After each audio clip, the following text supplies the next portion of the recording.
Jacqueline, complete. By T.H. Bentzon. T.H. Bentzon.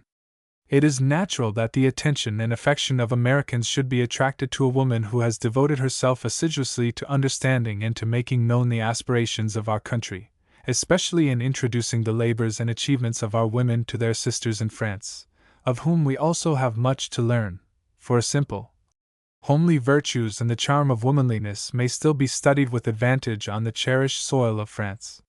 Marie-Therese Blanc, née Soames, for this is the name of the author who writes under the nom de plume of Madame Bentzon, is considered the greatest of living French female novelists. She was born in an old French chateau at Saint-Port, Seine-et-Oise, September 21, 1840.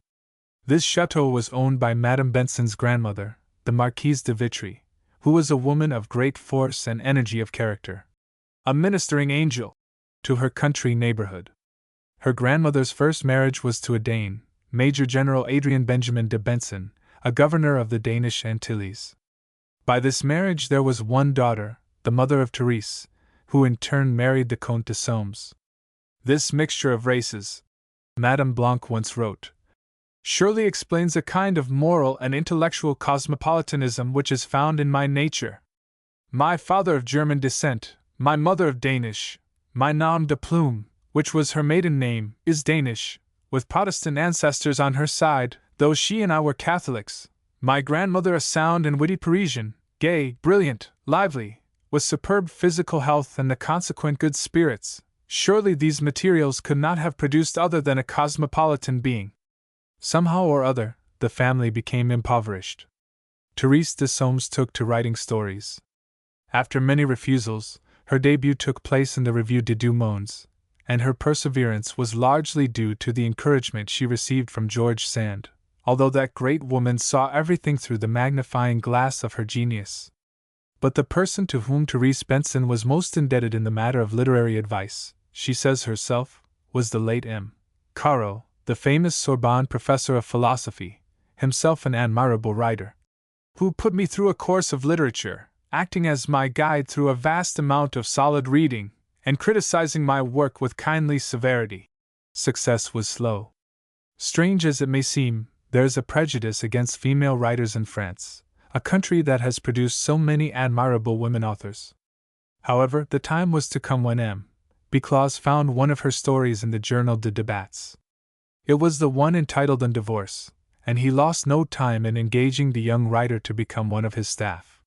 From that day to this she has found the pages of the Review always open to her. Madame Bentzon is a novelist, translator, and writer of literary essays. The list of her works runs as follows: Le Roman d'un Meurtre, 1868, Un Divorce, 1872, La Grande Solière, 1877, Un Remords, 1878, Yet and Georgette, 1880, Le Retour, 1882, Tête Folle, 1883, Tony, 1884, Emancipé, 1887, Constance, 1891, Jacqueline, 1893.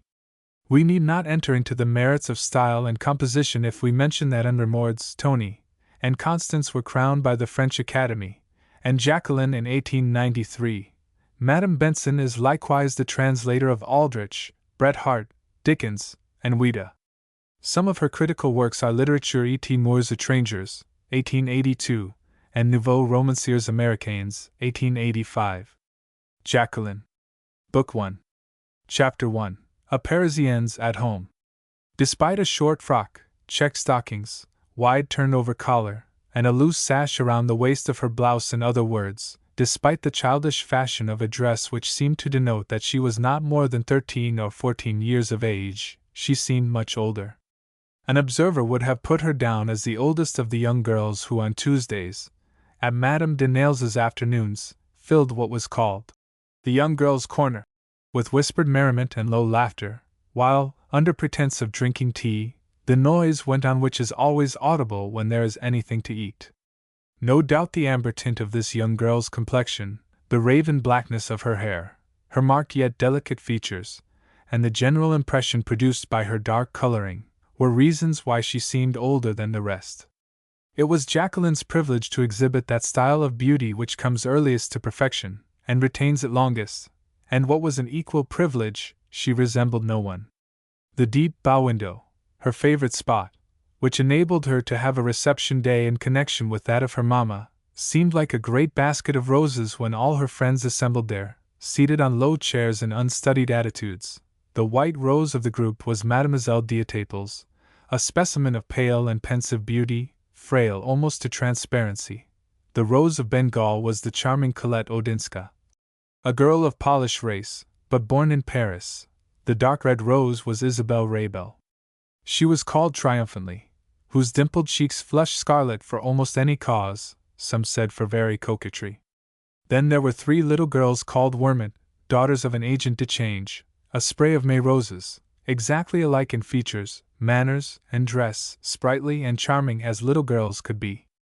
A little pompon rose was tiny Dorothy d'Avrigny, to whom the pet name Dolly was appropriate, for never had any doll's waxen face been more lovely than her little round one, with its mouth shaped like a little heart, a mouth smaller than her eyes, and these were round eyes too, but so bright, and blue, and soft, that it was easy to overlook their too frequently startled expression. Jacqueline had nothing in common with a rose of any kind, but she was not the less charming to look at. Such was the unspoken reflection of a man who was well able to be a judge in such matters. His name was Hubert Mering. He was a great painter, and was now watching the clear-cut, somewhat Arab-like profile of this girl, a profile brought out distinctly against the dark red silk background of a screen, much as we see a cameo stand out in sharp relief from the glittering stone from which the artist has fashioned it. Mering looked at her from a distance, leaning against the fireplace of the farther salon, whence he could see plainly the corners shaded by green foliaged plants where Jacqueline had made her niche, as she called it. The 2 rooms formed practically but one, being separated only by a large recess without folding doors or portieres. Hubert Mering, from his place behind Madame de Nailes's chair, had often before watched Jacqueline as he was watching her at this moment.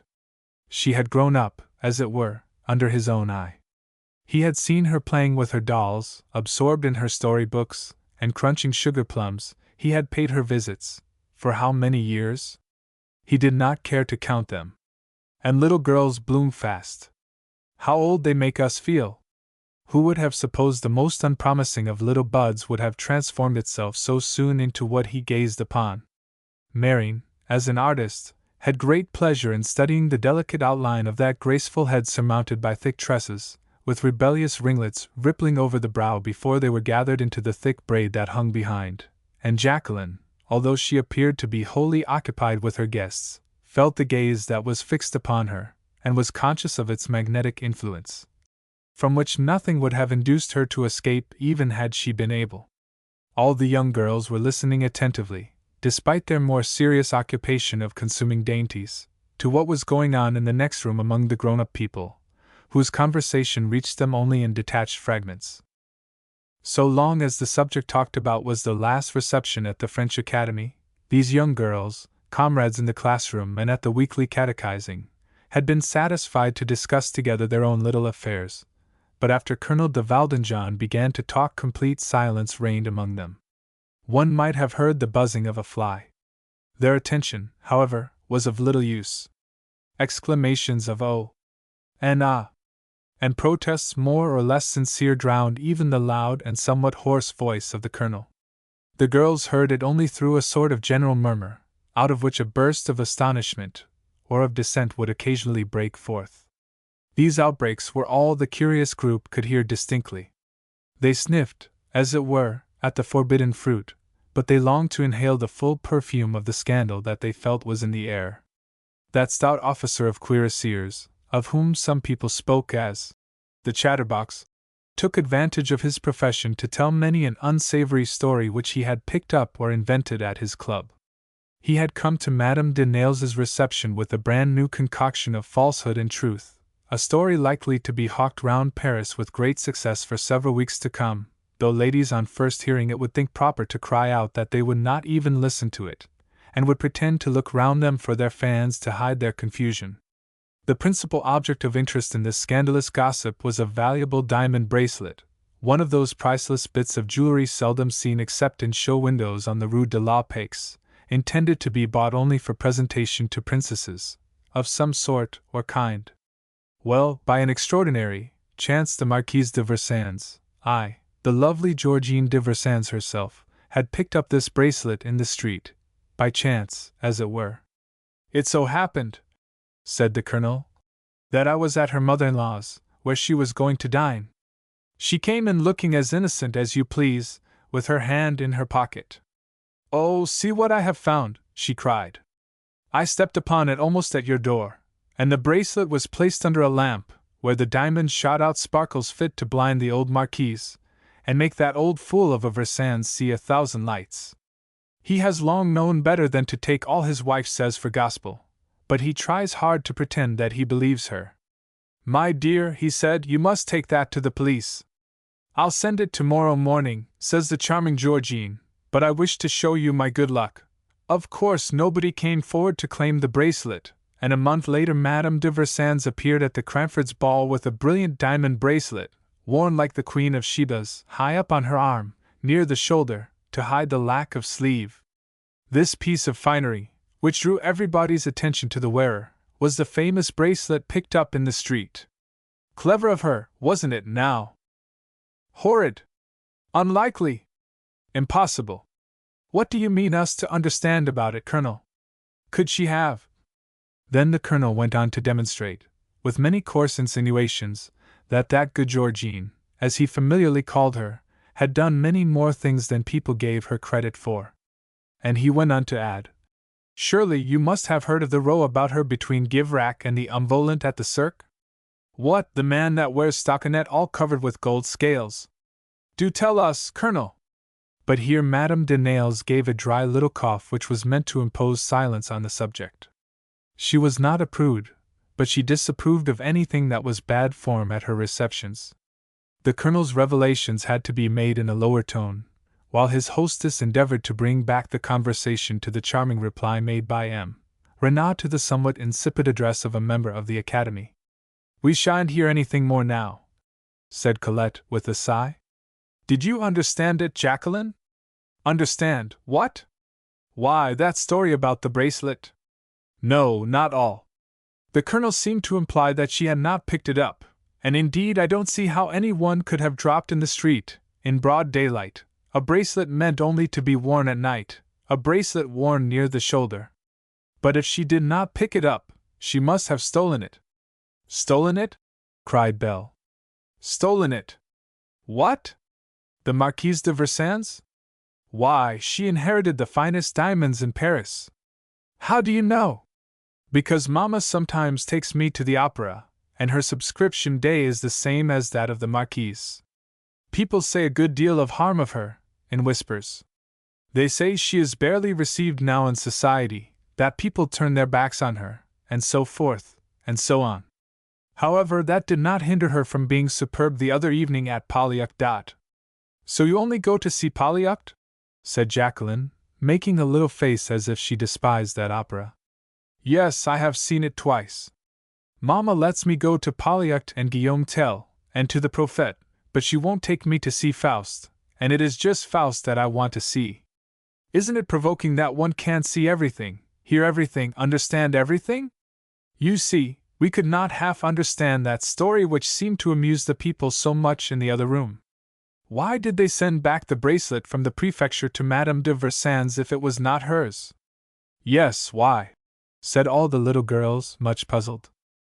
Meantime, as the hour for closing the exhibition at the neighboring hippodrome had arrived, visitors came pouring into Madame de Nayles' reception, tall, graceful women, dressed with taste and elegance, as befitted ladies who were interested in horsemanship.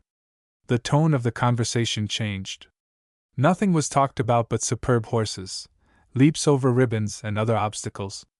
The young girls interested themselves in the spring toilettes, which they either praised or criticized as they passed before their eyes.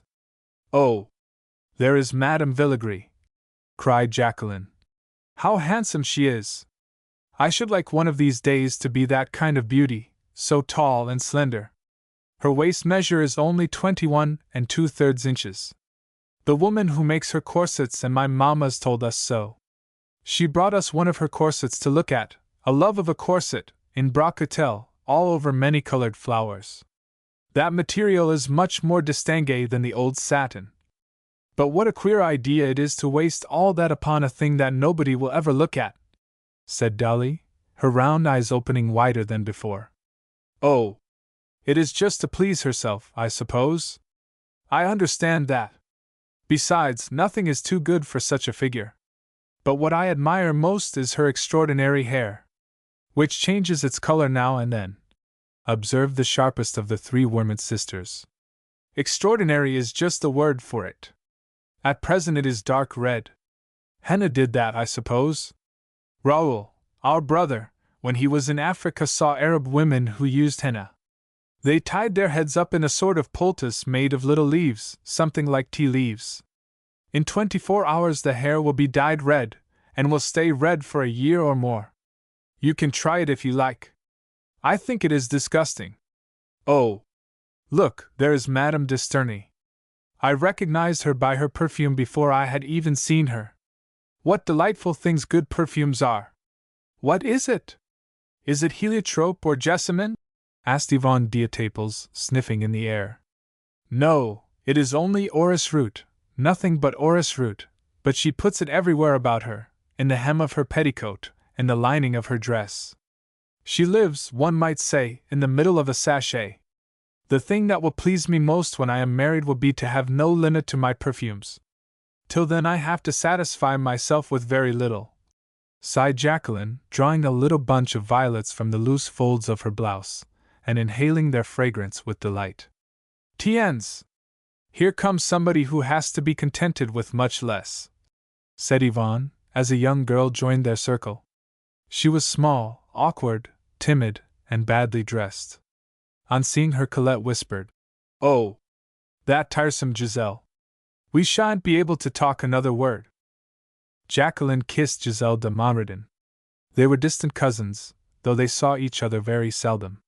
Giselle was an orphan, having lost both her father and her mother, and was being educated in a convent from which she was allowed to come out only on great occasions. Her grandmother, whose ideas were those of the old school, had placed her there. The Easter holidays accounted for Giselle's unexpected arrival. Wrapped in a large cloak which covered up her convent uniform, she looked, as compared with the gay girls around her, like a poor somber night moth, dazzled by the light, in company with other glittering creatures of the insect race, fluttering with graceful movements, transparent wings, and shining corselets. "Come and have some sandwiches," said Jacqueline, and she drew Giselle to the tea-table, with the kind intention apparently of making her feel more at her ease. But she had another motive. She saw someone who was very interesting to her coming at that moment toward the table. That someone was a man about 40, whose pointed black beard was becoming slightly gray, a man whom some people thought ugly, chiefly because they had never seen his somewhat irregular features illumined by a smile which, spreading from his lips to his eyes, lighted up his face and transformed it. The smile of Hubert Marion was rare, however. He was exclusive in his friendships, often silent, always somewhat unapproachable. He seldom troubled himself to please anyone he did not care for. In society he was not seen to advantage, because he was extremely bored, for which reason he was seldom to be seen at the Tuesday receptions of Madame de Nayles, while, on other days, he frequented the house as an intimate friend of the family. Jacqueline had known him all her life, and for her he had always his beautiful smile. He had petted her when she was little, and had been much amused by the sort of adoration she had no hesitation in showing that she felt for him. He used to call her Mademoiselle ma femme, and M. de Nayles would speak of him as "my daughter's future husband." This joke had been kept up till the little lady had reached her 9th year, when it ceased, probably by order of Madame de Nayles, who in matters of propriety was very punctilious. Jacqueline, too, became less familiar than she had been with the man she called "my great painter." Indeed, in her heart of hearts she cherished a grudge against him. She thought he presumed on the right he had assumed of teasing her. The older she grew, the more he treated her as if she were a baby, and in the little passages of arms that continually took place between them, Jacqueline was bitterly conscious that she no longer had the best of it as formerly. She was no longer as droll and lively as she had been. She was easily disconcerted, and took everything au sérieux, and her wits became paralyzed by an embarrassment that was new to her. And pained by the sort of sarcasm which Marion kept up in all their intercourse, she was often ready to burst into tears after talking to him. Yet she was never quite satisfied unless he was present. She counted the days from one Wednesday to another, for on Wednesdays he always dined with them, and she greeted any opportunity of seeing him on other days as a great pleasure. This week, for example, would be marked with a white stone. She would have seen him twice. For half an hour Marion had been enduring the bore of the reception, standing silent and self-absorbed in the midst of the gay talk, which did not interest him. He wished to escape, but was always kept from doing so by some word or sign from Madame de Nayles. Jacqueline had been thinking, "Oh, if he would only come and talk to us!" He was now drawing near them, and an instinct made her wish to rush up to him and tell him. What should she tell him? She did not know. A few moments before, so many things to tell him had been passing through her brain. What she said was, "Monsieur Marion, I recommend to you these little spiced cakes." And with some awkwardness, because her hand was trembling, she held out the plate to him. "No, thank you, mademoiselle," he said, affecting a tone of great ceremony. "I prefer to take this glass of punch, if you will permit me. The punch is cold, I fear. Suppose we were to put a little tea in it. Stay, let me help you." "A thousand thanks, but I like to attend to such little cookeries myself. By the way, it seems to me that Mademoiselle Giselle, in her character of an angel who disapproves of the good things of this life, has not left us much to eat at your table." "Who, I?" cried the poor schoolgirl, in a tone of injured innocence and astonishment. "Don't pay any attention to him," said Jacqueline, as if taking her under her protection. "He is nothing but a tease, what he says is only chaff. But I might as well talk Greek to her," she added, shrugging her shoulders. "In the convent they don't know what to make of a joke. Only spare her at least, if you please, Monsieur Marion. I know by report that Mademoiselle Giselle is worthy of the most profound respect," continued the pitiless painter. "I lay myself at her feet, and at yours.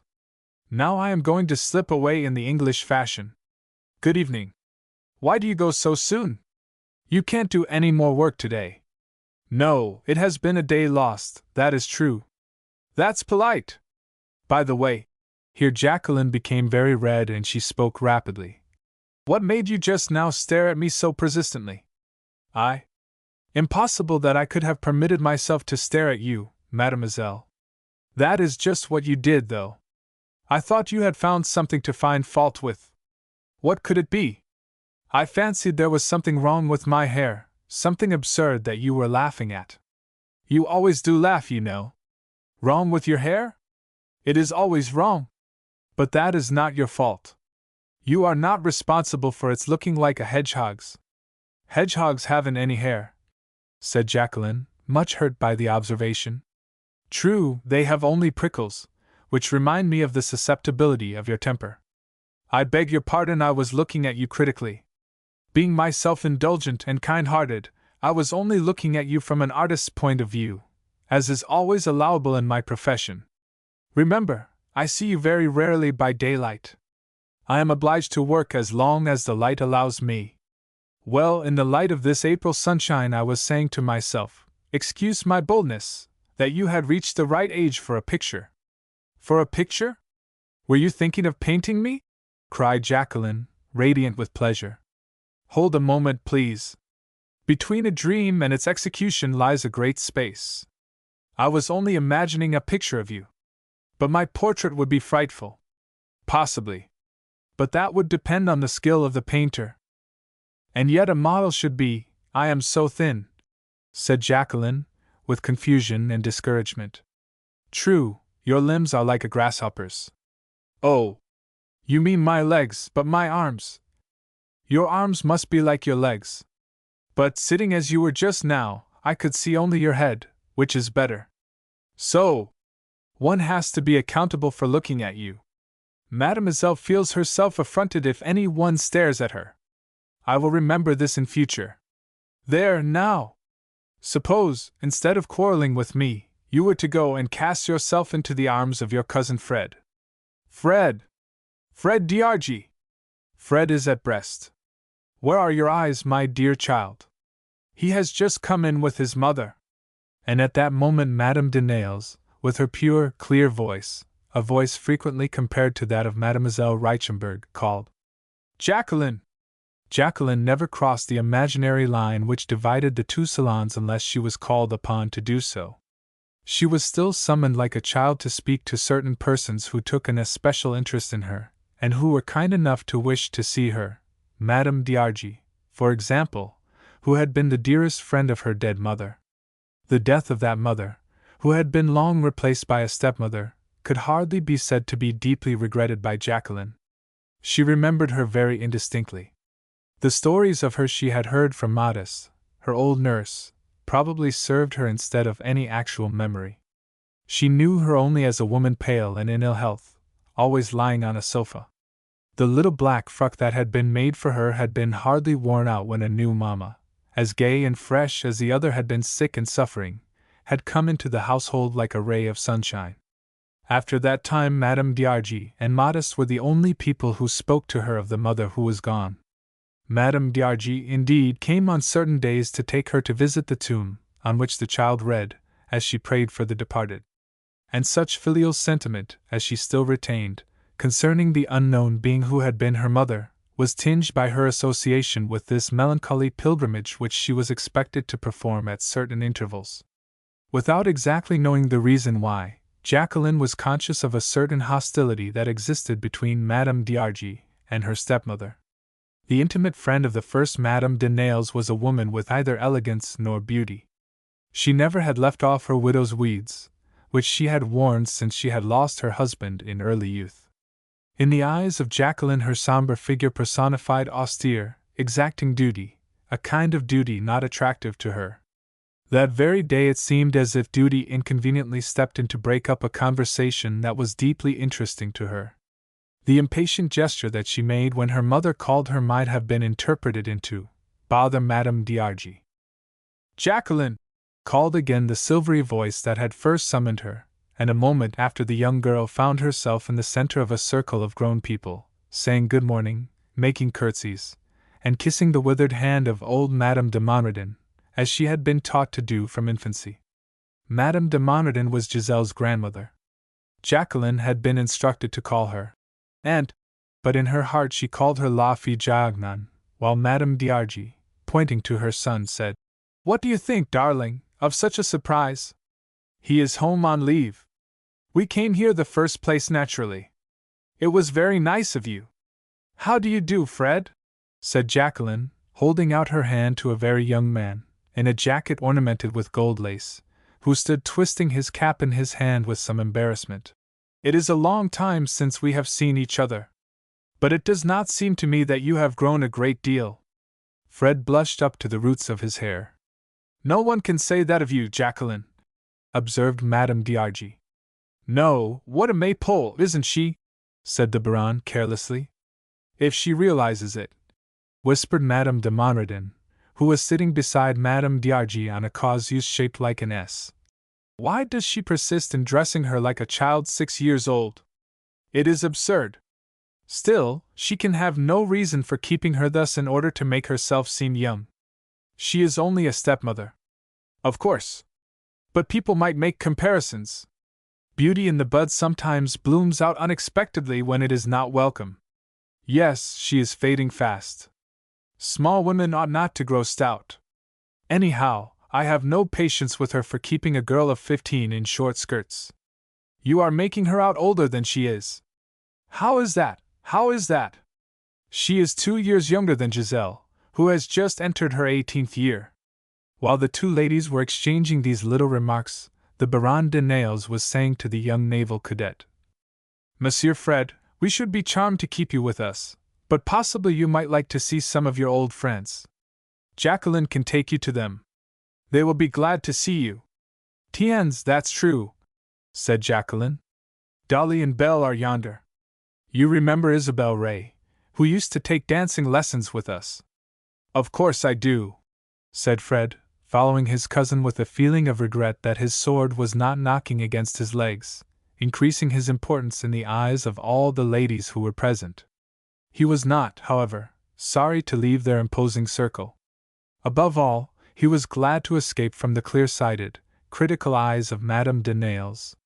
On the other hand, to be sent off to the girls' corner, after being insulted by being told he had not grown, hurt his sense of self-importance. Meantime, Jacqueline was taking him back to her own corner, where he was greeted by 2 or 3 little exclamations of surprise, shaking hands, however, as his former playmates drew their skirts around them, trying to make room for him to sit down. "Young ladies," said Jacqueline, "I present to you a Bordekian, a little middy from the practice ship the Borda." They burst out laughing. "A Bordekian! A middy from the practice ship!" they cried.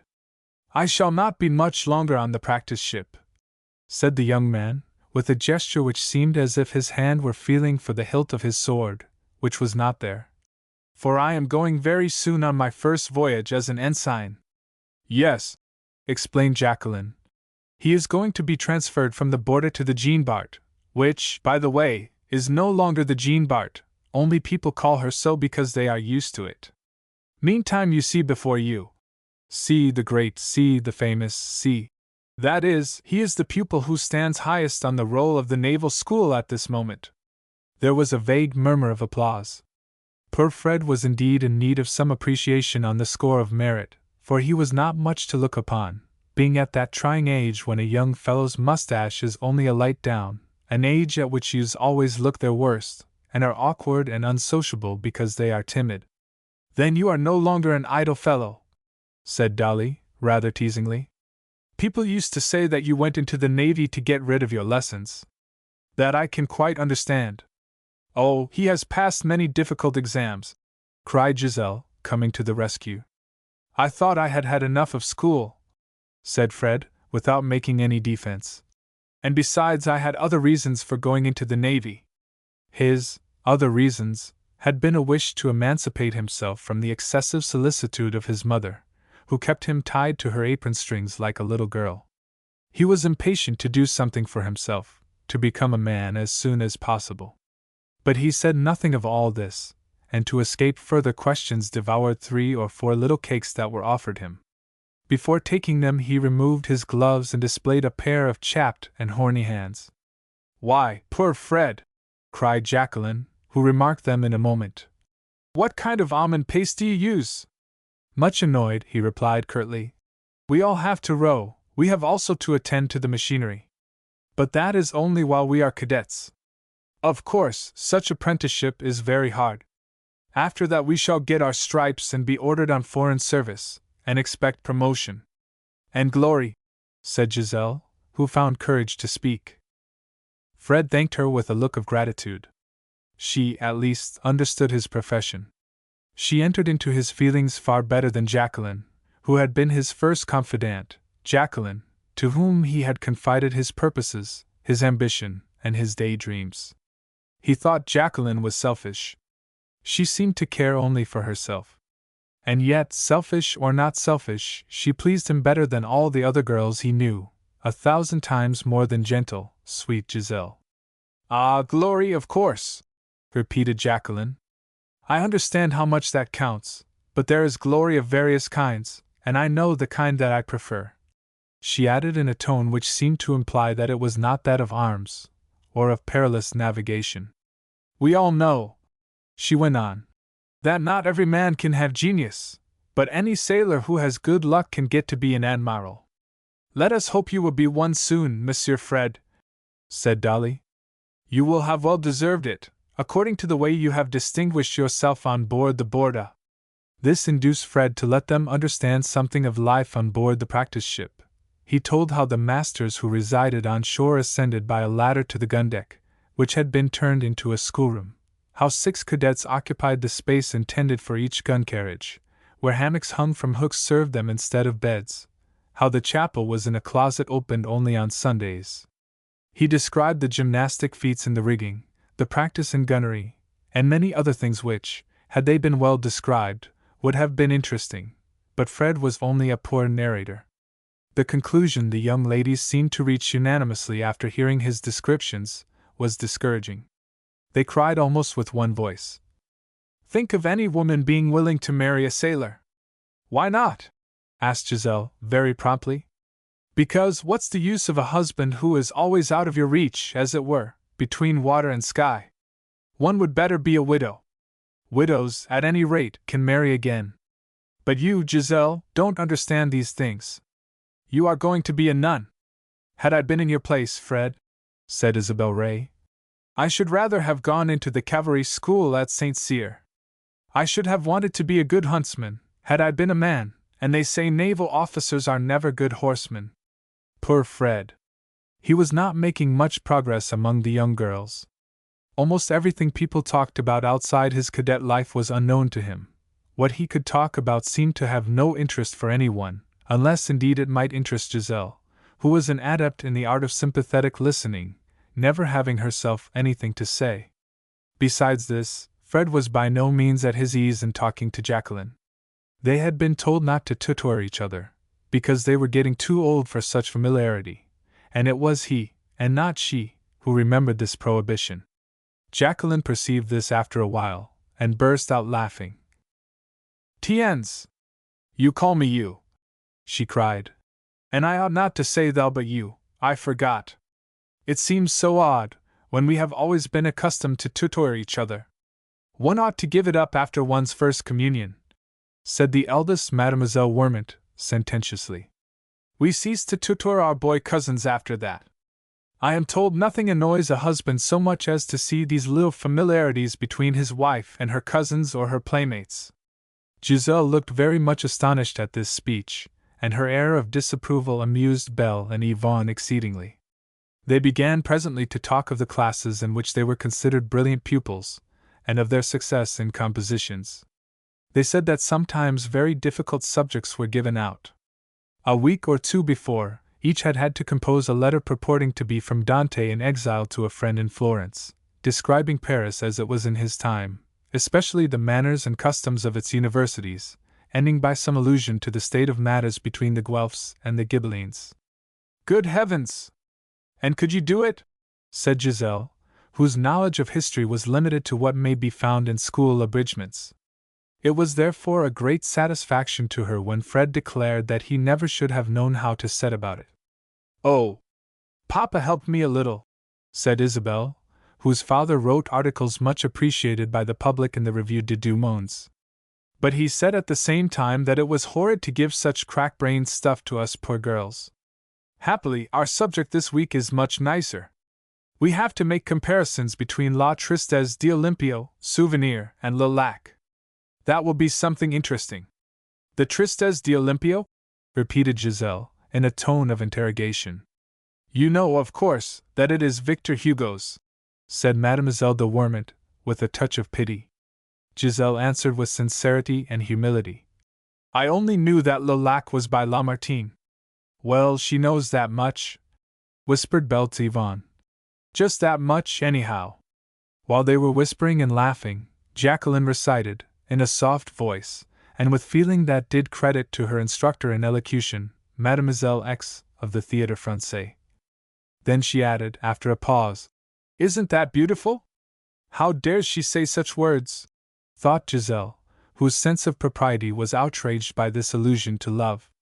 Fred, too, looked askance and was not comfortable, for he thought that Jacqueline had too much assurance for her age, but that, after all, she was becoming more and more charming. At that moment Belle and Yvonne were summoned, and they departed, full of an intention to spread everywhere the news that Giselle, the little goose, had actually known that Le Lac had been written by Lamartine. The Benedictine sisters positively had acquired that much knowledge. These girls were not the only persons that day at the reception who indulged in a little ill-natured talk after going away. Mesdames d'Argy and de Monredon, on their way to the Faubourg St. criticized Madame de Nayles pretty freely. As they crossed the Parc Monceau to reach their carriage, which was waiting for them on the Boulevard Malherbe, they made the young people, Giselle and Fred, walk ahead, that they might have an opportunity of expressing themselves freely, the old dowager especially, whose toothless mouth never lost an opportunity of smirching the character and the reputation of her neighbors. When I think of the pains my poor cousin de Nails took to impress upon us all that he was making what is called a mariage raisonnable. Well, if a man wants a wife who is going to set up her own notions, her own customs, he had better marry a poor girl without fortune. This one will simply ruin him. My dear, I am continually amazed at the way people are living whose incomes I know to the last so. What an example for Jacqueline! Extravagance, fast living, elegant self-indulgence. Did you observe the Baron's gown, of rough woolen stuff? She told someone it was the last creation of Doucet, and you know what that implies. His serge costs more than one of our velvet gowns. And then her artistic tastes, her bric-a-brac. Her salon looks like a museum or a bazaar. I grant you it makes a very pretty setting for her and all her coquetries. But in my time respectable women were contented with furniture covered with red or yellow silk damask furnished by their upholsterers. They didn't go about trying to hunt up the impossible. On any church palmity quatorze hours. You hold, as I do, to the old fashions, though you are not nearly so old, my dear Elise, and Jacqueline's mother thought as we think. She would say that her daughter is being very badly brought up. To be sure, all young creatures nowadays are the same. Parents, on a plea of tenderness, keep them at home, where they get spoiled among grown people, when they had much better have the same kind of education that has succeeded so well with Giselle, bolts on the garden gates, wholesome seclusion, the company of girls of their own age, a great regularity of life, nothing which stimulates either vanity or imagination. That is the proper way to bring up girls without notions, girls who will let themselves be married without opposition, and are satisfied with the state of life to which Providence may be pleased to call them. For my part, I am enchanted with the ladies in the Rue de Monsieur, and what is more, Giselle is very happy among them. To hear her talk you would suppose she was quite ready to take the veil. Of course, that is a mere passing fancy. But fancies of that sort are never dangerous. They have nothing in common with those that are passing nowadays through most girls' brains. Having a day!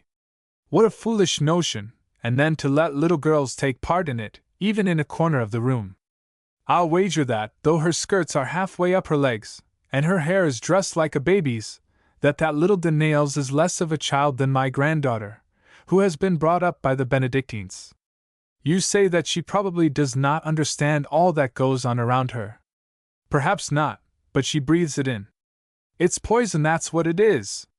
There was a good deal of truth in this harsh picture, although it contained considerable exaggeration. At this moment, when Madame de Monrenin was sitting in judgment on the education given to the little girls brought up in the world, and on the ruinous extravagance of their young stepmothers, Madame de Nails and Jacqueline, their last visitors having departed, were resting themselves, leaning tenderly against each other, on a sofa. Jacqueline's head lay on her mother's lap. Her mother, without speaking, was stroking the girl's dark hair. Jacqueline, too, was silent, but from time to time she kissed the slender fingers sparkling with rings, as they came within reach of her lips. When M. de Nails, about dinner-time, surprised them thus, he said, with satisfaction, as he had often said before, that it would be hard to find a home scene more charming, as they sat under the light of a lamp with a pink shade. That the stepmother and stepdaughter adored each other was beyond a doubt. And yet, had any one been able to look into their hearts at that moment, he would have discovered with surprise that each was thinking of something that she could not confide to the other.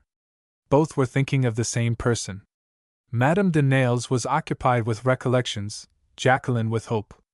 She was absorbed in Machiavellian strategy, how to realize a hope that had been formed that very afternoon. "What are you both thinking of, sitting there so quietly?" said the Baron, stooping over them and kissing first his wife and then his child. "About nothing," said the wife, with the most innocent of smiles. "Oh, I am thinking," said Jacqueline, "of many things.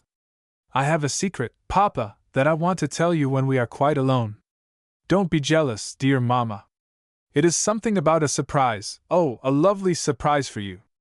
Saint Clotilde's Day, my fête day, is still far off," said Madame de Nails, refastening, mother-like, the ribbon that was intended to keep in order the rough ripples of Jacqueline's unruly hair. "And usually your whisperings begin as the day approaches my fête." Oh dear, you will go and guess it! Cried Jacqueline in alarm. Oh! Don't guess it, please. Well, I will do my best not to guess then, said the good-natured Clotilde, with a laugh. And I assure you, for my part, that I am discretion itself, said de Nayles. So saying, he drew his wife's arm within his own, and the three passed gaily together into the dining-room. Chapter 2. A Clever Stepmother. No man took more pleasure than de Nayles in finding himself in his own home, partly, perhaps, because circumstances compelled him to be very little there. The post of deputy in the French chamber is no sinecure. He was not often an orator from the tribune, but he was absorbed by work in the committees, harnessed to a lot of bothering reports, as Jacqueline used to say to him. He had barely any time to give to those important duties of his position, by which, as is well known, members of the corps legislative are shamelessly harassed by constituents, who, on pretense that they have helped to place the interests of their district in your hands, feel authorized to worry you with personal matters, such as the choice of agricultural machines, or a place to be found for a wet nurse. Besides his public duties, de Nayles was occupied by financial speculations, operations that were no doubt made necessary by the style of living commented on by his cousin, Madame de Montredon, who was as stingy as she was bitter of tongue. The elegance that she found fault with was, however, very far from being great when compared with the luxury of the present day. Of course, the Baronne had to have her horses, her opera box, her fashionable frocks. To supply these very moderate needs, which, however, she never insisted upon being, so far as words went, most simple in her tastes, de Nayles, who had not the temperament which makes men find pleasure in hard work, became more and more fatigued. His days were passed in the chamber, but he never neglected his interest on the Bourse. In the evening he accompanied his young wife into society, which she always declared she did not care for, but which had claims upon her nevertheless. It was therefore not surprising that de Nayles's face showed traces of the habitual fatigue that was fast aging him. His tall, thin form had acquired a slight stoop. Though only 50, he was evidently in his declining years. He had once been a man of pleasure, it was said, before he entered politics. He had married his first wife late in life. She was a prudent woman who feared to expose him to temptation, and had kept him as far as possible away from Paris. In the country, having nothing to do, he became interested in agriculture, and in looking after his estate at Grandchalks. He had been made a member of the Conseil General, when unfortunately death too early deprived him of the wise and gentle counselor for whom he felt, possibly not a very lively love, but certainly a high esteem and affection. After he became a widower he met in the Pyrenees, where, as he was whiling away the time of seclusion proper after his loss, a young lady who appeared to him exactly the person he needed to bring up his little daughter, because she was extremely attractive to himself. Of course de Nayles found plenty of other reasons for his choice, which he gave to the world and to himself to justify his second marriage, but this was the true reason and the only one. His friends, however, all of whom had urged on him the desirability of taking another wife, in consideration of the age of Jacqueline, raised many objections as soon as he announced his intention of espousing Mademoiselle Clotilde Hecker, eldest daughter of a man who had been, at one time, a prefect under the Empire, but who had been turned out of office by the Republican government. He had a large family and many debts, but de Nayles had some answer always ready for the objections of his family and friends. He was convinced that Mademoiselle Hecker, having no fortune, would be less exacting than other women and more disposed to lead a quiet life. She had been almost a mother to her own young brothers and sisters, which was a pledge for motherliness toward Jacqueline, etc., etc. Nevertheless, had she not had eyes as blue as those of the beauties painted by Groys, plenty of audacious wit, and a delicate complexion, due to her Alsatian origin, had she not possessed a slender waist and a lovely figure, he might have asked himself why a young lady who, in winter, studied painting with the commendable intention of making her own living by art, passed the summers at all the watering places of France and those of neighboring countries, without any perceptible motive. But thanks to the bandage love ties over the eyes of men, He saw only what Mademoiselle Clotilde was willing that he should see. In the first place, he saw the great desirability of a talent for painting which, unlike music, so often dangerous to married happiness, gives women who cultivate it sedentary interests. And then he was attracted by the model daughter's filial piety as he beheld her taking care of her mother, who was the victim of an incurable disorder, which required her by turns to reside at Cauteretz, or sometimes at Ems, sometimes at Aix-en-Savoy, and sometimes even at Trouville. The poor girl had assured him that she asked no happier lot than to live 8 months of the year in the country, where she would devote herself to teaching Jacqueline, for whom at first sight she had taken a violent fancy. The attraction indeed was mutual. She assured him she would teach her all she knew herself, and her diplomas proved how well educated she had been.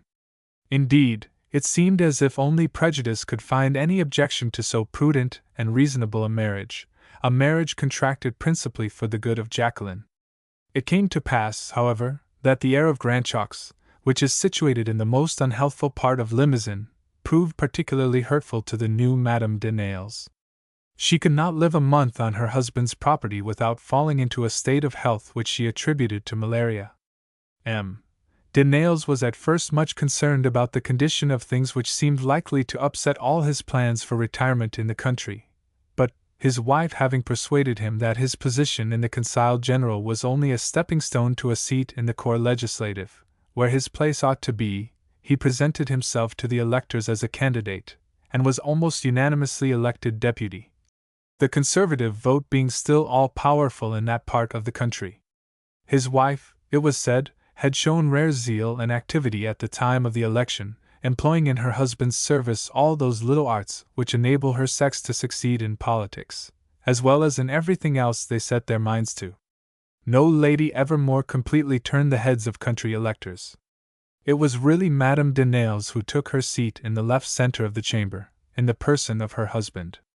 After that she returned to Limousin only long enough to keep up her popularity, though, with touching resignation, she frequently offered to spend the summer at Grandchalks, even if the consequences should be her death, like that of Pia in the Maremma. Her husband, of course, peremptorily set his face against such self-sacrifice. The facilities for Jacqueline's education were increased by their settling down as residents of Paris. Madame de Nayles superintended the instruction of her stepdaughter with motherly solicitude, seconded, however, by a promeneuse or walking governess, which left her free to fulfill her own engagements in the afternoons. The walking governess is a singular modern institution, intended to supply the place of the too often inconvenient daily governess of former times. The necessary qualifications of such a person are that she should have sturdy legs, and such knowledge of some foreign language as will enable her during their walks to converse in it with her pupil. Fräulein Schult, who came from one of the German cantons of Switzerland, was an ideal promeneuse. She never was tired and she was well informed. The number of things that could be learned from her during a walk was absolutely incredible. Madame de Nayles, therefore, after a time, gave up to her, not without apparent regret, the duty of accompanying Jacqueline, while she herself fulfilled those duties to society which the most devoted of mothers cannot wholly avoid. But the stepmother and stepdaughter were always to be seen together at Mass at 1 o'clock. Together they attended the cours, that system of classes now so much in vogue, and also the weekly instruction given in the catechism. And if Madame de Nayles, when, at night, she told her husband all she had been doing for Jacqueline during the day, she never made any merit of her zeal for the child's welfare, added, "I left Jacqueline in this place or in that, where Mademoiselle Schult was to call for her." M. de Nayles showed no disposition to ask questions, for he well understood that his wife felt a certain delicacy in telling him that she had been to pay a brief visit to her own relatives, who, she knew, were distasteful to him. He had, indeed, very soon discerned in them a love of intrigue, a desire to get the most they could out of him, and a disagreeable propensity to parasitism. With the consummate tact she showed in everything she did, Madame de Nayles kept her own family in the background, though she never neglected them. She was always doing them little services, but she knew well that there were certain things about them that could not but be disagreeable to her husband. M. de Nayles knew all this, too, and respected his wife's affection for her family. He seldom asked her where she had been during the day. If he had, she would have answered, with a sigh, "I went to see my mother while Jacqueline was taking her dancing lesson, and before she went to her singing master." That she was passionately attached to Jacqueline was proved by the affection the little girl conceived for her. "We two are friends," both mother and daughter often said of each other. Even Modest, old Modest, who had been at first indignant at seeing a stranger take the place of her dead mistress, could not but acknowledge that the usurper was no ordinary stepmother. It might have been truly said that Madame de Nayles had never scolded Jacqueline, and that Jacqueline had never done anything contrary to the wishes of Madame de Nayles. When anything went wrong, it was Fräulein Schulte who was reproached first. If there was any difficulty in the management of Jacqueline, she alone received complaints. In the eyes of the two friends, Fräulein Schulte was somehow to be blamed for everything that went wrong in the family, but between themselves an observer might have watched in vain for the smallest cloud. Madame de Nayles, when she was first married, could not make enough of the very ugly yet attractive little girl, whose tight black curls and gypsy face made an admirable contrast to her own more delicate style of beauty, which was that of a blonde. She caressed Jacqueline, she dressed her up, she took her about with her like a little dog, and overwhelmed her with demonstrations of affection, which served not only to show off her own graceful attitudes, but gave spectators a high opinion of her kindness of heart. When from time to time someone, envious of her happiness, pitied her for being childless, Madame de Nayles would say, "What do you mean? I have one daughter, she is enough for me."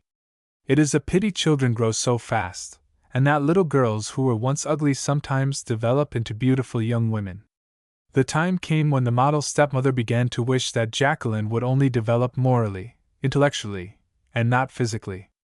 But she showed nothing of this in her behavior, and replied to any compliments addressed to her concerning Jacqueline with as much maternal modesty as if the dawning loveliness of her stepdaughter had been due to herself. "Her nose is rather too long, don't you think so? And she will always be too dark, I fear." But she used always to add, "She is good enough and pretty enough to pass muster with any critic. Poor little pussy-cat." She became desirous to discover some tendency to ill health in the plant that was too ready to bloom into beauty and perfection. She would have liked to be able to assert that Jacqueline's health would not permit her to sit up late at night, that fashionable hours would be injurious to her, that it would be undesirable to let her go into society, as long as she could be kept from doing so. But Jacqueline persisted in never being ill, and was calculating with impatience how many years it would be before she could go to her first ball, 3 or 4 possibly.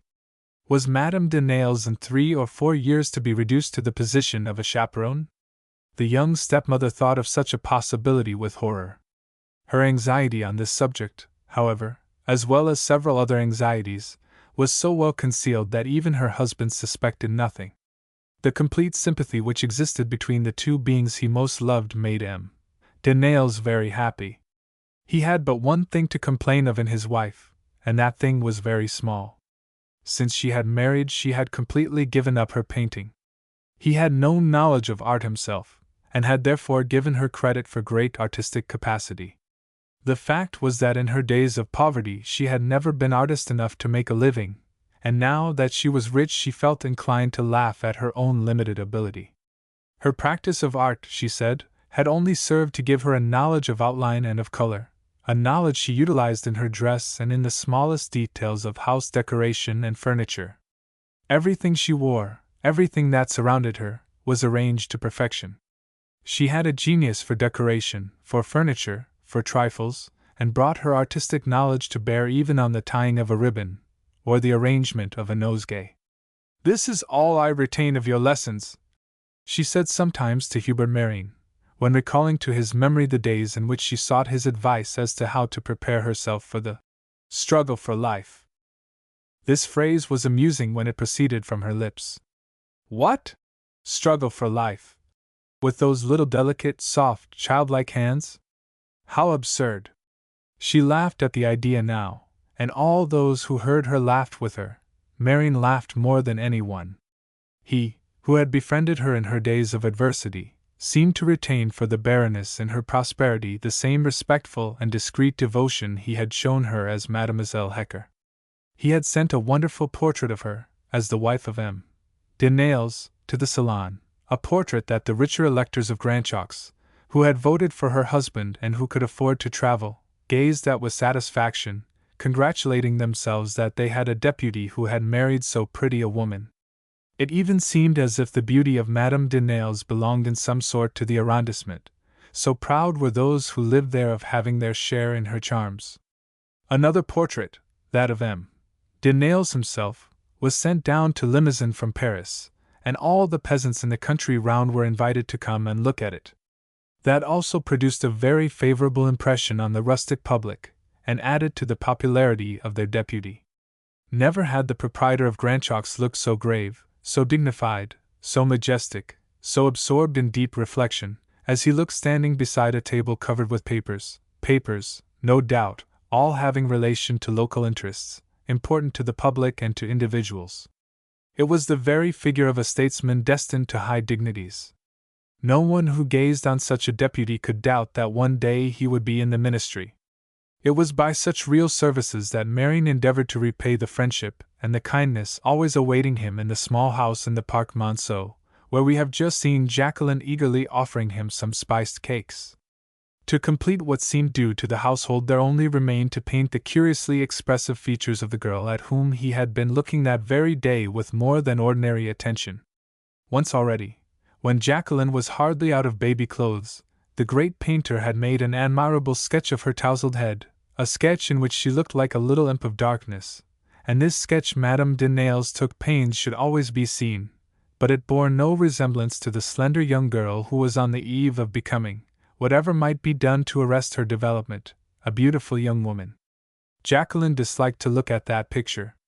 It seemed to do her an injury by associating her with her nursery. Probably that was the reason why she had been so pleased to hear Hubert Marion say unexpectedly that she was now ready for the portrait which had been often joked about, every one putting it off to the period, always remote, when the Maypole should have developed a pretty face and figure. And now she was disquieted lest the idea of taking her picture, which she felt was very flattering, should remain inoperative in the painter's brain. She wanted it carried out at once, as soon as possible. Jacqueline detested waiting, and for some reason, which she never talked about, the years that seemed so short and swift to her stepmother seemed to her to be terribly long. Marion himself had said, "There is a great interval between a dream and its execution." These words had thrown cold water on her sudden joy. She wanted to force him to keep his promise, to paint her portrait immediately. How to do this was the problem her little head, reclining on Madame de Nailes's lap after the departure of their visitors, had been endeavoring to solve. Should she communicate her wish to her indulgent stepmother, who for the most part willed whatever she wished her to do? A vague instinct, an instinct of some mysterious danger, warned her that in this case her father would be her better confidant. Chapter 3. The Friend of the Fae. A week later M.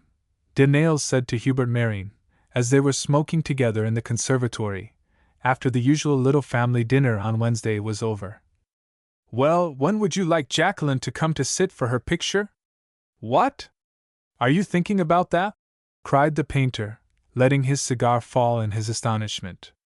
"She told me that you had proposed to make her portrait." "The sly little minx!" thought Marion.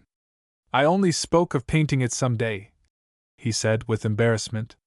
"Well, she would like that some day to be now, and she has a reason for wanting it at once, which, I hope, will decide you to gratify her. The 3rd of June is St. Clotilde's Day, and she has taken it into her head that she would like to give her mamma a magnificent present, a present that, of course, we shall unite to give her. For some time past I have been thinking of asking you to paint a portrait of my daughter," continued M. de Nayles, who had in fact had no more wish for the portrait than he had had to be a deputy, until it had been put into his head. But the women of his household, little or big, could persuade him into anything. "I really don't think I have the time now," said Marion. "Bah, you have whole 2 months before you. What can absorb you so entirely? I know you have your pictures ready for the salon." "Yes, of course, but are you sure that Madame de Nayles would approve of it?" "She will approve whatever I sanction," said M. Denails, with as much assurance as if he had been master in his domestic circle. Besides, we don't intend to ask her. It is to be a surprise. Jacqueline is looking forward to the pleasure it will give her. There is something very touching to me in the affection of that little thing for her mother. Denails usually hesitated a moment before saying that word, as if he were afraid of transferring something still belonging to his dead wife to another, that dead wife he so seldom remembered in any other way. He added, "She is so eager to give her pleasure." Marion shook his head with an air of uncertainty. "Are you sure that such a portrait would be really acceptable to Madame Denails?" "How can you doubt it?" said the Baron, with much astonishment. "A portrait of her daughter, done by a great master? However, of course, if we are putting you to any inconvenience, if you would rather not undertake it, you had better say so." "No, of course I will do it if you wish it," said Marion, quickly, who, although he was anxious to do nothing to displease Madame Denails, was equally desirous to stand well with her husband. "Yet I own that all the mystery that must attend on what you propose may put me to some embarrassment. How do you expect Jacqueline will be able to conceal?" "Oh, easily enough. She walks out every day with Mademoiselle Schult. Well, Mademoiselle Schult will bring her to your studio instead of taking her to the Champs-Élysées, or to walk elsewhere. But every day there will be concealments, falsehoods, deceptions. I think Madame Denails might prefer to be asked for her permission." "Ask for her permission when I have given mine? Ah, F.A. My dear Marion, am I or am I not the father of Jacqueline? I take upon myself the whole responsibility. Then there is nothing more to be said. But do you think that Jacqueline will keep the secret till the picture is done? You don't know little girls. They are all too glad to have something of which they can make a mystery. When would you like us to begin?" Marion had by this time said to himself that for him to hold out longer might seem strange to Denails. Besides, the matter, though in some respects it gave him cause for anxiety, really excited an interest in him.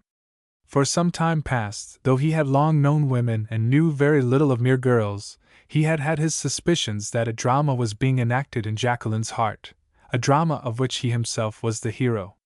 He amused himself by watching it, though he did nothing to promote it. He was an artist and a keen and penetrating observer. He employed psychology in the service of his art, and probably to that might have been attributed the individual character of his portraits, a quality to be found in an equal degree only in those of Ricard. What particularly interested him at this moment was the assumed indifference of Jacqueline while her father was conducting the negotiation which was of her suggestion. When they returned to the salon after smoking, she pretended not to be the least anxious to know the result of their conversation. She sat sewing near the lamp, giving all her attention to the piece of lace on which she was working. Her father made her a sign which meant, "He consents," and then Marion saw that the needle in her fingers trembled, and a slight color rose in her face, but that was all. She did not say a word. He could not know that for a week past she had gone to church every time she took a walk, and had offered a prayer and a candle that her wish might be granted. How very anxious and excited she had been all that week! The famous composition of which she had spoken to Giselle, the subject of which had so astonished the young girl brought up by the Benedictine nuns, felt the inspiration of her emotion and excitement. Jacqueline was in a frame of mind which made reading those 3 masterpieces by 3 great poets, and pondering the meaning of their words, very dangerous. The poems did not affect her with the melancholy they inspire in those who have lived and loved, but she was attracted by their tenderness and their passion. Certain lines she applied to herself, certain others to another person. The very word love, so often repeated in the verses, sent a thrill through all her frame. She aspired to taste those intoxicating moments, those swift delights, those sublime ecstasies, those divine transports, all the beautiful things, in short, of which the poems spoke, and which were as yet unknown to her. How could she know them? How could she, after an experience of sorrow, which seemed to her to be itself enviable, retain such sweet remembrances as the poets described? "Let us love each other! Let us hasten to enjoy the passing hour!" So sang the poet of Lilac. That passing hour of bliss she thought she had already enjoyed. She was sure that for a long time past she had loved. When had that love begun? She hardly knew. But it would last as long as she might live. One loves but once. These personal emotions, mingling with the literary enchantments of the poets, caused Jacqueline's pen to fly over her paper without effort, and she produced a composition so far superior to anything she usually wrote that it left the lucubrations of her companions far behind. Regis, the professor, said so to the class. He was enthusiastic about it, and greatly surprised. Belle, who had been always first in this kind of composition, was far behind Jacqueline, and was so greatly annoyed at her defeat that she would not speak to her for a week.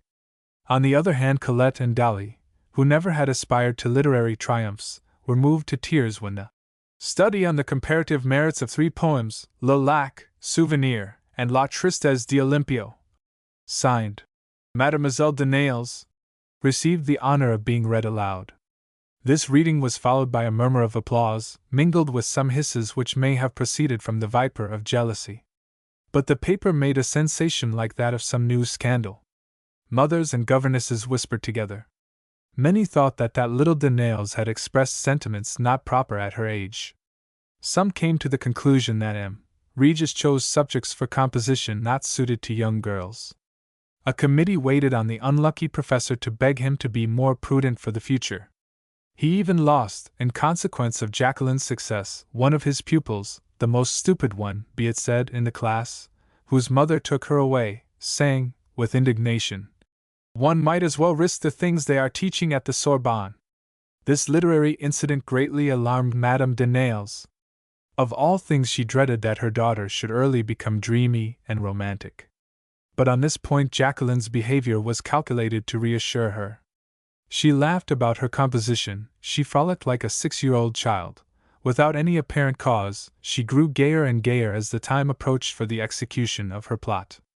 The evening before the day fixed on for the first sitting, Modeste, the elderly maid of the first Madame de Nayles, who loved her daughter, whom she had known from the moment of her birth, as if she had been her own foster child, arrived at the studio of Hubert Marine in the Rue de Prony, bearing a box which she said contained all that would be wanted by Mademoiselle.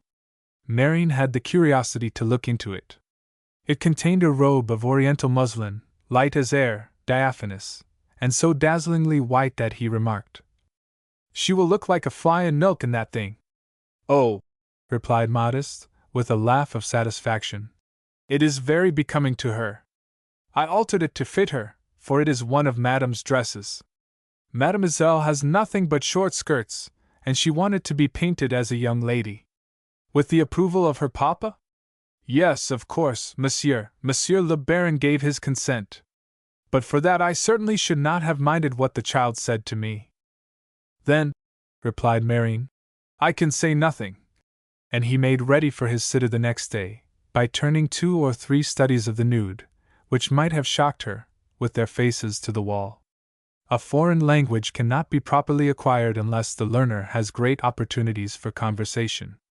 It therefore became a fixed habit with Fräulein Schulte and Jacqueline to keep up a lively stream of talk during their walks, and their discourse was not always about the rain, the fine weather, the things displayed in the shop windows, nor the historical monuments of Paris, which they visited conscientiously.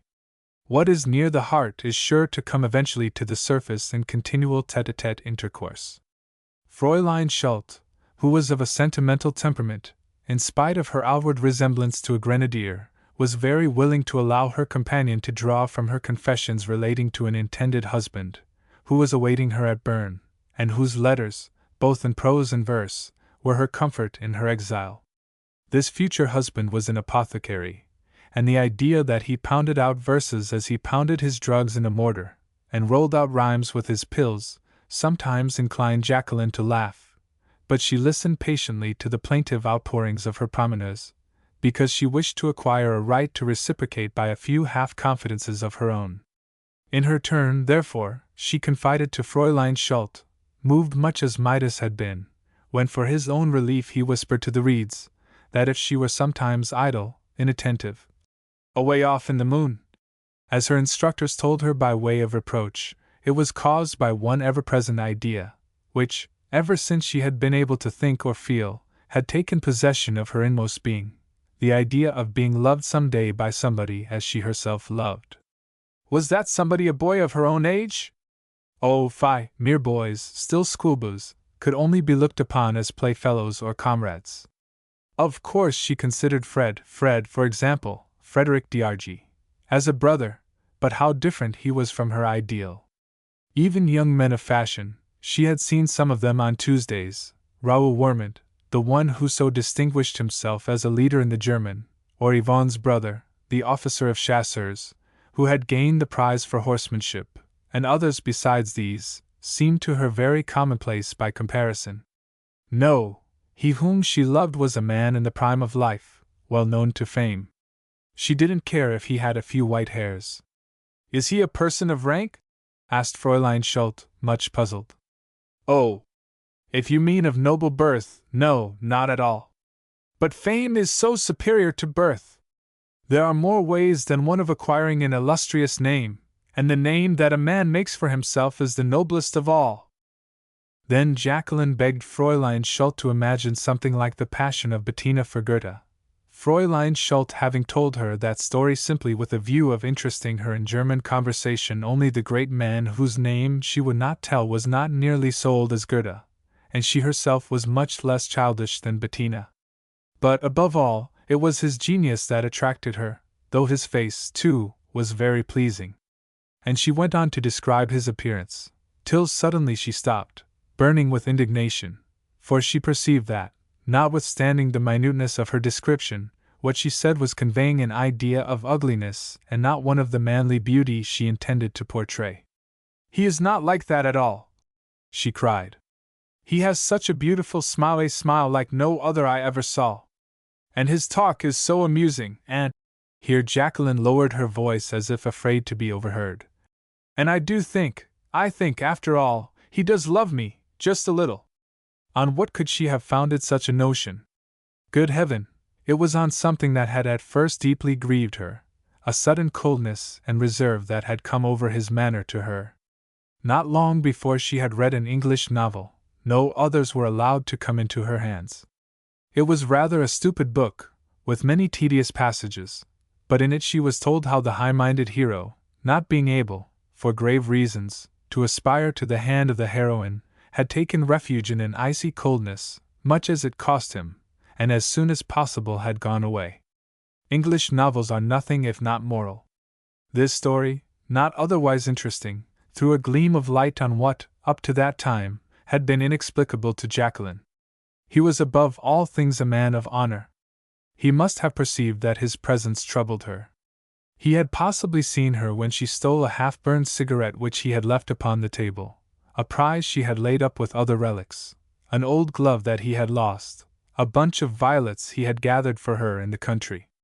Yes. When she came to think of it, she felt certain he must have seen her furtively lay her hand upon that cigarette. That cigarette had compromised her. Then it was he must have said to himself that it was due to her parents, who had always shown him kindness, to surmount an attachment that could come to nothing at present. But when she should be old enough for him to ask her hand, would he dare? Might he not rashly think himself too old? She must seek out some way to give him encouragement, to give him to understand that she was not, after all, so very far from being a young lady, old enough to be married. How difficult it all was! All the more difficult because she was exceedingly afraid of him. It is not surprising that Fräulein Schulte, after listening day after day to such recitals, with all the alternations of hope and of discouragement which succeeded one another in the mind of her precocious pupil, guessed, the moment that Jacqueline came to her, in a transport of joy, to ask her to go with her to the Rue de Prony, that the hero of the mysterious love story was no other than Hubert Mering. As soon as she understood this, she perceived that she should be placed in a very false position. But she thought to herself there was no possible way of getting out of it, without giving a great deal too much importance to a very innocent piece of childish folly. She therefore determined to say nothing about it, but to keep a strict watch in the meantime. After all, M. de Nayles himself had given her orders. She was to accompany Jacqueline, and do her crochet work in one corner of the studio as long as the sitting lasted. All she could do was to obey. "And above all, not a word to Mamma, whatever she may ask you," said Jacqueline. And her father added, with a laugh, "Not a word." Fräulein Schultz felt that she knew what was expected of her. She was naturally compliant, and above all things she was anxious to get paid for as many hours of her time as possible, much like the driver of a fiacre, because the more money she could make the sooner she would be in a position to espouse her apothecary. When Jacqueline, escorted by her Swiss duenna, penetrated almost furtively into Marian's studio, her heart beat as if she had a consciousness of doing something very wrong. In truth, she had pictured to herself so many impossible scenes beforehand, had rehearsed the probable questions and answers in so many strange dialogues, had soothed her fancy with so many extravagant ideas, that she had at last created, bit by bit, a situation very different from the reality, and then threw herself into it, body and soul. The look of the atelier, the first she had ever been in her life, disappointed her.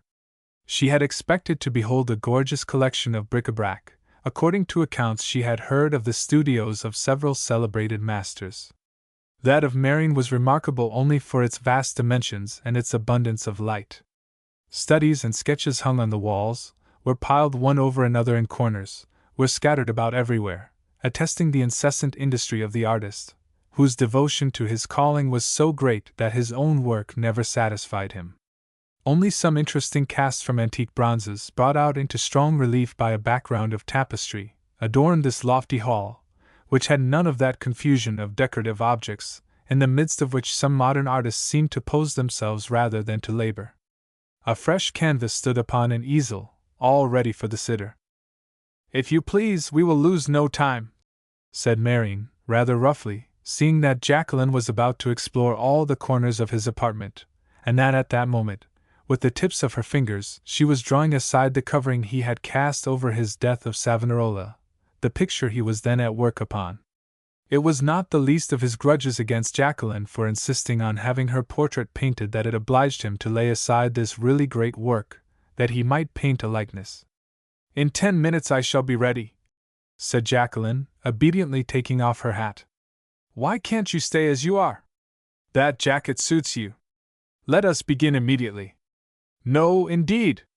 What a horrid suggestion!" she cried, running up to the box which was half open. "You'll see how much better I can look in a moment or two. I put no faith in your fancies about your toilette. I certainly don't promise to accept them." Nevertheless, he left her alone with her Bernese governess, saying, "Call me when you are ready, I shall be in the next room." A quarter of an hour, and more, passed, and no signal had been given. Marian, getting out of patience, knocked on the door. "Have you nearly done beautifying yourself?" he asked, in a tone of irony. "Just done," replied a low voice, which trembled. He went in, and to the great amusement of Fräulein Schultz, who was not too preoccupied to notice everything, he stood confounded, petrified, as a man might be by some work of magic. What had become of Jacqueline? What had she in common with that dazzling vision? Had she been touched by some fairy's wand? Or, to accomplish such a transformation, had nothing been needed but the substitution of a woman's dress, fitted to her person, for the short skirts and loose waists cut in a boyish fashion, which had made the little girl seem hardly to belong to any sex, an indefinite being, condemned, as it were, to childishness? How tall, and slender, and graceful she looked in that long gown, the folds of which fell from her waist in flowing lines, a waist as round and flexible as the branch of a willow. What elegance there was in her modest corsage, which displayed for the first time her lovely arms and neck, half afraid of their own exposure. She still was not robust, but the leanness that she herself had owned to was not brought into prominence by any bone or angle. Her dark skin was soft and polished, the color of ancient statues which have been slightly tinted yellow by exposure to the sun. This girl, a Parisienne, seemed formed on the model of a figurine of Tanagra. Greek, too, was her small head, crowned only by her usual braid of hair, which she had simply gathered up so as to show the nape of her neck, which was perhaps the most beautiful thing in all her beautiful person. "Well, what do you think of me?" she said to Marian, with a searching glance to see how she impressed him, a glance strangely like that of a grown woman. "Well, I can't get over it. Why have you bedizened yourself in that fashion?" he asked, with an affectation of brusquerie, as he tried to recover his power of speech. "Then you don't like me?" she murmured, in a low voice. Tears came into her eyes, her lips trembled. "I don't see Jacqueline." "No, I should hope not, but I am better than Jacqueline, am I not? I am accustomed to Jacqueline. This new acquaintance disconcerts me. Give me time to get used to her. But once again let me ask, what possessed you to disguise yourself?" "I am not disguised. I am disguised when I am forced to wear those things, which do not suit me," said Jacqueline, pointing to her gray jacket and plaid skirt which were hung up on a hat rack.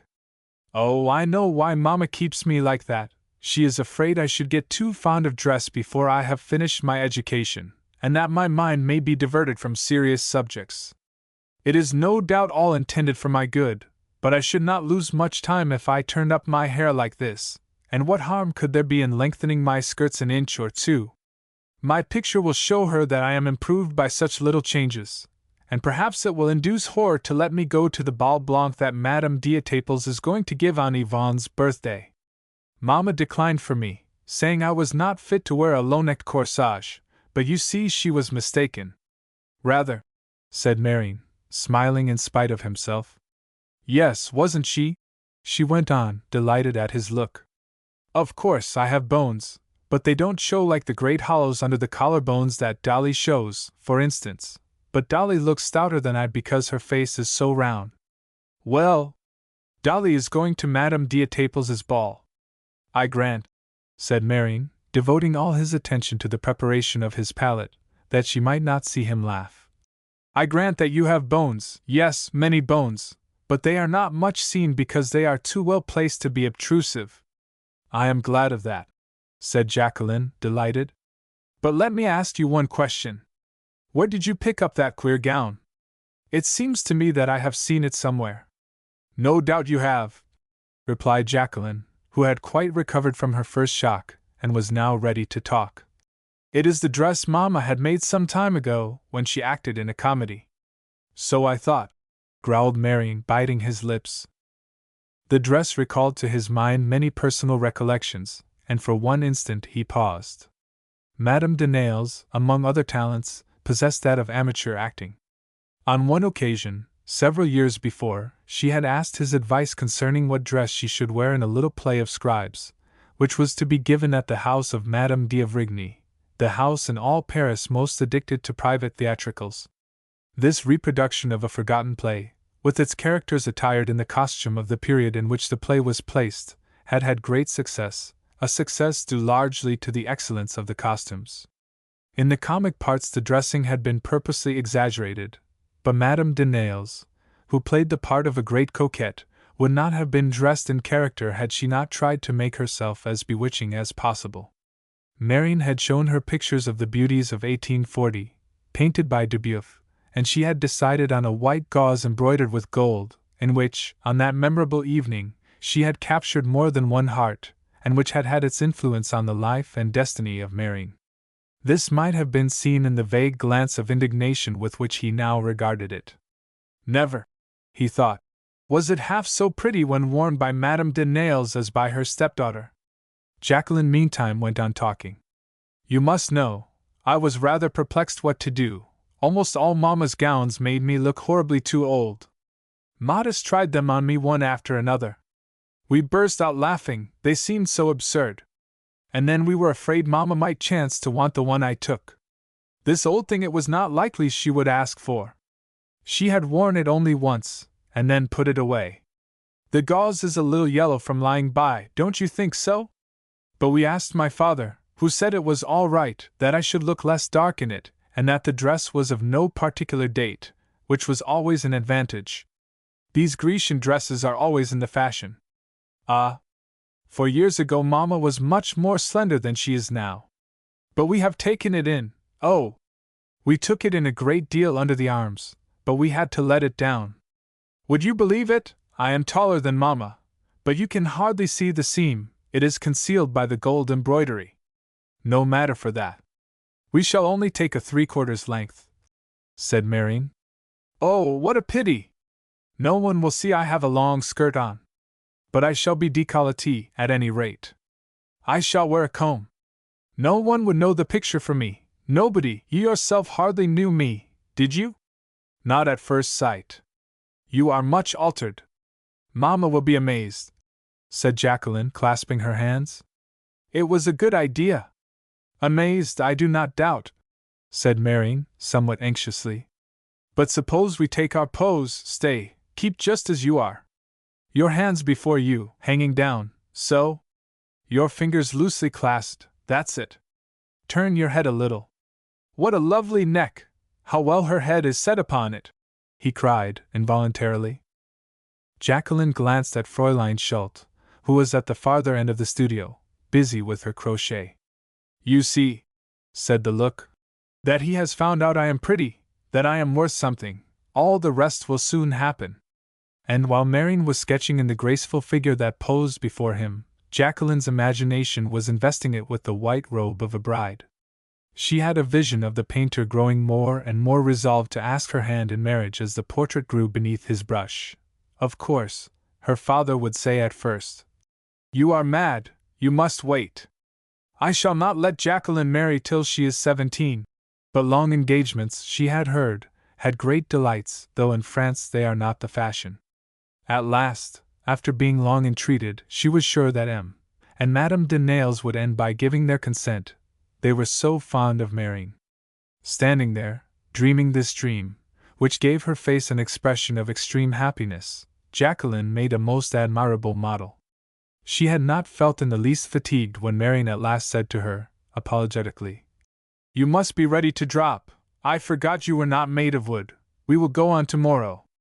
Jacqueline, having put on her grey jacket with as much contempt for it as Cinderella may have felt for her rags after her successes at the ball, departed with the delightful sensation of having made a bold first step, and being eager to make another.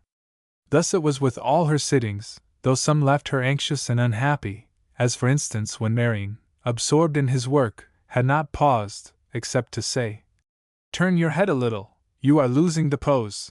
Or else, Now you may rest for today.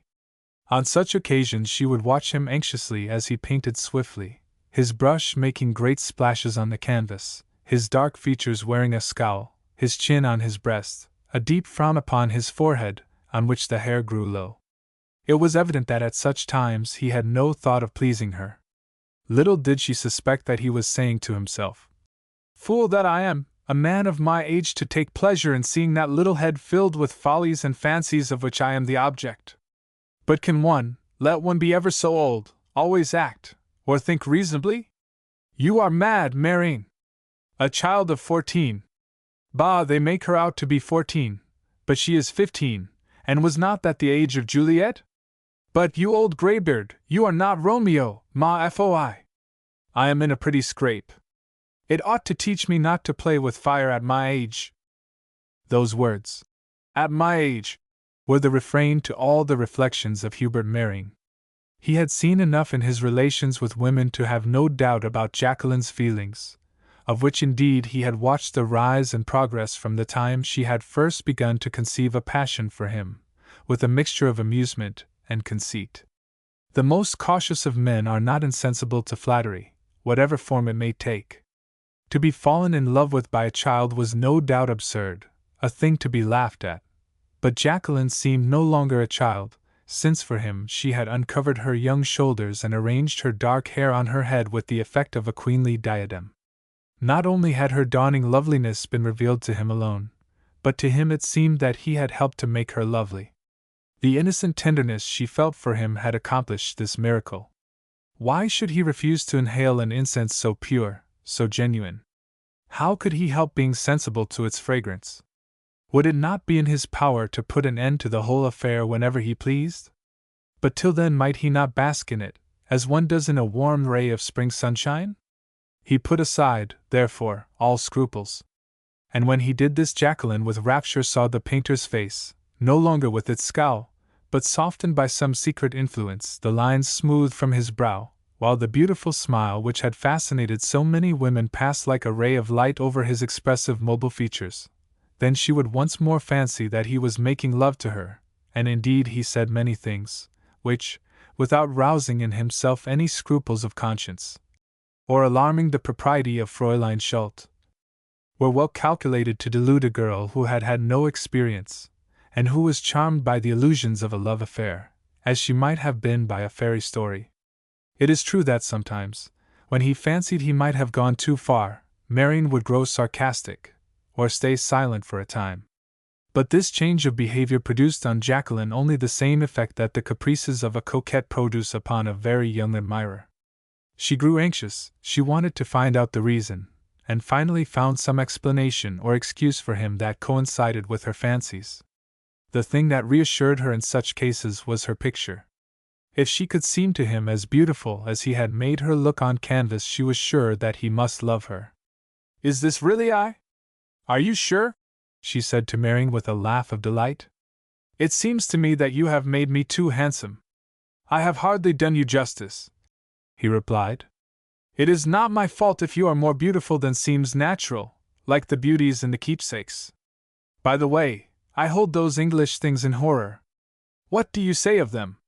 Then Jacqueline undertook to defend the keepsake beauties with animation, declaring that no one but a hopelessly realistic painter would refuse to do justice to those charming monstrosities. "Good heavens!" thought Marion. "If she is adding a quick wit to her other charms, that will put the finishing stroke to me." When the portrait was sufficiently advanced, M. de Nayles came to the studio to judge of the likeness. He was delighted.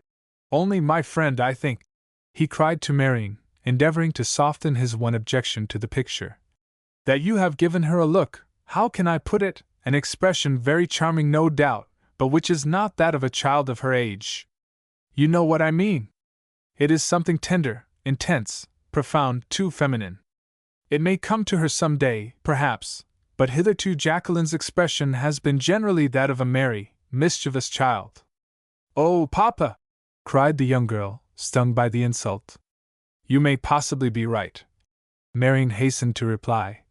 "It was probably the fatigue of posing that gave her that expression." "Oh!" repeated Jacqueline, more shocked than ever. "I can alter it," said the painter, much amused by her extreme despair. But Marion thought that Jacqueline had not in the least that precocious air which her father attributed to her. When standing before him she gave herself up to thoughts the current of which he followed easily, watching on her candid face its changes of expression. How could he have painted her other than she appeared to him? Was what he saw an apparition, or was it a work of magic? Several times during the sittings M. de Nayles made his appearance in the studio, and after greatly praising the work, persisted in his objection that it made Jacqueline too old. But since the painter saw her thus, they must accept his judgment. It was no doubt an effect of the grown-up costume that she had had a fancy to put on. "After all," he said to Jacqueline, "it is of not much consequence. You will grow up to it some of these days. And I pay you my compliments in advance on your appearance in the future." She felt like choking with rage. "Oh! Is it right," she thought, "for parents to persist in keeping a young girl forever in her cradle, so to speak?"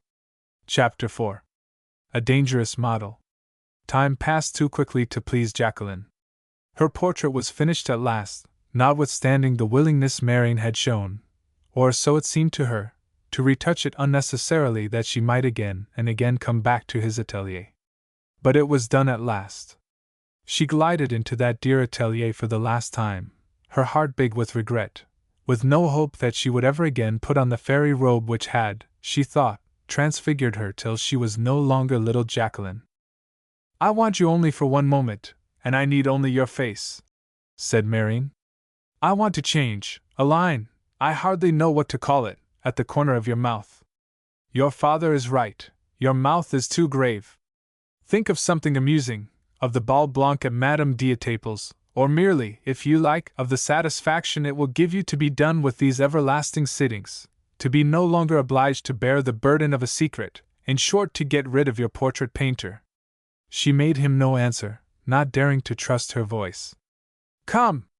Now, on the contrary, you are tightening your lips," said Marion, continuing to play with her as a cat plays with a mouse, provided there ever was a cat who, while playing with its mouse, had no intention of crunching it.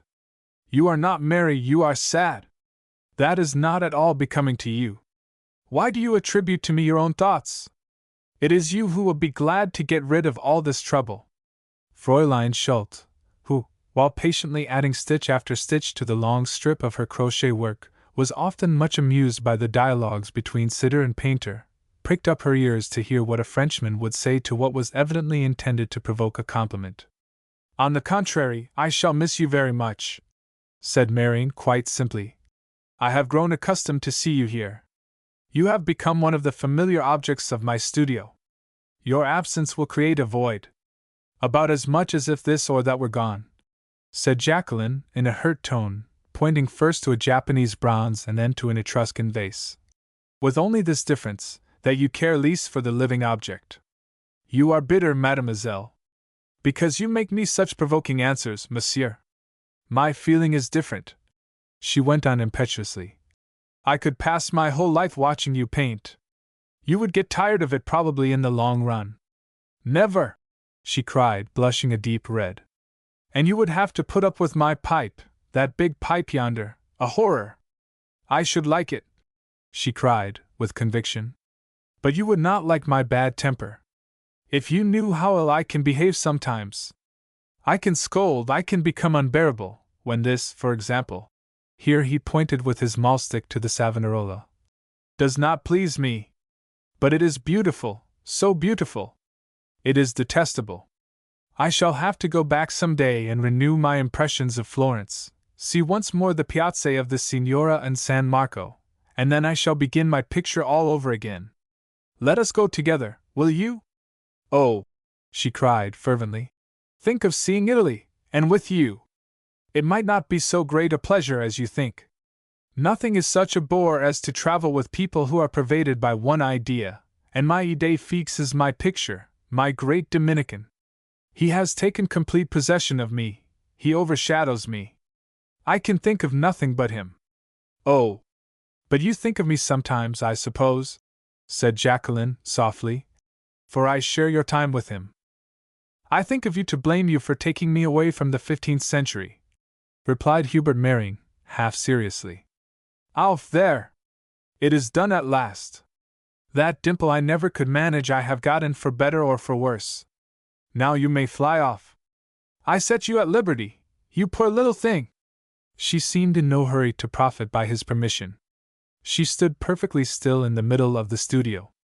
Do you think I have posed well, faithfully, and with docility all these weeks? She asked at last. I will give you a certificate to that effect if you like. No one could have done better. And if the certificate is not all I want, will you give me some other present? A beautiful portrait, what can you want more? The picture is for Mamma. I ask a favor on my own account. I refuse it beforehand. But you can tell me what it is, all the same. Well then, the only part of your house that I have ever been in is this atelier. You can imagine I have a curiosity to see the rest. I see. You threaten me with a domiciliary visit without warning. Well, certainly if that would give you any amusement.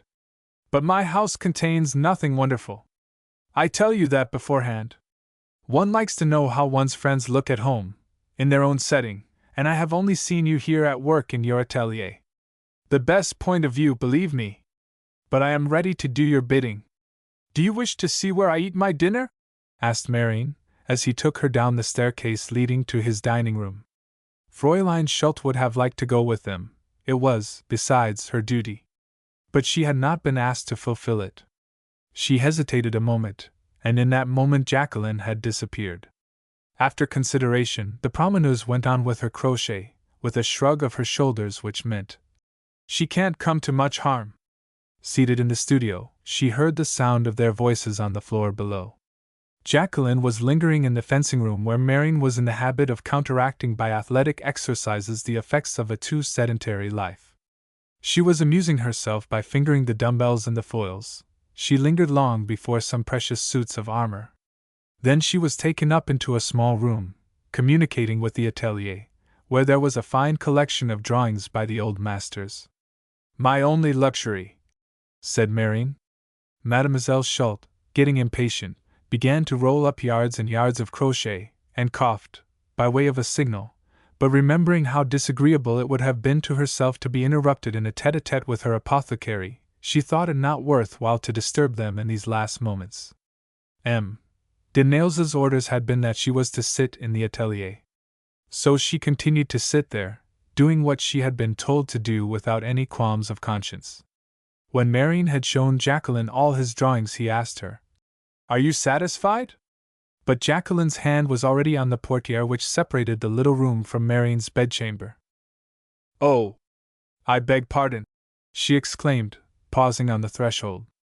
"One would think you would like to see me asleep," said Marion with some little embarrassment. "I never should have thought your bedroom would have been so pretty." "Why, it is as elegant as a lady's chamber," said Jacqueline, slipping into it as she spoke, with an exciting consciousness of doing something she ought not to do. "What an insult, when I thought all my tastes were simple and severe," he replied.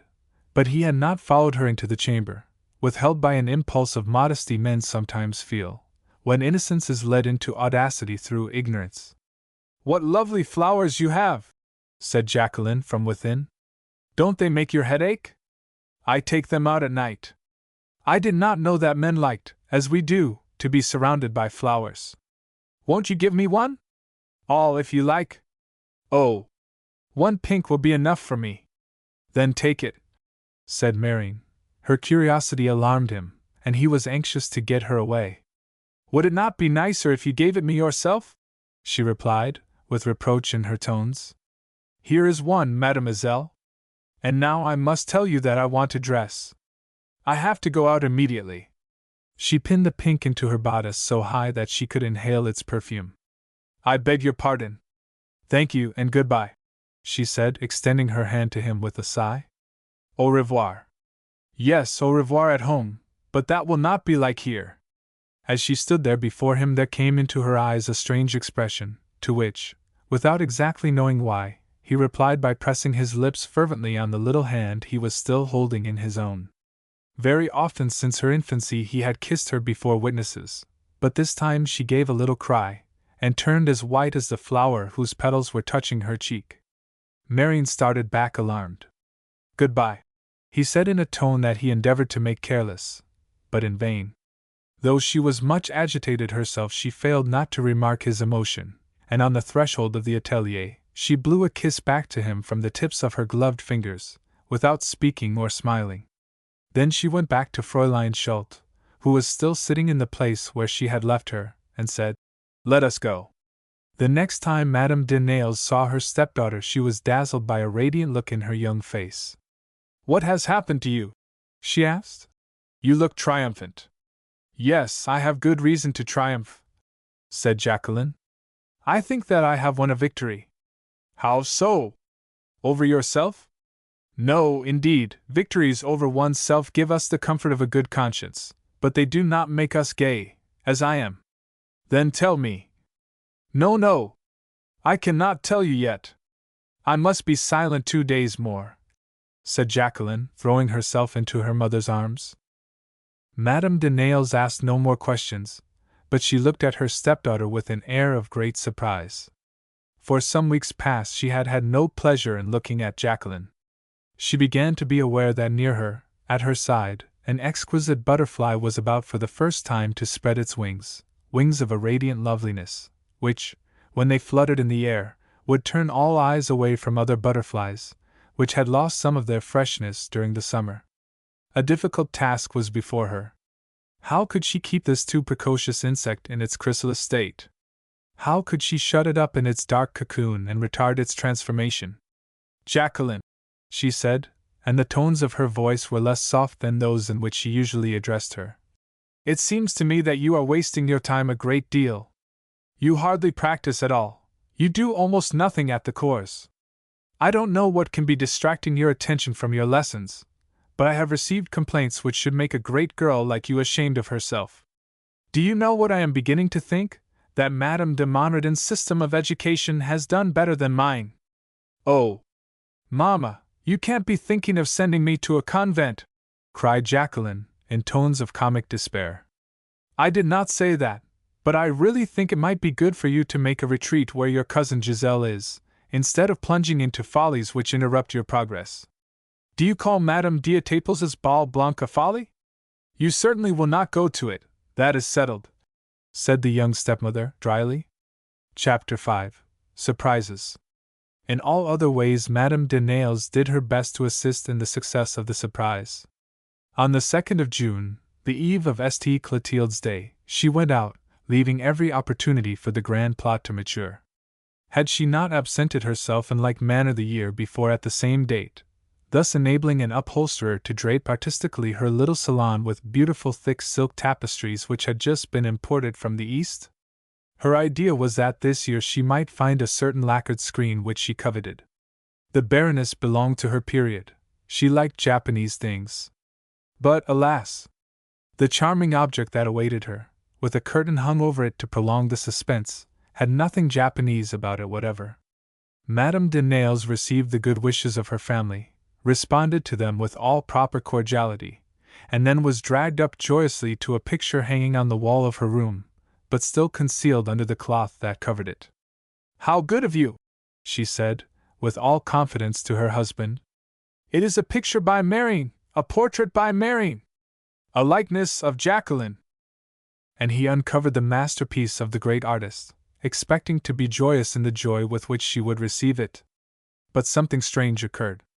Madame de Nayles sprang back a step or two, stretching out her arms as if repelling an apparition. Her face was distorted, her head was turned away, then she dropped into the nearest seat and burst into tears. "Mamma, dear little mamma, what is it?" cried Jacqueline, springing forward to kiss her. Madame de Nayles disengaged herself angrily from her embrace. "Let me alone!" she cried. "Let me alone! How dared you?" And impetuously, hardly restraining a gesture of horror and hate, she rushed into her own chamber. Thither her husband followed her, anxious and bewildered, and there he witnessed a nervous attack which ended in a torrent of reproaches. Was it possible that he had not seen the impropriety of those sittings to Marion? Oh, yes! No doubt he was an old friend of the family, but that did not prevent all these deceptions, all these disguises, and all the other follies which he had sanctioned, he, Jacqueline's father, from being very improper. Did he wish to take from her all authority over his child, a girl who was already too much disposed to emancipate herself?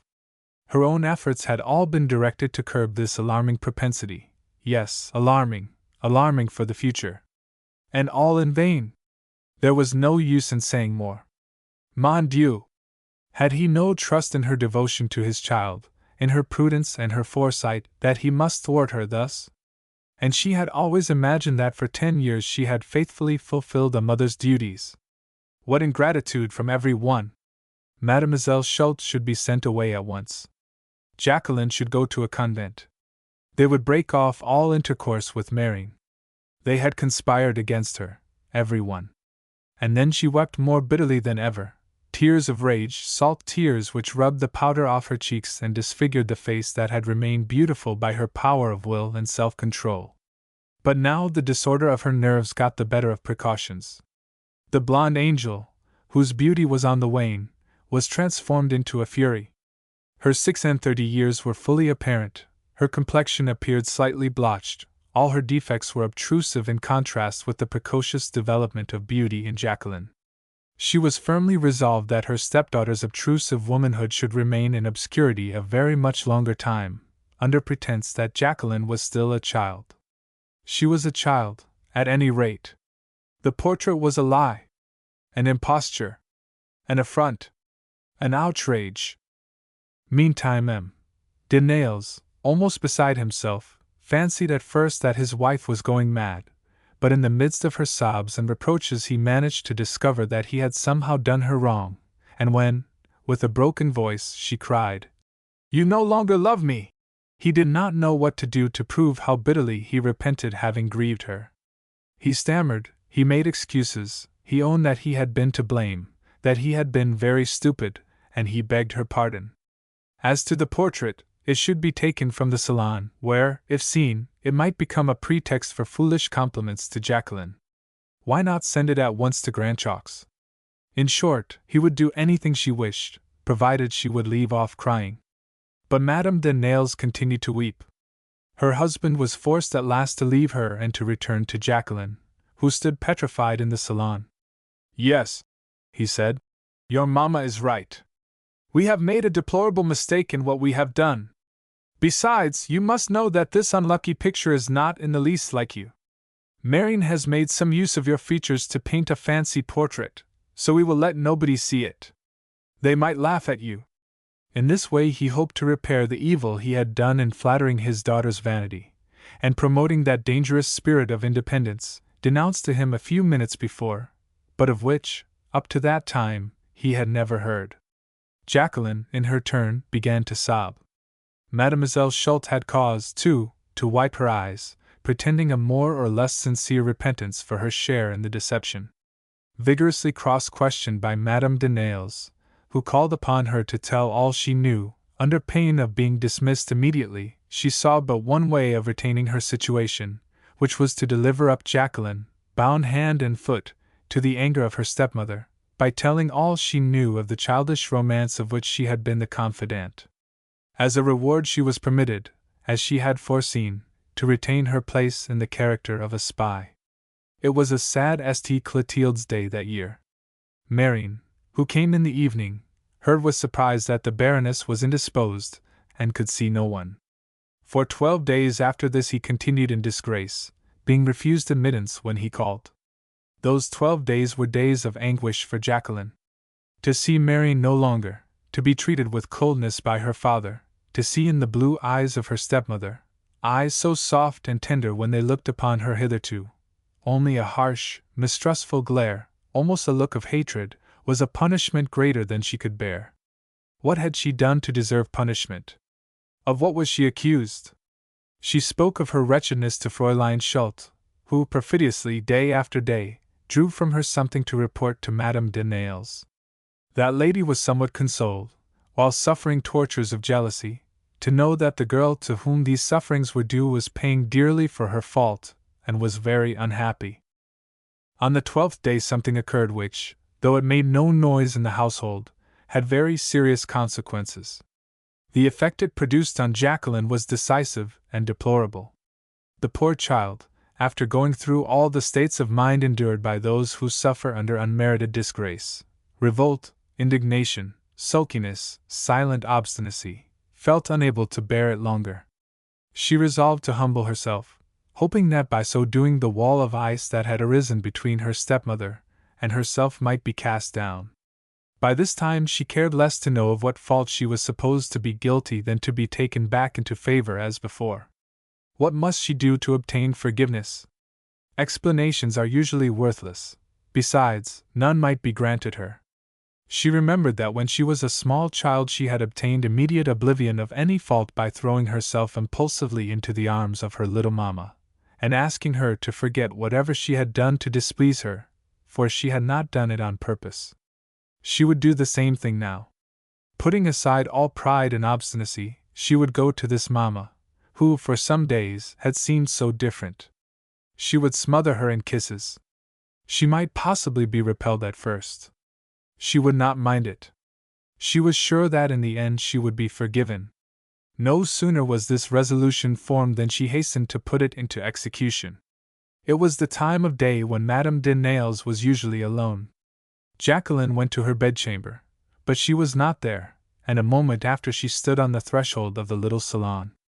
There she stopped short, not quite certain how she should proceed, asking herself what would be her reception. "How shall I do it?" she thought. "How had I better do it?" "Bah!" she answered these doubts.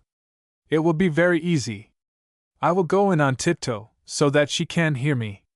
I will slip behind her chair, and I will hug her suddenly, so tight, so tenderly, and kiss her till she tells me that all has been forgiven." As she thought thus, Jacqueline noiselessly opened the door of the salon, over which, on the inner side, hung a thick plush portière. But as she was about to lift it, the sound of a voice within made her stand motionless. She recognized the tones of Marion. He was pleading, imploring, interrupted now and then by the sharp and still angry voice of her mamma. They were not speaking above their breath, but if she listened she could hear them, and without any scruples of conscience, she did listen intently, anxious to see her way through the dark fog in which, for 12 days, she had wandered. "I do not go quite so far as that," said Madame de Nayles dryly. "It is enough for me that she produced an illusion of such beauty upon you. Now I know what to expect." "That is nonsense," replied Marion. "Mere foolishness. You jealous!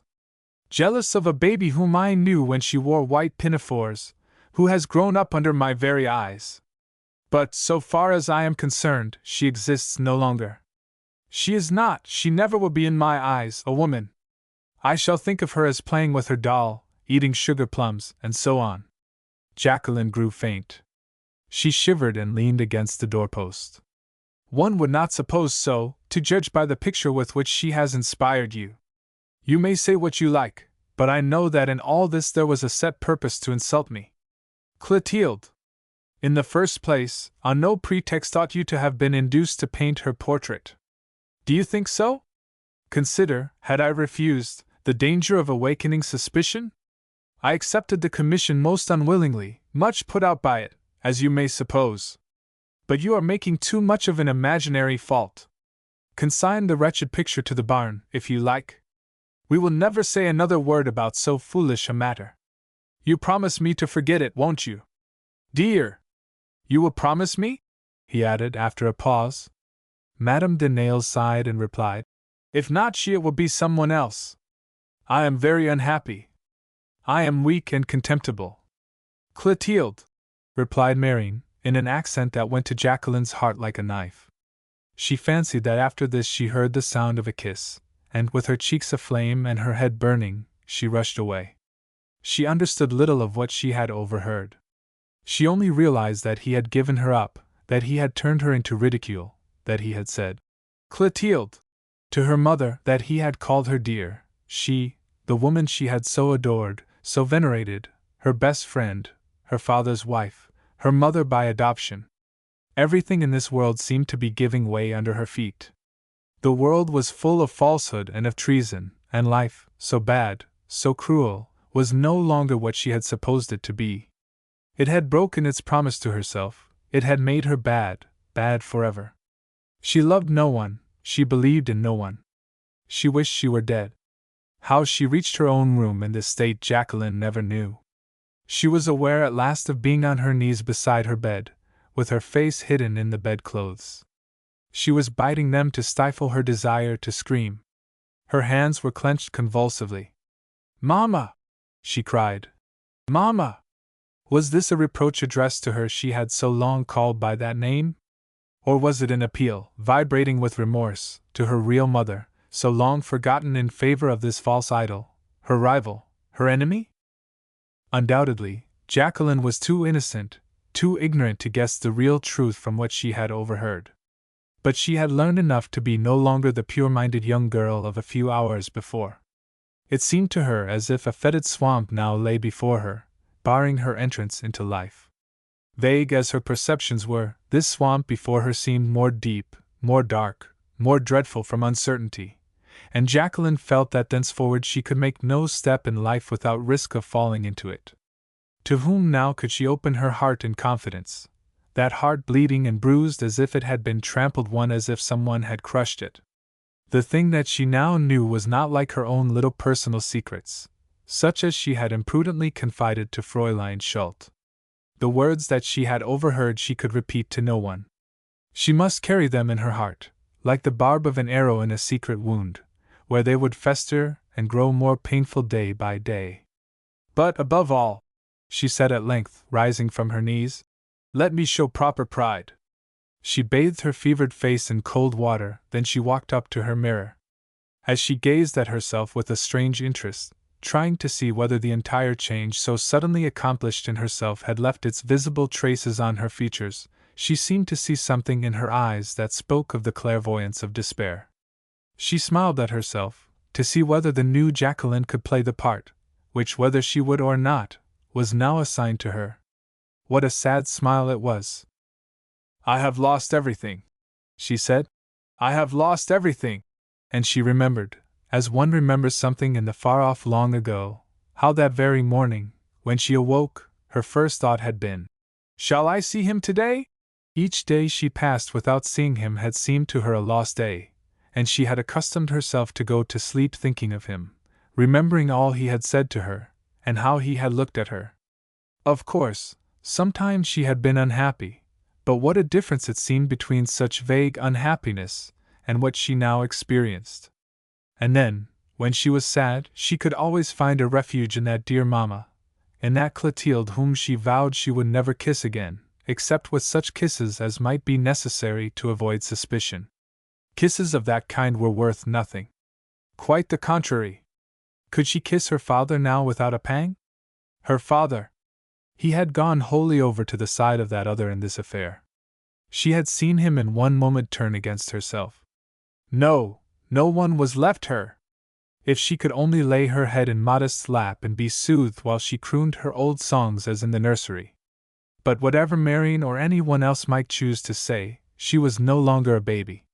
The bitter sense of her isolation arose in her. She could hardly breathe.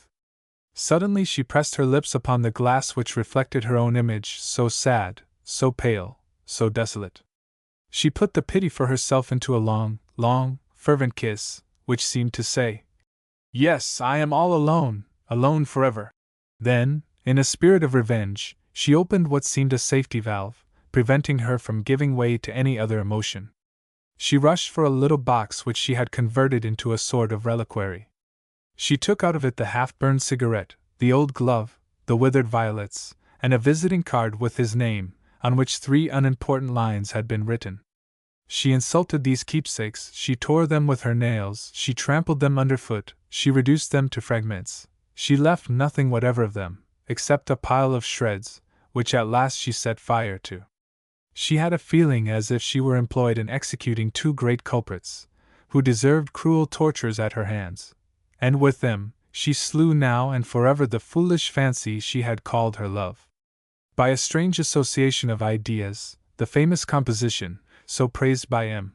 Regis, came back to her memory, and she cried, "If I remember, I shall be more unhappy. All has been a dream. His look was a dream, his pressure of my hand, his kiss on the last day, all were dreams. He was making a fool of me when he gave me that pink which is now in this pile of ashes. He was laughing when he told me I was more beautiful than was natural. Never have I been, never shall I be in his eyes, more than the baby he remembers playing with her doll." And unconsciously, as Jacqueline said these words, she imitated the careless accent with which she had heard them fall from the lips of the artist. And she would have again to meet him. If she had had thunder and lightning at her command, as she had had the match with which she had set fire to the memorials of her juvenile folly, Marion would have been annihilated on the spot. She was at that moment a murderess at heart. But the dinner bell rang. The young fury gave a last glance at the adornments of her pretty bedchamber, so elegant, so original, all blue and pink, with a couch covered with silk embroidered with flowers. She seemed to say to them all, "Keep my secret. It is a sad one. Be careful, keep it safely." The cupids on the clock, the little book rest on a velvet stand, the picture of the Virgin that hung over her bed, with rosaries and palms entwined about it, the photographs of her girl-friends standing on her writing table in pretty frames of old-fashioned silk, all seemed to see her depart with a look of sympathy. She went down to the dining-room, resolved to prove that she would not submit to punishment. The best way to brave Madame de Nayles was, she thought, to affect great calmness and indifference, even, if she could, some gaiety. But the task before her was more difficult than she had expected. Apparently, as a proof of reconciliation, Marion had been kept to dinner. To see him so soon again after his words of outrage was more than she could bear. For one moment the earth seemed to sink under her feet. She roused her pride by an heroic effort, and that sustained her. She exchanged with the artist, as she always did, a friendly "Good evening," and ate her dinner, though it nearly choked her. Madame de Nayles had red eyes, and Jacqueline made the reflection that women who are 35 should never weep. She knew that her face had not been made ugly by her tears, and this gave her a perverse satisfaction in the midst of her misery. Of Marion she thought, "He sits there as if he had been put en penitence. No doubt he could not endure scenes, and the one he had just passed through must have given him the downcast look which Jacqueline noticed with contempt." What she did not know was that his depression had more than one cause. He felt, and felt with shame and with discouragement, that the fetters of a connection which had long since ceased to charm had been fastened on his wrists tighter than ever, and he thought, "I shall lose all my energy, I shall lose even my talent. While I wear these chains I shall see ever before me, tortures of Tantalus, the vision of a new love, fresh as the dawn, which beckons to me as it passes before my sight, which lays on me the light touch of a caress, while I am forced to see it glide away, to let it vanish, disappear forever. And alas! That is not all. If I have deceived an inexperienced heart by words spoken or deeds done in a moment of weakness or temptation, can I flatter myself that I have acted like an honest man?" This is what Marion was really thinking, while Jacqueline looked at him with an expression she strove to make indifferent, but which he interpreted, though she knew it not. "You have done me all the harm you can." De Nayles meantime went on talking, with little response from his wife or his guests, about some vehement discussion of a new law going on just then in the chamber, and he became so interested in his own discourse that he did not remark the constraint of the others. Marion at last, tired of responding in monosyllables to his remarks, said abruptly, a short time before dessert was placed upon the table, something about the probability of his soon going to Italy. "A pilgrimage of art to Florence!" cried the Baron, turning at once from politics. "That's good. But wait a little, let it be after the rising of the chamber. We will follow your steps. It has been the desire of my wife's life, a little jaunt to Italy. Has it not, Clotilde? So we will all go in September or October. What say you?" "In September or October, whichever suits you," said Marion with despair. "Not 1 month of liberty. Why couldn't they leave him to his Savonarola? Must he drag about a ball and chain like a galley slave?" Clotilde rewarded De Nayles with a smile, the first smile she had given him since their quarrel about Jacqueline. "My wife has got over her displeasure," he said to himself, delightedly. Jacqueline, on her part, well remembered the day when Hubert had spoken to her for the first time of his intended journey, and how he had added, in a tone which she now knew to be badinage, but which then, alas! she had believed serious, "Suppose we go together?" And her impulse to shed tears became so great, that when they left the dinner table she escaped to her own room, under pretense of a headache.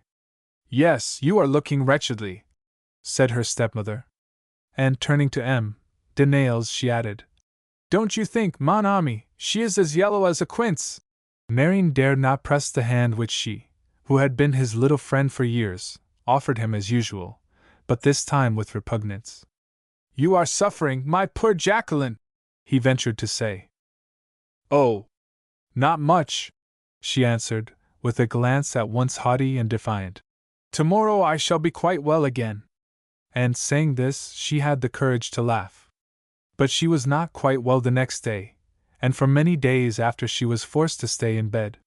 The doctor who came to see her talked about low fever, attributed it to too rapid growth, and prescribed sea bathing for her that summer. The fever, which was not very severe, was of great service to Jacqueline. It enabled her to recover in quiet from the effects of a bitter deception. Madame de Nayles was not sufficiently uneasy about her to be always at her bedside. Usually the sick girl stayed alone, with her window curtains closed, lying there in the soft half-light that was soothing to her nerves. The silence was broken at intervals by the voice of Modeste, who would come and offer her medicine. When Jacqueline had taken it, she would shut her eyes, and resume, half asleep, her sad reflections. These were always the same. What could be the tie between her stepmother and Marion? She tried to recall all the proofs of friendship she had seen pass between them, but all had taken place openly. Nothing that she could remember seemed suspicious. So she thought at first, but as she thought more, lying, feverish, upon her bed, several things, little noticed at the time, were recalled to her remembrance.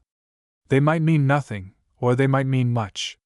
In the latter case, Jacqueline could not understand them very well. But she knew he had called her Clotilde, that he had even dared to say, thou, to her in private. These were things she knew of her own knowledge.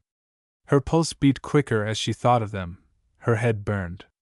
In that studio, where she had passed so many happy hours, had Marion and her stepmother ever met as lovers? Her stepmother and Marion! She could not understand what it meant. Must she apply to them a dreadful word that she had picked up in the history books, where it had been associated with such women as Margaret of Burgundy, Isabeau of Bavaria, and Boleyn, and other princesses of very evil reputation? She had looked it out in the dictionary, where the meaning given was to be unfaithful to conjugal vows. Even then she could not understand precisely the meaning of adultery, and she set herself to solve it during the long lonely days when she was convalescent.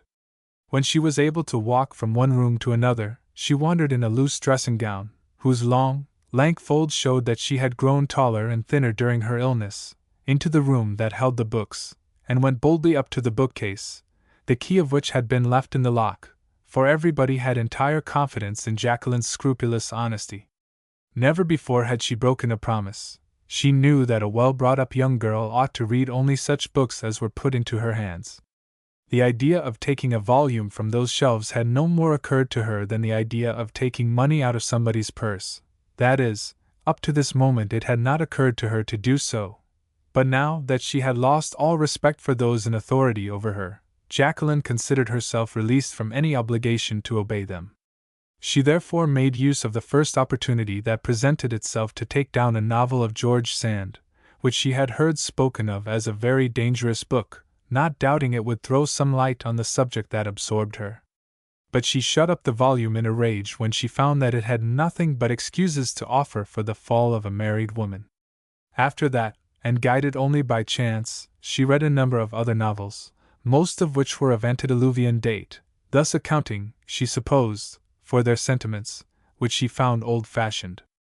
We should be wrong, however, if we suppose that Jacqueline's crude judgment of these books had nothing in common with true criticism. Her only object, however, in reading all this sentimental prose was to discover, as formerly she had found in poetry, something that applied to her own case. But she soon discovered that all the sentimental heroines in the so-called bad books were persons who had had bad husbands. Besides, they were either widows or old women, at least 30 years old. It was astounding. There was nothing, absolutely nothing, about young girls, except instances in which they renounced their hopes of happiness. What an injustice! Among these victims the two that most attracted her sympathy were Madame de Camers and Renée Malperin. But what horrors surrounded them! What a varied assortment of deceptions, treacheries, and mysteries lay hidden under the outward decency and respectability of what men called the world! Her young head became a stage on which strange plays were acted. What one reads is good or bad for us, according to the frame of mind in which we read it, according as we discover in a volume healing for the sickness of our souls, or the contrary. In view of the circumstances in which she found herself, what Jacqueline absorbed from these books was poison.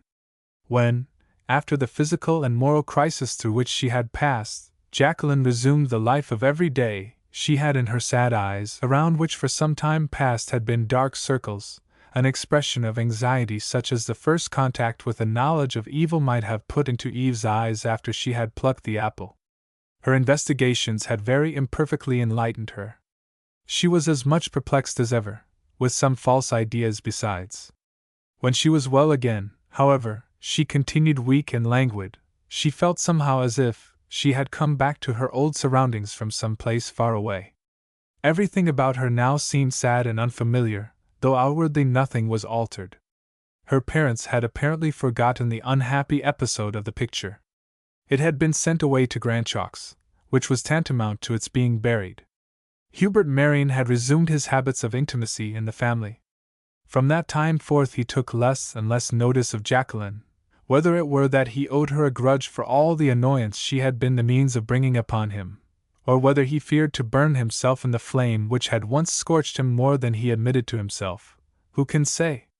Perhaps he was only acting in obedience to orders. Chapter 6. A Convent Flower. One of Jacqueline's first walks, after she had recovered, was to see her cousin Giselle at her convent. She did not seek this friend's society when she was happy and in a humor for amusement, for she thought her a little straight-laced, or, as she said, too like a nun, but nobody could condole or sympathize with a friend in trouble like Giselle. It seemed as if nature herself had intended her for a sister of charity, a grey sister, as Jacqueline would sometimes call her, making fun of her somewhat dull intellect, which had been benumbed, rather than stimulated, by the education she had received. The Benedictine convent is situated in a dull street on the left bank of the Seine, all gardens and hotels, that is, detached houses. Grass sprouted here and there among the cobblestones. There were no street lamps and no policemen. Profound silence reigned there.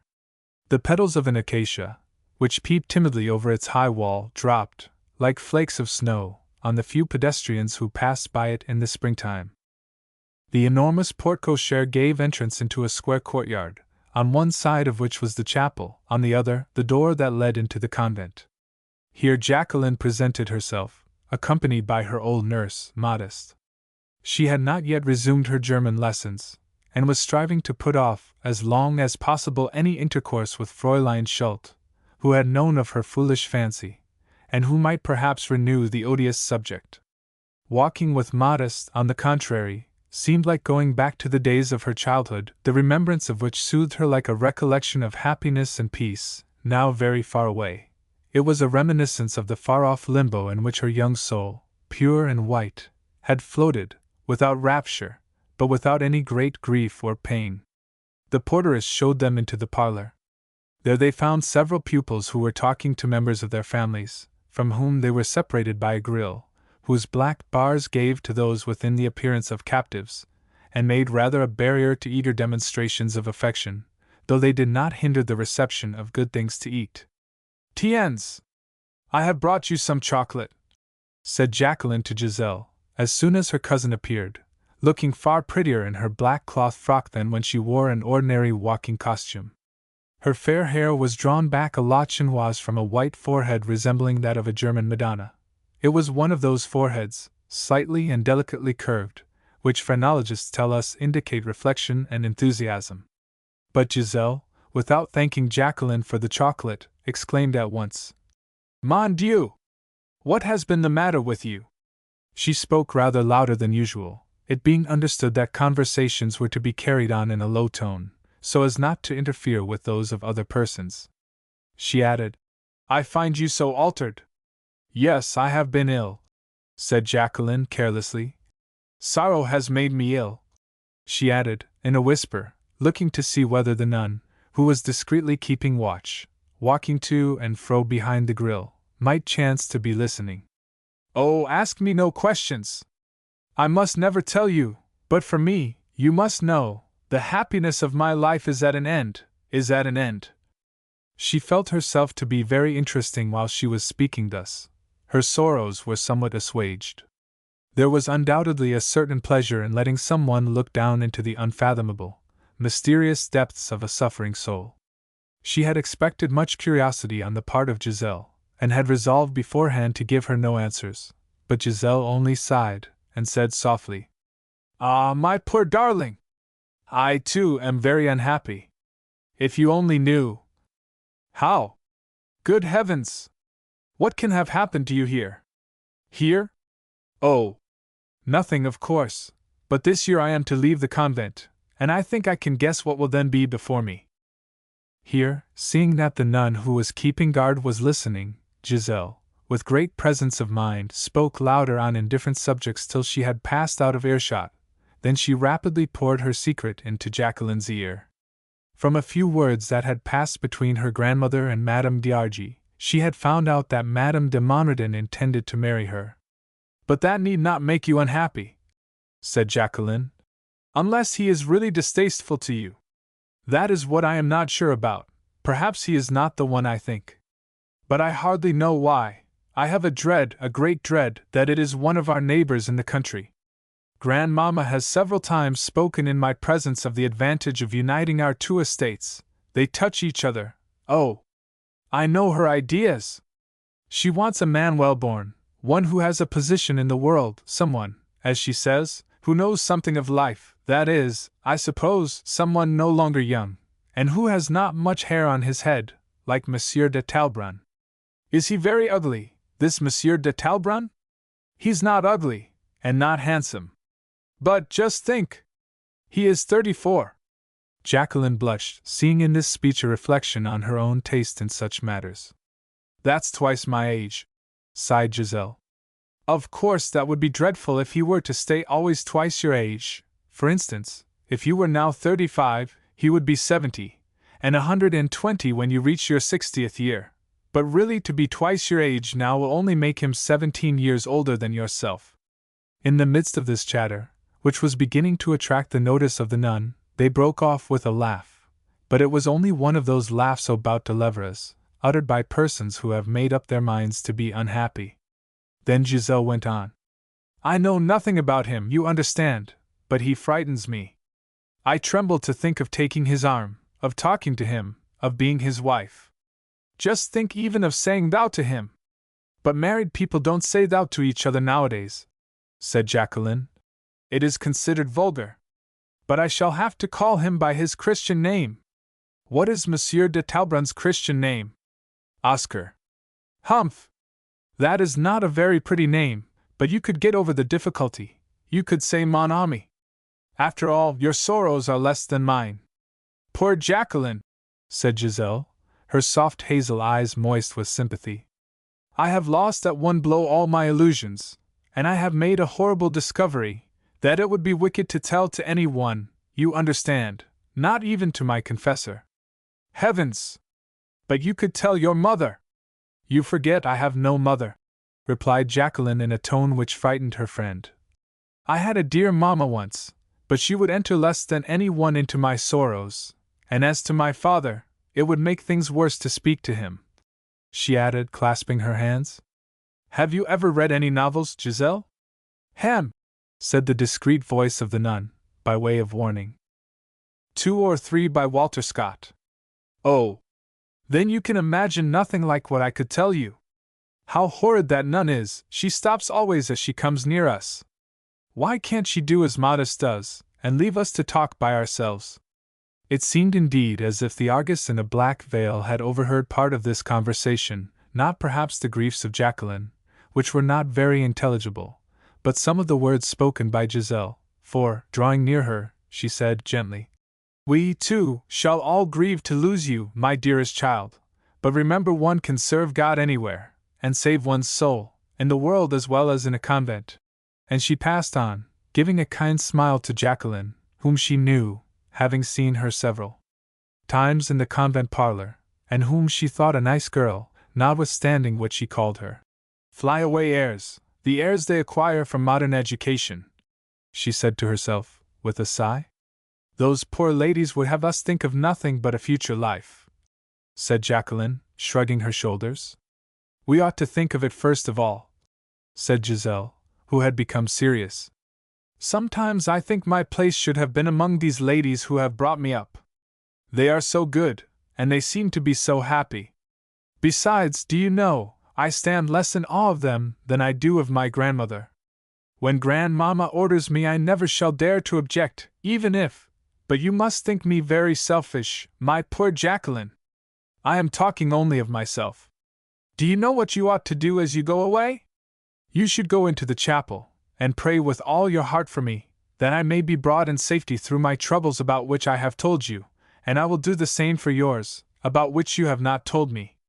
An exchange of prayers is the best foundation for a friendship, she added, for Giselle had many little convent maxims at her fingers' ends, to which, when she uttered them, her sincerity of look and tone gave a personal meaning.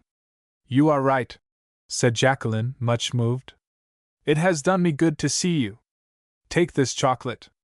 And you must take this, said Giselle, giving her a little illuminated card, with sacred words and symbols. Adieu, dearest, say, have you ever detested any one? Never, cried Giselle, with horror. Well, I do detest, you are right, I will go into the chapel. I need some exorcism. And laughing at her use of this last word, the same little mirthless laugh that she had uttered before, Jacqueline went away, followed by the admiring glances of the other girls, who from behind the bars of their cage noted the brilliant plumage of this bird who was at liberty.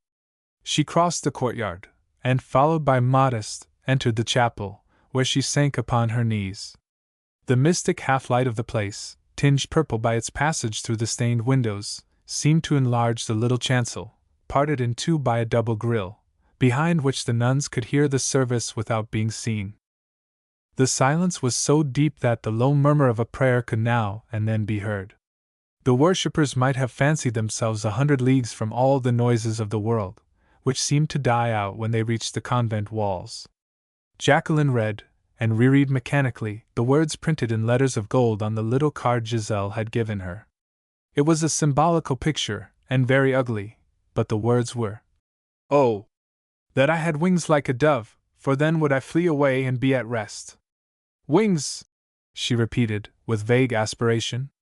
The aspiration seemed to disengage her from herself, and from this earth, which had nothing more to offer her. Ah!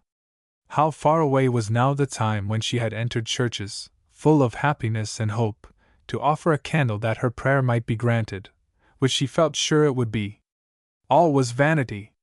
As she gazed at the grille, behind which so many women, whose worldly lives had been cut short, now lived, safe from the sorrows and temptations of this world, Jacqueline seemed for the first time to understand why Giselle regretted that she might not share forever the blessed peace enjoyed in the convent.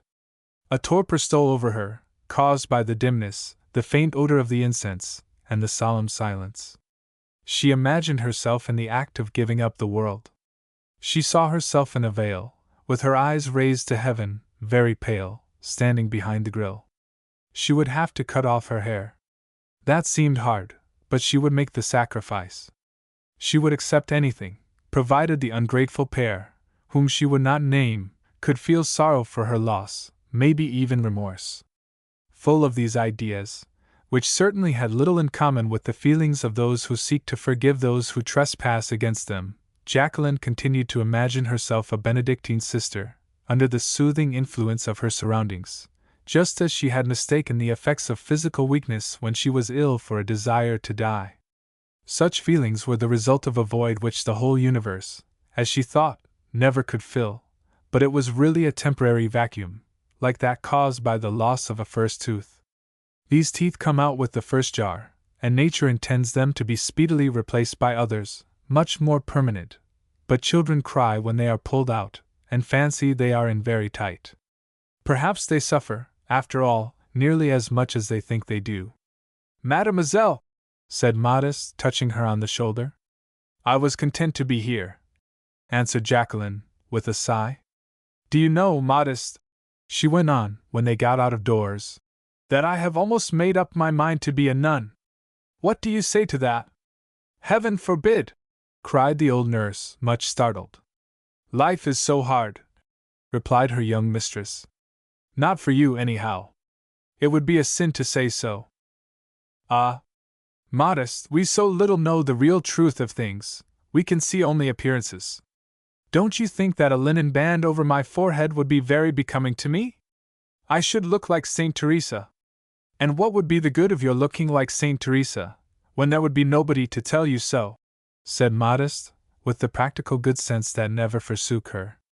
"You would be beautiful for yourself alone. You would not even be allowed a looking-glass. Just talk about that fancy to Monsieur. We should soon see what he would say to such a notion." M. de Nayles, having just left the chamber, was crossing the Pont de la Concorde on foot at this moment. His daughter ran up to him, and caught him by the arm. They walked homeward talking of very different things from bolts and bars.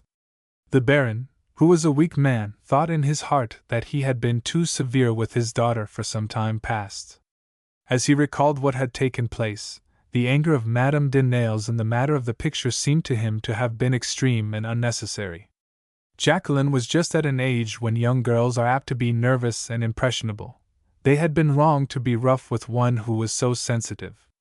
His wife was quite of his opinion, she acknowledged, not wishing him to think too much on the subject, that she had been too quick-tempered. Yes, she had said frankly. I am jealous. I want things to myself. I own I was angry when I thought that Jacqueline was about to throw off my authority, and hurt when I found she was capable of keeping up a concealment, when I believed she was so open always with me. My behavior was foolish, I acknowledge. But what can we do? Neither of us can go and ask her pardon? Of course not, said the father. All we can do is to treat her with a little more consideration for the future, and with your permission, I shall use her illness as an excuse for spoiling her a little. You have carte blanche, my dear, I agree to everything. So de Nails, with his daughter's arm in his, began to spoil her, as he had intended. You are still rather pale, he said, but sea bathing will change all that. Would you like to go to the seaside next month? Jacqueline answered with a little incredulous smile. Oh, certainly, Papa. You don't seem very sure about it. In the first place, where shall we go? Your mamma seems to fancy Holgate? Of course we must do what she wishes, replied Jacqueline, rather bitterly. But, little daughter, what would you like? What do you say to Tréport? I should like Tréport very much, because there we should be near Madame d'Argy. Jacqueline had felt much drawn to Madame d'Argy since her troubles, for she had been the nearest friend of her own mother, her own dead mother, too long forgotten. The chateau of Madame d'Argy, called Liserolles, was only 2 miles from Tréport, in a charming situation on the road to St. Valery. That's the very thing, then, said de Nails. Fred is going to spend a month at Liserolles with his mother. You might ride on horseback with him. He is going to enjoy a holiday, poor fellow, before he has to be sent off on long and distant voyages. I don't know how to ride, said Jacqueline, still in the tone of a victim. The doctor thinks riding would be good for you, and you have time enough yet to take some lessons. Mademoiselle Schult could take you 9 or 10 times to the riding school. And I will go with you the first time, added de Nails, in despair at not having been able to please her. Today we will go to Blackfern's and order a riding habit. Can I do more? At this, as if by magic, whether she would or not, the lines of sadness and sullenness disappeared from Jacqueline's face. Her eyes sparkled. She gave one more proof that to every Parisienne worthy of the name, the 2 pleasures in riding are, first to have a perfectly fitting habit, secondly, to have the opportunity of showing how pretty she can be after a new fashion. Shall we go to Blackfern's now? This very moment, if you wish it.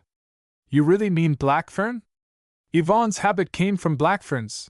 Yvonne Diataples was the incarnation of chic, of fashionable elegance, in Jacqueline's eyes. Her heart beat with pleasure when she thought how Belle and Dolly would envy her when she told them. I have a myrtle green riding habit, just like Yvonne's. She danced rather than walked as they went together to Blackfern's. A habit was much nicer than a long gown. A quarter of an hour later they were in the waiting room, where the last creations of the great lady's tailor were displayed upon lay figures, among saleswomen and essayesses, the very prettiest that could be found in England or the Batignolles, chosen because they showed off to perfection anything that could be put upon their shoulders, from the ugliest to the most extravagant. Deceived by the unusual elegance of these beautiful figures, ladies who are either young nor well-shaped allow themselves to be beguiled and cajoled into buying things not suited to them. Very seldom does a hunchback dowager hesitate to put upon her shoulders the garment that draped so charmingly those of the living statue hired to parade before her. Jacqueline could not help laughing as she watched this way of hunting larks, and thought the mirror might have warned them, like a scarecrow, rather than have tempted them into the snare. The head tailor of the establishment made them wait long enough to allow the pretty showgirls to accomplish their work of temptation. They fascinated Jacqueline's father by their graces and their glances, while at the same time they warbled into his daughter's ear, with a slightly foreign accent. That would be so becoming to mademoiselle. For ladies going to the seaside there were things of the most exquisite simplicity, this white fur, trimmed with white velvet, for instance, that jacket like the uniform of a naval officer with a cap to match. All to please Fred, said Jacqueline, laughing. De Nails, while they waited for the tailor, chose 2 costumes quite as original as those of Mademoiselle d'Etaples, which delighted Jacqueline all the more, because she thought it probable they would displease her stepmother. At last the magnificent personage, his face adorned with luxuriant whiskers, appeared with the bow of a great artist or a diplomatist, took Jacqueline's measure as if he were fulfilling some important function, said a few brief words to his secretary, and then disappeared. The group of English beauties sang in chorus that Mademoiselle might come back that day week and try it on. Accordingly, a week later Jacqueline, seated on the wooden horse used for this purpose, had the satisfaction of assuring herself that her habit, fitting marvelously to her bust, showed not a wrinkle, any more than a gant de suede shows on the hand. It was closely fitted to a figure not yet fully developed, but which the creator of the chef d'oeuvre deigned to declare was faultless.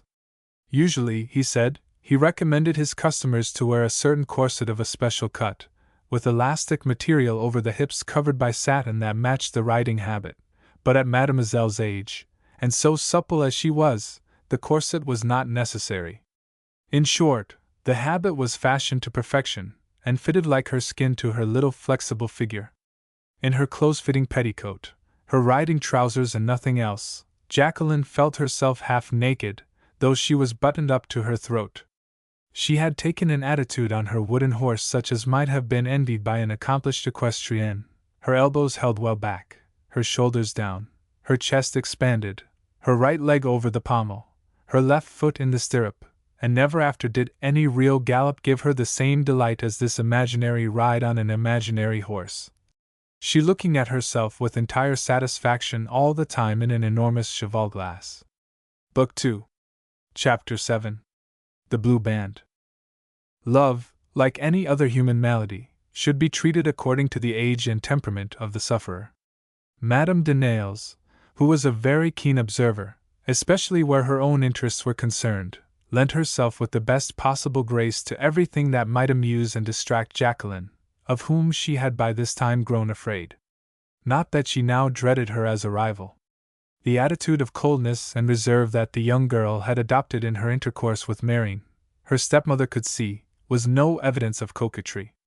She showed, in her behavior to the friend of the family, a freedom from embarrassment which was new to her, and a frigidity which could not possibly have been assumed so persistently.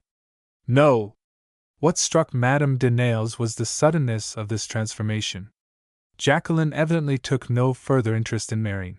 She had apparently no longer any affection for herself. She, who had been once her dear little mamma, whom she had loved so tenderly, now felt herself to be considered only as a stepmother.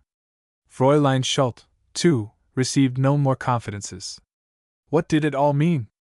Had Jacqueline, through any means, discovered a secret, which, in her hands, might be turned into a most dangerous weapon? She had a way of saying before the guilty pair, "Poor papa," with an air of pity, as she kissed him, which made Madame de Nailes's flesh creep, and sometimes she would amuse herself by making ambiguous remarks which shot arrows of suspicion into a heart already afraid. "I feel sure," thought the Baroness, "that she has found out everything. But no! It seems impossible. How can I discover what she knows?" Jacqueline's revenge consisted in leaving her stepmother in doubt. She more than suspected, not without cause, that Fräulein Schulte was false to her, and had the wit to baffle all the clever questions of her promeneurs.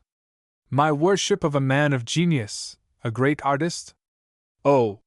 That has all come to an end since I have found out that his devotion belongs to an elderly lady with a fair complexion and light hair. I am only sorry for him." Jacqueline had great hopes that these cruel words would be reported, as they were, to her stepmother, and of course, they did not mitigate the Baroness's uneasiness. Madame de Nayles revenged herself for this insult by dismissing the innocent echo of the impertinence, of course, under some plausible pretext. She felt it necessary also to be very cautious how she treated the enemy whom she was forced to shelter under her own roof. Her policy, a policy imposed on her by force of circumstances, was one of great indulgence and consideration, so that Jacqueline, soon feeling that she was for the present under no control, took the bit between her teeth.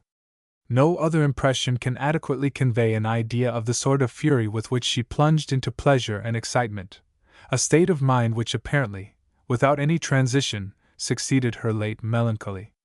She had done with sentiment, she thought, forever. She meant to be practical and positive, a little Parisienne, and, in the swim, there were plenty of examples among those she knew that she could follow. Berthe, Helene, and Claire Wermont were excellent leaders in that sort of thing. Those three daughters of the agent de change were at this time at Tréport, in charge of a governess, who let them do whatever they pleased, subject only to be scolded by their father, who came down every Saturday to Tréport, on that train that was called the train de Maris. They had made friends with 2 or 3 American girls, who were called fast, and Jacqueline was soon enrolled in the ranks of that gay company. The cure that was begun on the wooden horse at Blackfriars was completed on the seashore. The girls with whom she now associated were 9 or 10 little imps of Satan, who, with their hair flying in the wind and their caps over one ear, made the quiet beach ring with their boy-like gaiety. They were called the Blue Band, because of a sort of uniform that they adopted. We speak of them intentionally as masculine, and not feminine, because what is masculine best suited their appearance and behavior, for, though all could flirt like coquettes of experience, they were more like boys than girls, if judged by their age and their costume. These blues lived close to one another on that avenue that is edged with chalets, cottages, and villas, whose lower floors are abundantly provided with great glass windows, which seem to let the ocean into their very rooms, as well as to lay bare everything that passes in them to the public eye, as frankly as if their inmates bivouacked in the open street. Nothing was private, either the meals, nor the coming and going of visitors. It must be said, however, that the inhabitants of these glass houses were very seldom at home. Bathing, and croquet, or tennis, at low water, on the sands, searching for shells, fishing with nets, dances at the casino, little family dances alternating with concerts, to which even children went till 9 o'clock, would seem enough to fill up the days of these young people, but they had also to make boating excursions to Caire, Cratouille, and Ourdel, besides riding parties in the beautiful country that surrounded the chateau of Lizeroles, where they usually dismounted on their return.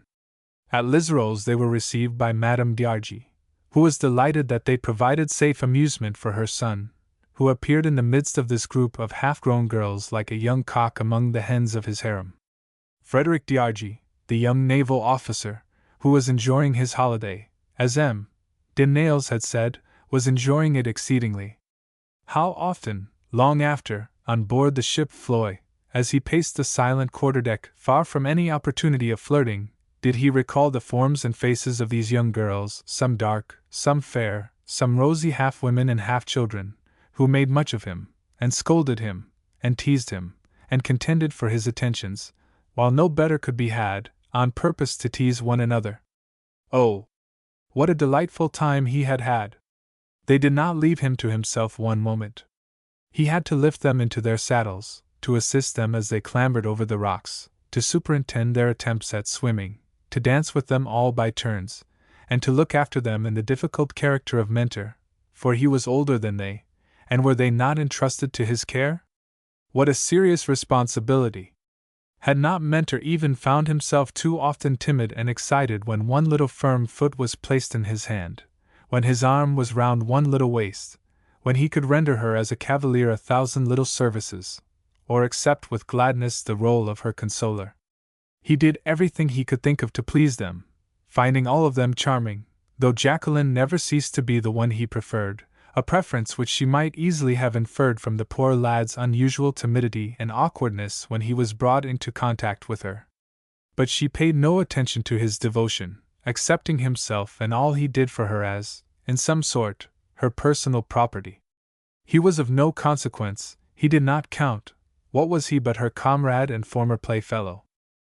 Happily for Fred, he took pleasure in the familiarity with which she treated him, a familiarity which, had he known it, was not flattering. He was in the 7th heaven for a whole fortnight, during which he was the recipient of more dried flowers and bows of ribbon than he ever got in all the rest of his life. The American girls were very fond of giving keepsakes, but then his star waned. He was no longer the only one. The grown-up brother of the Wermonts came to Tréport, Raoul, with his air of a young man about town, a boulevardier, with his jacket cut in the latest fashion, with his cockleshell of a boat, which he managed as well on salt water as on fresh, sculling with his arms bare, a cigarette in his mouth, a monocle in his eye, and a pith helmet, such as is worn in India. The young ladies used to gather on the sands to watch him as he struck the water with the broad blade of his skull, near enough for them to see and to admire his nautical ability.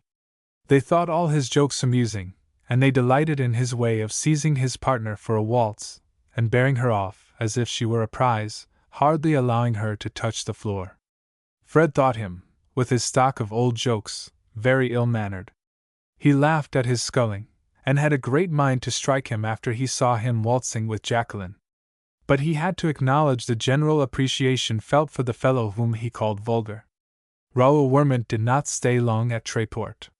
He had only come to see his sisters on his way to Dieppe, where he expected to meet a certain Leah Skip, an actress from the Nouveautés. If he kept her waiting, however, for some days, it was because he was loath to leave the handsome Madame de Villegris, who was living near her friend Madame de Nayles, recruiting herself after the fatigues of the winter season. Such being the situation, the young girls of the Blue Band might have tried in vain to make any impression upon him. But the hatred with which he inspired Fred found some relief in the composition of fragments of melancholy verse, which the young midshipman hid under his mattresses. It is not an uncommon thing for naval men to combine a love of the sea with a love of poetry. Fred's verses were not good, but they were full of dejection. The poor fellow compared Raoul Wermont to Faust, and himself to Sibyl. He spoke of. Again, he wrote of Sibyl. Here he enumerated all the proofs of tenderness possible for a woman to give her lover, and then he added. And after trying in vain to find a rhyme for lover, he cried. Fred's mother surprised him one night, while he was watering with his tears the ink he was putting to so sorry a use. She had been aware that he sat up late at night. His sleeplessness was not the insomnia of genius, for she had seen the glare of light from his little lamp burning later than the usual bedtime of the chateau, in one of the turret chambers at Liserolles. In vain Fred denied that he was doing anything, in vain he tried to put his papers out of sight. His mother was so persuasive that at last he owned everything to her, and in addition to the comfort he derived from his confession, he gained a certain satisfaction to his amour-propre, for Madame d'Argy thought the verses beautiful. A mother's geese are always swans. But it was only when she said, "I don't see why you should not marry your Jacqueline, such a thing is not by any means impossible," and promised to do all in her power to ensure his happiness, that Fred felt how dearly he loved his mother. Oh, 1,000 times more than he had ever supposed he loved her.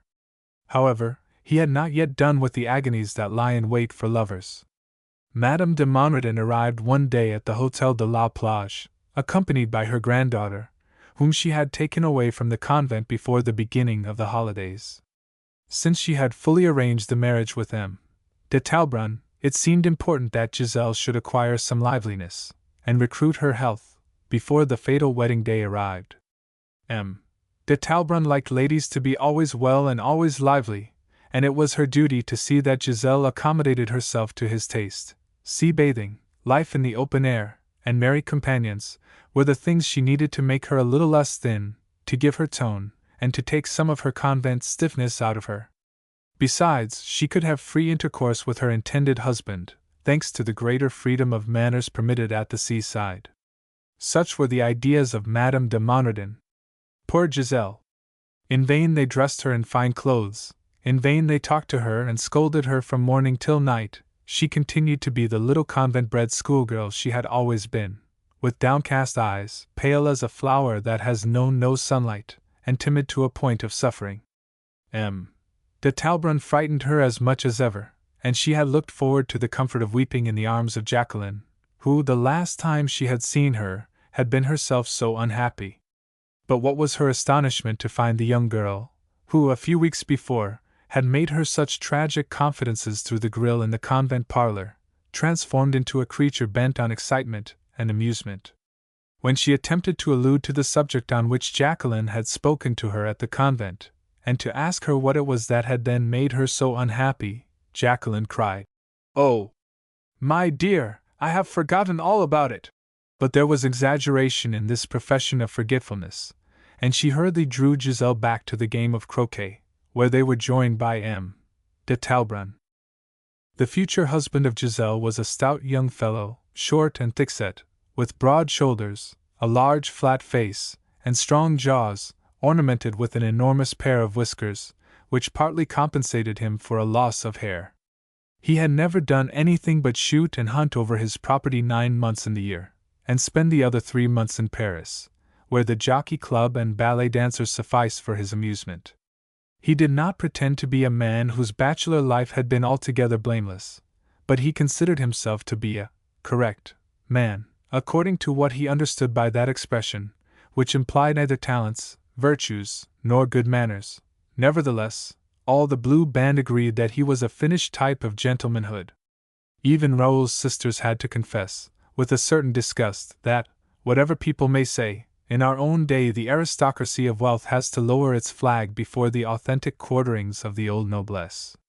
They secretly envied Giselle because she was going to be a grande dame, while all the while they asserted that old-fashioned distinctions had no longer any meaning.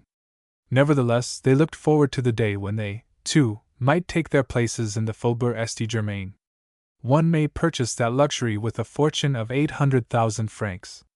The croquet ground, which was underwater at high tide, was a long stretch of sand that fringed the shingle. 2 parties were formed, in which care was taken to make both sides as nearly equal as possible, after which the game began, with screams, with laughter, a little cheating and some disputes, as is the usual custom. All this appeared to amuse Oscar de Talbrun exceedingly. For the first time during his wooing he was not bored. The Misses Sparks, Kate and Nora, by their high spirits, agreeably reminded him of 1 or 2 excursions he had made in past days into Bohemian society. He formed the highest opinion of Jacqueline when he saw how her still short skirts showed pretty striped silk stockings, and how her well-shaped foot was planted firmly on a blue ball, when she was preparing to roquer the red one. The way in which he fixed his eyes upon her gave great offense to Fred, and did it not alarm and shock Giselle? No! Giselle looked on calmly at the fun and talk around her, as unmoved as the stump of a tree, spoiling the game sometimes by her ignorance or her awkwardness, well satisfied that M. de Talbrun should leave her alone. Talking with him was very distasteful to her. "You have been more stupid than usual," had been what her grandmother had never failed to say to her in Paris after one of his visits, which he alternated with bouquets. But at Tréport no one seemed to mind her being stupid, and indeed M. de Talbrun hardly thought of her existence, up to the moment when they were all nearly caught by the first wave that came rolling in over the croquet ground, when all the girls took flight, flushed, animated, and with lively gesticulation, while the gentlemen followed with the box into which had been hastily flung hoops, balls, and mallets. On their way Count Oscar condescendingly explained to Fred, as to a novice, that the only good thing about croquet was that it brought men and girls together. He was himself very good at games, he said, having remarkably firm muscles and exceptionally sharp sight, but he went on to add that he had not been able to show what he could do that day. The wet sand did not make so good a croquet ground as the one he had had made in his park. It is a good thing to know one's ground in all circumstances, but especially in playing croquet. Then, dexterously passing from the game to the players, he went on to say, under cover of giving Fred a warning, that a man need not fear going too far with those girls from America. They had known how to flirt from the time they were born. They could look out for themselves, they had talons and beaks. But up to a certain point they were very easy to get on with. Those other players were queer little things. The 3 sisters Wormont were not wanting in chic, but hang it, the sweetest flower of them all, to his mind, was the tall one, the dark one, unripe fruit in perfection. And a year or 2 hence, added M. de Talbrun, with all the self-confidence of an expert, everyone will be talking about her in the world of society. Poor Fred kept silent, trying to curb his wrath. But the blood mounted to his temples as he listened to these remarks, poured into his ear by a man of 35, between puffs of his cigar, because there was nobody else to whom he could make them.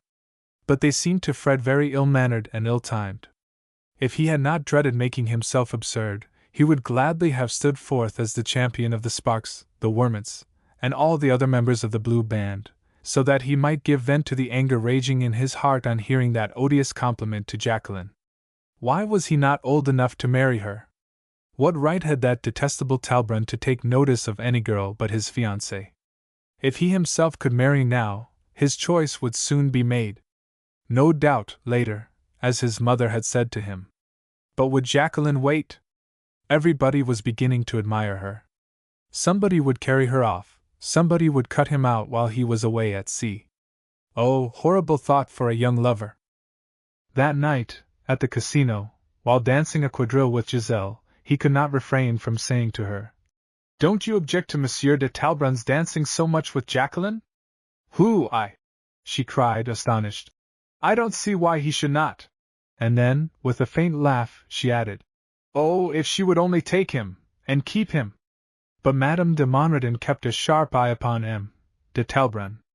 "It seems to me," she said, looking fixedly into the face of her future grandson-in-law, "that you really take pleasure in making children skip about with you." "So I do," he replied, frankly and good-humoredly. "It makes me feel young again." And Madame de Monredon was satisfied. She was ready to admit that most men marry women who have not particularly enchanted them, and she had brought up Giselle with all those passive qualities, which, together with a large fortune, usually suit best with a mariage de convenance. Meantime Jacqueline piqued herself upon her worldly wisdom, which she looked upon as equal to Madame de Monredon's, since the terrible event which had filled her mind with doubts. She thought M. de Talbrun would do well enough for a husband, and she took care to say so to Giselle. "It is a fact," she told her, with all the self-confidence of large experience, "that men who are very fascinating always remain bachelors. That is probably why Monsieur de Simère, Madame de Villegre's handsome cousin, does not think of marrying." She was mistaken. The Comte de Simère, a satellite who revolved around that star of beauty, Madame de Villegre, had been by degrees brought round by that lady herself to thoughts of matrimony. Madame de Villegre, notwithstanding her profuse use of henna and many cosmetics, which was always the first thing to strike those who saw her, prided herself on being uncompromised as to her moral character. There are some women who, because they stop short of actual vice, consider themselves irreproachable. They are willing, so to speak, to hang out the bush, but keep no tavern. In former times an appearance of evil was avoided in order to cover evil deeds, but at present there are those who, under the cover of being only fast, risk the appearance of evil. Madame de Villegre was what is sometimes called a professional beauty. She devoted many hours daily to her toilette. She liked to have a crowd of admirers around her. But when one of them became too troublesome, she got rid of him by persuading him to marry. She had before this proposed several young girls to Gerard de Simère, each one plainer and more insignificant than the others. It was to tell his dear friend that the one she had last suggested was positively too ugly for him, that the young attaché to an embassy had come down to the seaside to visit her. The day after his arrival he was sitting on the shingle at Madame de Villegre's feet, both much amused by the grotesque spectacle presented by the bathers, who exhibited themselves in all degrees of ugliness and deformity. Of course Madame de Villegre did not bathe, being, as she said, too nervous. She was sitting under a large parasol and enjoying her own superiority over those wretched, amphibious creatures who waddled on the sands before her, comparing Madame X to a seal and Mademoiselle Z to the skeleton of a cuttlefish. "Well, it was that kind of thing you wished me to marry," said M. de Simère in a tone of resentment. "But my poor friend, what would you have? All young girls are like that. They improve when they are married. If one could only be sure. One is never sure of anything, especially anything relating to young girls. One cannot say that they do more than exist till they are married. A husband has to make whatever he chooses out of them. You are quite capable of making what you choose of your wife. Take the risk, then. I could educate her as to morals, though, I must say, I am not much used to that kind of instruction, but you will permit me to think that, as to person, I should at least wish to see a rough sketch of what I may expect in my wife before my marriage." At that moment, a girl who had been bathing came out of the water a few yards from them. The elegant outline of her slender figure, clad in a bathing suit of white flannel, which clung to her closely, was thrown into strong relief by the clear blue background of a summer sky. "Tiens, but she is pretty!" cried Gerard, breaking off what he was saying. "And she is the first pretty one I have seen." Madame de Villegris took up her tortoiseshell opera glasses, which were fastened to her waist, but already the young girl, over whose shoulders an attentive servant had flung a wrapper, a peignoir éponge, had run along the boardwalk and stopped before her, with a gay "Good morning, Jacqueline," said Madame de Villegris. "Well, my dear child, did you find the water pleasant?" "Delightful," said the young girl, giving a rapid glance at M. de Simir, who had risen. He was looking at her with evident admiration, an admiration at which she felt much flattered. She was closely wrapped in her soft, snow-white peignoir, bordered with red, above which rose her lovely neck and head. She was trying to catch, on the point of one little foot, one of her bathing shoes, which had slipped from her. The foot which, when well shod, M. de Talbrun, through his eyeglass, had so much admired, was still prettier without shoe or stocking. It was so perfectly formed, so white, with a little pink tinge here and there, and it was set upon so delicate an ankle. M. de Simir looked first at the foot, and then his glance passed upward over all the rest of the young figure, which could be seen clearly under the clinging folds of the wet drapery. Her form could be discerned from head to foot, though nothing was uncovered but the pretty little arm which held together with a careless grace the folds of her raiment. The eye of the experienced observer ran rapidly over the outline of her figure, till it reached the dark head and the brown hair, which rippled in little curls over her forehead. Her complexion, slightly golden, was not protected by one of those absurd hats which many bathers place on top of oiled silk caps which fit them closely.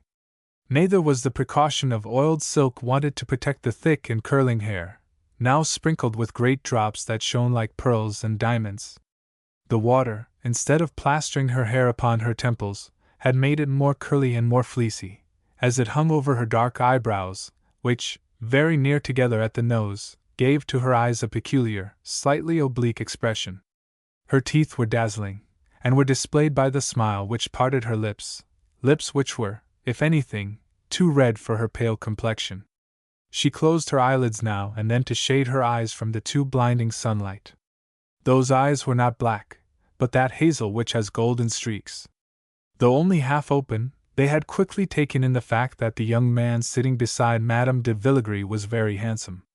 As she went on with a swift step to her bathing house, she drew out 2 long pins from her back hair, shaking it and letting it fall down her back with a slightly impatient and imperious gesture. She wished, probably, that it might dry more quickly. "The devil!" said M. de Simir, watching her till she disappeared into the bathing house. "I never should have thought that it was all her own. There is nothing wanting in her. That is a young creature it is pleasant to see." "Yes," said Madame de Villegris, quietly. "She will be very good-looking when she is 18. Is she nearly 18? She is and she is not, for time passes so quickly. A girl goes to sleep a child, and wakes up old enough to be married. Would you like to be informed, without loss of time, as to her fortune?" "Oh, I should not care much about her. I look out first for other things." "I know, of course, but Jacqueline de Nales comes of a very good family. Is she the daughter of the deputy?" "Yes, his only daughter. He has a pretty house in the Parc Monceau and a chateau of some importance in the Haute-Vienne." "Very good, but I repeat, I am not mercenary. Of course, if I should marry, I should like, for my wife's sake, to live as well as a married man as I have lived as a bachelor. Which means that you would be satisfied with a fortune equal to your own. I should have thought you might have asked more. It is true that if you have been suddenly thunderstruck that may alter your calculations, for it was very sudden, was it not? Venus rising from the sea. Please don't exaggerate. But you are not so cruel, seeing you are always urging me to marry, as to wish me to take a wife who looks like a fright or a horror. Heaven preserve me from any such wish. I should be very glad if my little friend Jacqueline were destined to work your reformation. I defy the most careful parent to find anything against me at this moment, unless it be a platonic devotion. The youth of Mademoiselle de Nayles is an advantage, for I might indulge myself in that till we were married, and then I should settle down and leave Paris, where nothing keeps me but a foolish fancy," laughed Madame de Villegris. "However, in return for your madrigal, accept the advice of a friend. The Nayles seem to me to be prosperous, but everybody in society appears so, and one never knows what may happen any day. You would not do amiss if, before you go on, you were to talk with Wormant, the agent de change, who has a considerable knowledge of the business affairs of Jacqueline's father. He could tell you about them better than I can. Wormant is at Tréport, is he not? I thought I saw him." "Yes, he is here till Monday." "You have 24 hours. Do you really think I am in such a hurry? Will you take a bet that by this time tomorrow you will not know exactly the amount of her dot, and the extent of her expectations? You would lose. I have something else to think of, now and always." "What?" she said carelessly. "You have forbidden me ever to mention it." Silence ensued. Then Madame de Villegris said, smiling, "I suppose you would like me to present you this evening to my friends the de Nayles?" And in fact they all met that evening at the casino, and Jacqueline, in a gown of scarlet foulard, which would have been too trying for any other girl, seemed to M. de Simure as pretty as she had been in her bathing costume.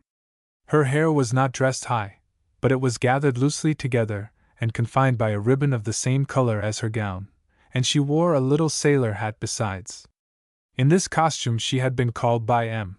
de Talleyrand the Fra Diavolo of the seas, and she never better supported that part, by liveliness and audacity, than she did that evening, when she made a conquest that was envied, wildly envied, by the 3 demoiselles Wormant and the 2 Misses Sparks, for the handsome Gerard, after his first waltz with Madame de Villegris, asked no one to be his partner but Mademoiselle de Nayles.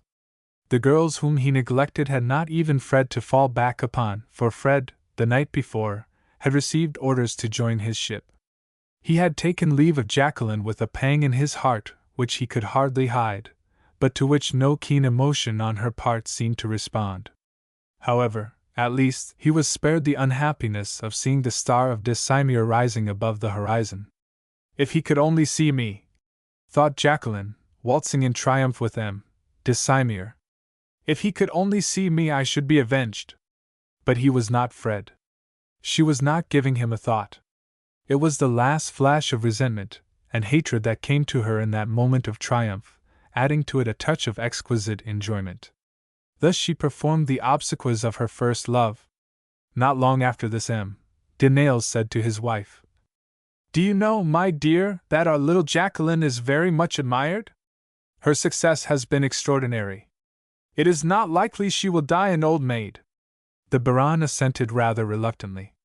"Wormant was speaking to me the other day," went on M. de Nayles. "It seems that young Count de Simure, who is always hanging around you, by the way, has been making inquiries of him, in a manner that looks as if it had some meaning, as to what is our fortune, our position. But really, such a match seems too good to be true." "Why so?" said the Baron. "I know more about it than you do, from Blanche de Villegris. She gave me to understand that her cousin was much struck by Jacqueline at first sight, and ever since she does nothing but talk to me of M. de Simure, of his birth, his fortune, his abilities. The charming young fellow seems gifted with everything. He could be Secretary of Legation, if he liked to quit Paris. In the meantime, attaché to an embassy looks very well on a card. Attaché to the Ministry of the Foreign Affairs does not seem so good. Jacqueline would be a countess, possibly an ambassadress. What would you think of that?" Madame de Nayles, who understood policy much better than her husband, had suddenly become a convert to opportunism, and had made a change of base. Not being able to devise a plan by which to suppress her young rival, she had begun to think that her best way to get rid of her would be by promoting her marriage. The little girl was fast developing into a woman who would certainly not consent quietly to be set aside. Well, then, it would be best to dispose of her in so natural a way. When Jacqueline's slender and graceful figure and the freshness of her bloom were no longer brought into close comparison with her own charms, she felt she should appear much younger, and should recover some of her prestige. people would be less likely to remark her increasing stoutness, or the red spots on her face, increased by the salt air which was so favorable to young girls' complexions. Yes, Jacqueline must be married. That was the resolution to which Madame de Nayles had come after several nights of sleeplessness. It was her fixed idea, replacing in her brain that other fixed idea which, willingly or unwillingly, she saw she must give up, the idea of keeping her stepdaughter in the shade. Countess! Ambassadress! Repeated M. de Nayles, with rather a melancholy smile. You are going too fast, my dear Clotilde. I don't doubt that Woman gave the best possible account of our situation, but when it comes to saying what I could give her as a dot, I am very much afraid. We should have, in that case, to fall back on Fred, for I have not told you everything. This morning Madame d'Argy, who has done nothing but weep since her boy went away, and who, she says, never will get accustomed to the life of misery and anxiety she will lead as a sailor's mother, exclaimed, as she was talking to me, "Ah! There is but one way of keeping him at Liserolles, of having him live there as the d'Argys have lived before him, quietly, like a good landlord, and that would be to give him your daughter. With her he would be entirely satisfied." Ah! So that is the reason why she asked whether Jacqueline might not stay with her when we go to Italy. She wishes to court her by proxy. But I don't think she will succeed. Monsieur de Saumur has the best chance. Do you suppose the child suspects that he admires her? My dear friend, we have to do with a very sharp-sighted young person. Nothing escapes the observation of Mademoiselle votre fille dot. And Madame de Nayles, in her turn, smiled somewhat bitterly. Well, said Jacqueline's father, after a few moments' reflection, it may be as well that she should weigh for and against a match before deciding. She may spend several years that are difficult and dangerous trying to find out what she wants, and to make up her mind. Several years? Hang it! You would not marry off Jacqueline at once? Bah! Many a girl, practically not as old as she, is married at 16 or 17. Why? I fancied you thought so differently. Our ways of thinking are sometimes altered by events, especially when they are founded upon sincere and disinterested affection. Like that of good parents such as we are, added M. de Nayles, ending her sentence with an expression of grateful emotion. For one moment the Baronne paled under this compliment. What did you say to Madame d'Argy? She hastened to ask. I said we must give the young fellow's beard time to grow. Yes, that was right. I prefer Monsieur de Saumur 100 times over. Still, if nothing better offers, a bird in the hand, you know. Madame de Nayles finished her sentence by a wave of her fan. Oh!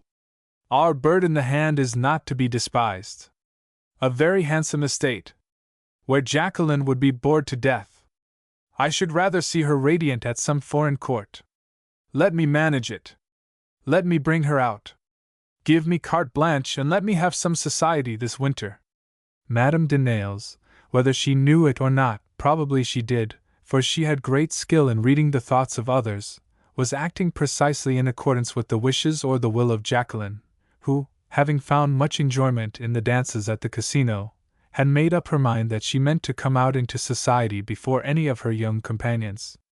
I shall not have to beg and implore her, she said to herself, anticipating the objections of her stepmother. I shall only have politely to let her suspect that such a thing may have occurred as having had a listener at a door. I paid dearly enough for this hold over her. I have no scruple in using it. Madame de Nayles was not mistaken in her stepdaughter. She was very far advanced beyond her age, thanks to the cruel wrong that had been done her by the loss of her trust in her elders and her respect for them. Her heart had had its past, though she was still hardly more than a child, a sad past, though its pain was being rapidly effaced. She now thought about it only at intervals. Time and circumstances were operating on her as they act upon us generally, only in her case more quickly than usual, which produced in her character and feelings phenomena that might have seemed curious to an observer. She was something of a woman, something of a child, something of a philosopher.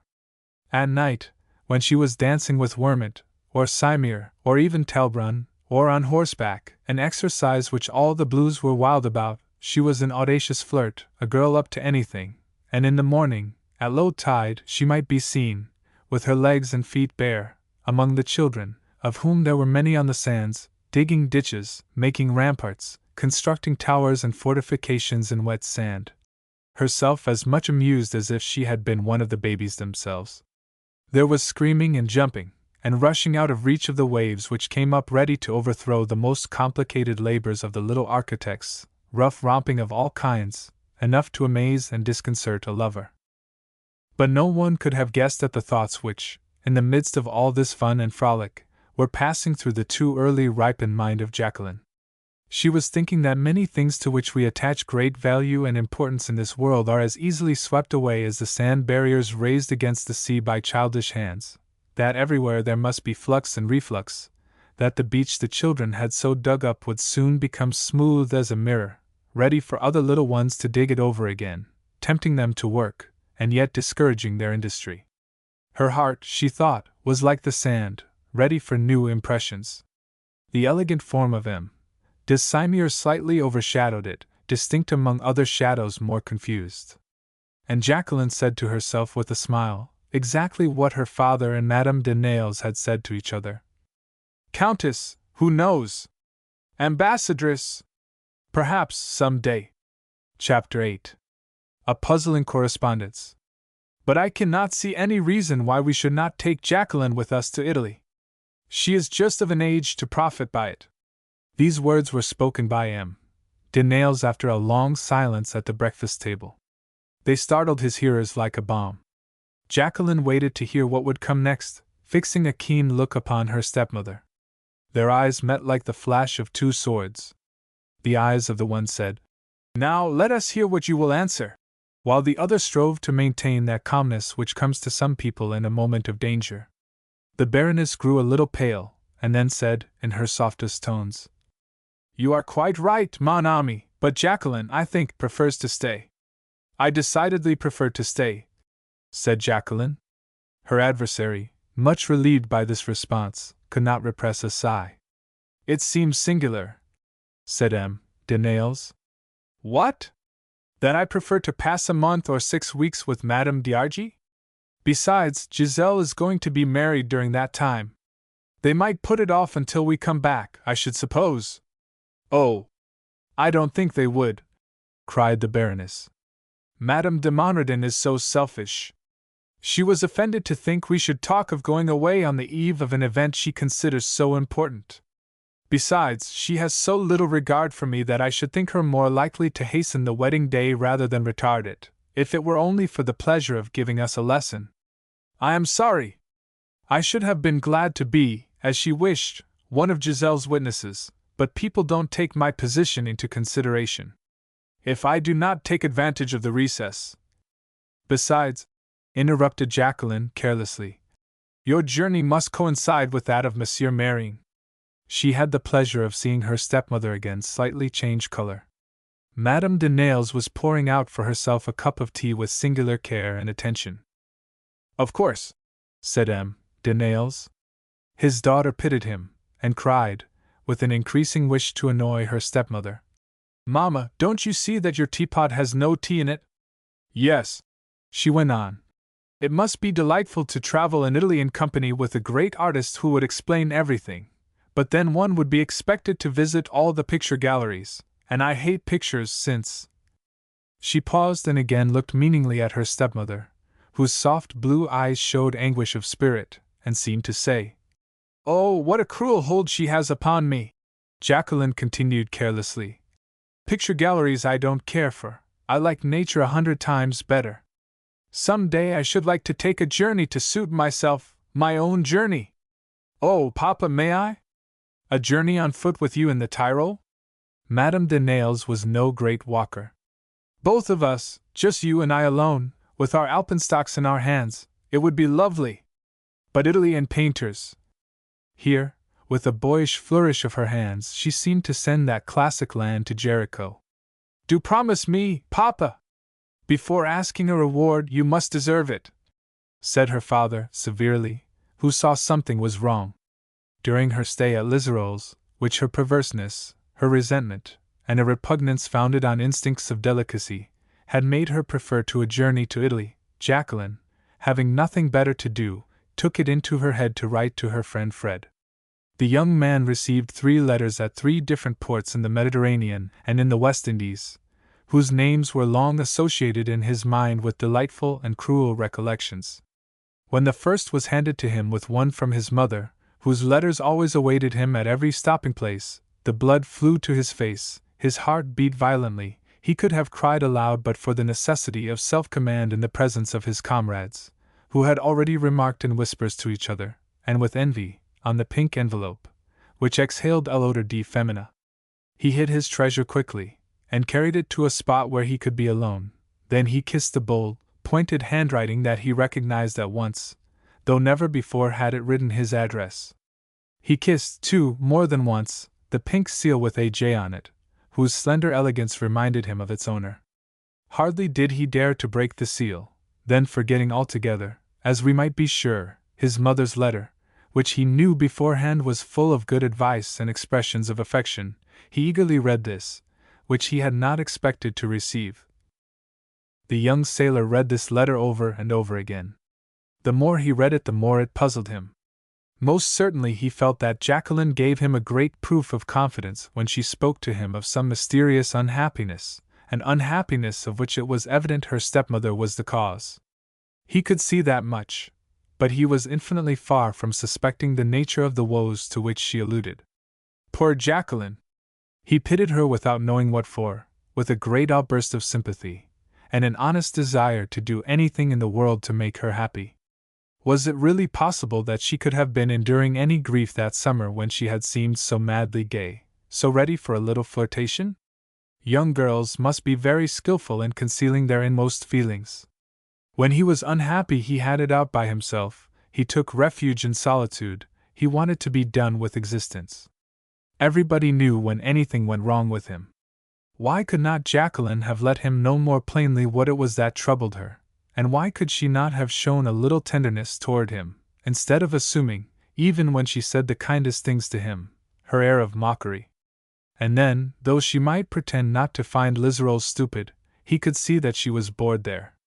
Yet why had she chosen to stay at Liserolles rather than go to Italy? Alas! How that little pink letter made him reflect and guess, and turn things over in his mind, and wish himself at the devil, that little pink letter which he carried day and night on his breast and made it crackle as it lay there, when he laid his hand on the satin folds so near his heart. It had an odor of sweet violets which seemed to him to overpower the smell of pitch and of salt water, to fill the air, to perfume everything. "That young fellow has the instincts of a sailor," said his superior officers when they saw him standing in attitudes which they thought denoted observation, though with him it was only reverie. He would stand with his eyes fixed upon some distant point, whence he fancied he could see emerging from the waves a small, brown, shining head, with long hair streaming behind, the head of a girl swimming, a girl he knew so well. One can see that he takes an interest in nautical phenomena, that he is heart and soul in his profession, that he cares for nothing else. "Oh, he'll make a sailor! We may be sure of that." Fred sent his young friend and cousin, by way of reply, a big packet of manuscript, the leaves of which were of all sizes, over which he had poured forth torrents of poetry, amorous and descriptive, under the title, At Sea. Never would he have dared to show her this if the ocean had not lain between them. He was frightened when his packet had been sent. His only comfort was in the thought that he had hypocritically asked Jacqueline for her literary opinion of his verses, but she could not fail, he thought, to understand. Long before an answer could have been expected, he got another letter, sky blue this time, much longer than the first, giving him an account of Giselle's wedding. Amuse him? How could he be amused by so great an insult? What? Thank her for giving him over even in thought to Giselle, or to anybody? Oh, how wicked, how ungrateful, how unworthy! The 6 pages of foreign post paper were crumpled up by his angry fingers. Fred tore them with his teeth, and finally made them into a ball which he flung into the sea, hating himself for having been so foolish as to let himself be caught by the first lines, as a foolish fish snaps at the bait, when, apropos to the church in which she would like to be married, she had added, "But we should have to be content with St. Augustine." Those words had delighted him as if they had really been meant for himself and Jacqueline. This promise for the future, that seemed to escape involuntarily from her pen, had made him find all the rest of her letter piquant and amusing. As he read, his mind had reverted to that little phrase which he now found he had interpreted wrongly. What a fall! How his hopes now crumbled under his feet! She must have done it on purpose. But no, he need not blacken her. She had written without thought, without purpose, in high spirits. She wanted to be witty, to be droll, to write gossip without any reference to him to whom her letter was addressed. That we who some day would make a triumphal entry into St. Augustine would be herself and some other man, some man with whom her acquaintance had been short, since she did not seem to feel in that matter like Giselle. Someone she did not yet know. Was that sure? She might know her future husband already. Even now she might have made her choice, Marcel Dietaples, perhaps, who looked so well in uniform, or that M. de Simir, who led the Catalans so divinely. Yes. No doubt it was he, the last comer. And once more Fred suffered all the pangs of jealousy. It seemed to him that in his loneliness, between sky and sea, those pangs were more acute than he had ever known them. His comrades teased him about his melancholy looks, and made him the butt of all their jokes in the cockpit. He resolved, however, to get over it, and at the next port they put into, Jacqueline's letter was the cause of his entering for the first time some discreditable scenes of dissipation. At Bermuda he received another letter, dated from Paris, where Jacqueline had rejoined her parents, who had returned from Italy. She sent him a commission. Would he buy her a riding whip? Bermuda was renowned for its horsewhips, and her father had decided that she must go regularly to the riding school.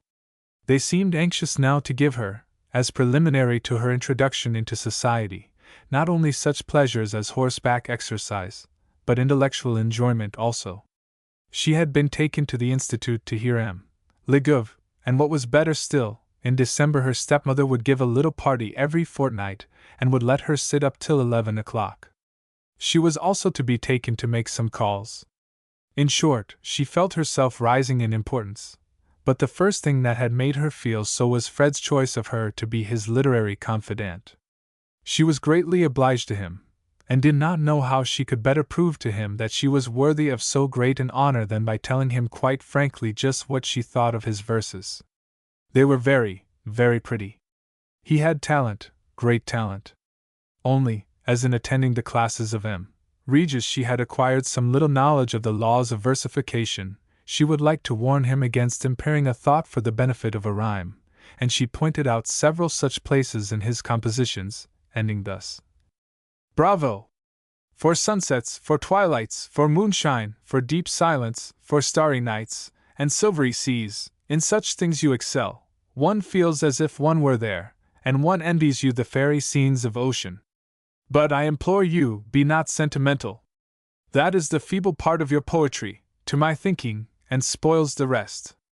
By the way, I should like to ask you whose are those soft eyes, that silky hair, that radiant smile, and all that assortment of amber, jet, and coral occurring so often in your visions? Is she, or rather, are they black, yellow, green, or tattooed? For, of course, you have met everywhere beauties of all colors. Several times when it appeared as if the lady of your dreams were white, I fancied you were drawing a portrait of Isabel Ray. All the girls, your old friends, to whom I have shown at sea, send you their compliments, to which I join my own. Each of them will beg you to write her a sonnet, but first of all, in virtue of our ancient friendship, I want one myself. So! She had shown to others what was meant for her alone. What profanation! And what was more abominable, she had not recognized that he was speaking of herself. Ah! There was nothing to be done now but to forget her. Fred tried to do so conscientiously during all his cruise in the Atlantic, but the moment he got ashore and had seen Jacqueline, he fell again a victim to her charms. Chapter 9. Beauty at the Fair. She was more beautiful than ever, and her first exclamation on seeing him was intended to be flattering. Ah! Fred, how much you have improved! But what a change! What an extraordinary change! Why, look at him! He is still himself, but who would have thought it was Fred? He was not disconcerted, for he had acquired aplomb in his journeys round the globe, but he gave her a glance of sad reproach, while Madame de Nayles said quietly, "Yes, really, how are you, Fred? The tan on your face is very becoming to you. You have broadened at the shoulders, and are now a man, something more than a man, an experienced sailor, almost an old sea dog."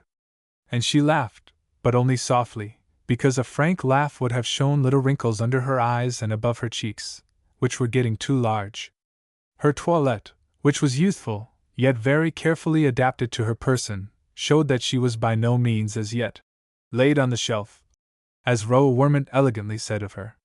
She stood up, leaning over a table covered with toys, which it was her duty to sell at the highest price possible, for the place of a meeting so full of emotions for Fred was a charity bazaar. The moment he arrived in Paris, the young officer had been, so to speak, seized by the collar.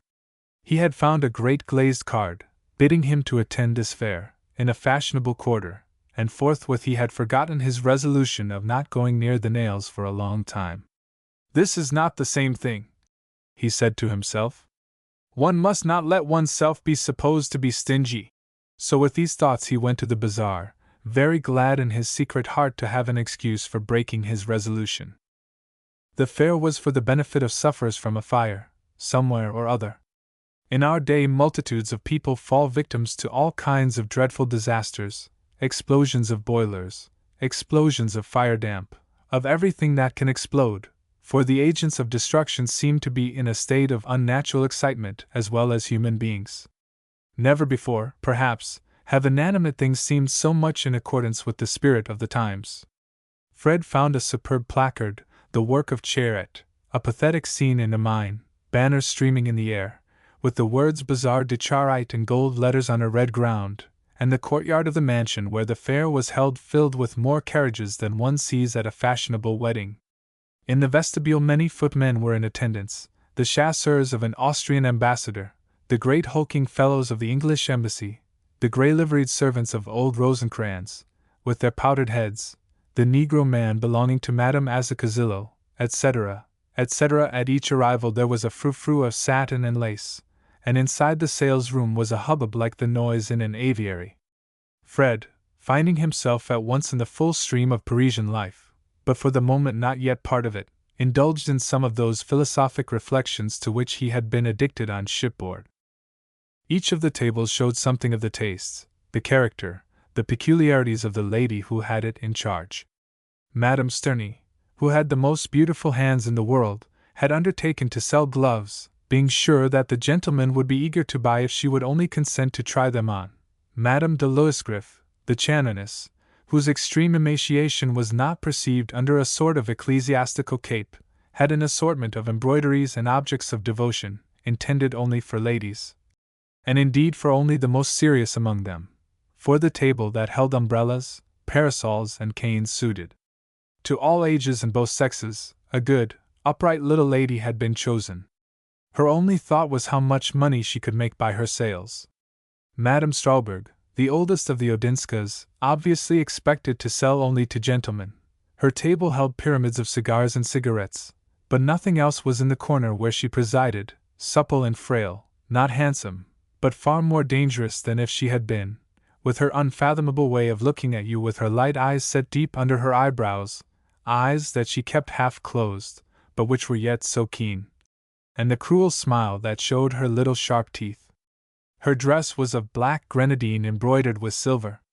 She wore half mourning as a sort of announcement that she was a widow, in hopes that this might put a stop to any wicked gossip which should assert that Count Strawberg was still living, having got a divorce and been very glad to get it. Yet people talked about her, but hardly knew what to bring against her, because, though anything might be suspected, nothing was known. She was received and even sought after in the best society, on account of her wonderful talents, which she employed in a manner as perverse as everything else about her, but which led some people to call her the Judic de Salons. Wanda Strawberg was now holding between her lips, which were artificially red, in contrast to the greenish paleness of her face, which caused others to call her a vampire, one of the cigarettes she had for sale. With one hand she was playing, graceful as a cat, with her last package of regalias, tied with green ribbon, which, when offered to the highest bidder, brought an enormous sum. Her sister Colette was selling flowers, like several other young girls, but while for the most part these waited on their customers in silence, she was full of lively talk, and as unblushing in her eagerness to sell as a bouquetier by profession. She had grown dangerously pretty. Fred was dazzled when she wanted to fasten a rose into his buttonhole, and then, as he paid for it, gave him another, saying, "And here is another thrown in for old acquaintance' sake." Charity seems to cover many things, thought the young man as he withdrew from her smiles and her glances, but yet he had seen nothing so attractive among the black, yellow, green or tattooed ladies about whom Jacqueline had been pleased to tease him. "Fred!" It was Jacqueline's voice that arrested him. It was sharp and almost angry. She, too, was selling flowers, while at the same time she was helping Madame de Nails with her toys. But she was selling with that decorum and graceful reserve which custom prescribes for young girls. "Fred, I do hope you will wear no roses but mine. Those you have are frightful. They make you look like a village bridegroom. Take out those things, come! Here is a pretty boutonniere, and I will fasten it much better in your buttonhole. Let me." In vain did he try to seem cold to her. His heart thawed in spite of himself. She held him so charmingly by the lapel of his coat, touching his cheek with the tip end of an aigrette which set so charmingly on the top of the most becoming of fur caps which she wore. Her hair was turned up now, showing her beautiful neck, and he could see little rebellious hairs curling at their own wool over her pure, soft skin, while she, bending forward, was engaged in his service. He admired, too, her slender waist, only recently subjected to the restraint of a corset. He forgave her on the spot. At this moment a man with brown hair, tall, elegant, and with his mustache turned up at the ends, after the old fashion of the Valois, revived recently, came hurriedly up to the table of Madame de Nails. Fred felt that that inimitable mustache reduced his not yet abundant beard to nothing. "Mademoiselle Jacqueline," said the newcomer, "Madame de Villegris has sent me to beg you to help her at the buffet. She cannot keep pace with her customers, and is asking for volunteers."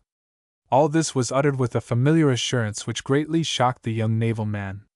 "You permit me, madame?" The Baroness bowed with a smile, which said, had he chosen to interpret it, "I give you permission to carry her off now, and forever, if you wish it." At that moment she was placing in the half-unwilling arms of Hubert Marion an enormous rubber balloon and a jumping jack, in return for 5 louis which he had laid humbly on her table. But Jacqueline had not waited for her stepmother's permission.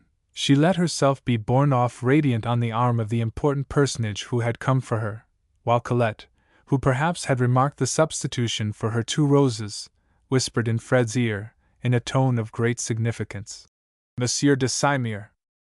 The poor fellow started, like a man suddenly awakened from a happy dream to face the most unwelcome of realities. Impelled by that natural longing, that we all have, to know the worst, he went toward the buffet, affecting a calmness which it cost him a great effort to maintain. As he went along he mechanically gave money to each of the ladies whom he knew, moving off without waiting for their thanks or stopping to choose anything from their tables. He seemed to feel the floor rock under his feet, as if he had been walking the deck of a vessel. At last he reached a recess decorated with palms, where, in a robe worthy of Peau d'Ane in the story, and absolutely a novelty in the world of fashion's robe all embroidered with gold and rubies, which glittered with every movement made by the wearer, Madame de Villegris was pouring out Russian tea and Spanish chocolate and Turkish coffee, while all kinds of deceitful promises of favor shone in her eyes, which wore a certain tenderness expressive of her interest in charity. A party of young nymphs formed the court of this fair goddess, doing their best to lend her their aid. Jacqueline was one of them, and, at the moment Fred approached, she was offering, with the tips of her fingers, a glass of champagne to M. de Simir, who at the same time was eagerly trying to persuade her to believe something, about which she was gaily laughing, while she shook her head. Poor Fred, that he might hear, and suffer, drank 2 mouthfuls of sherry which he could hardly swallow. "One who was really charitable would not hesitate," said M. de Simir.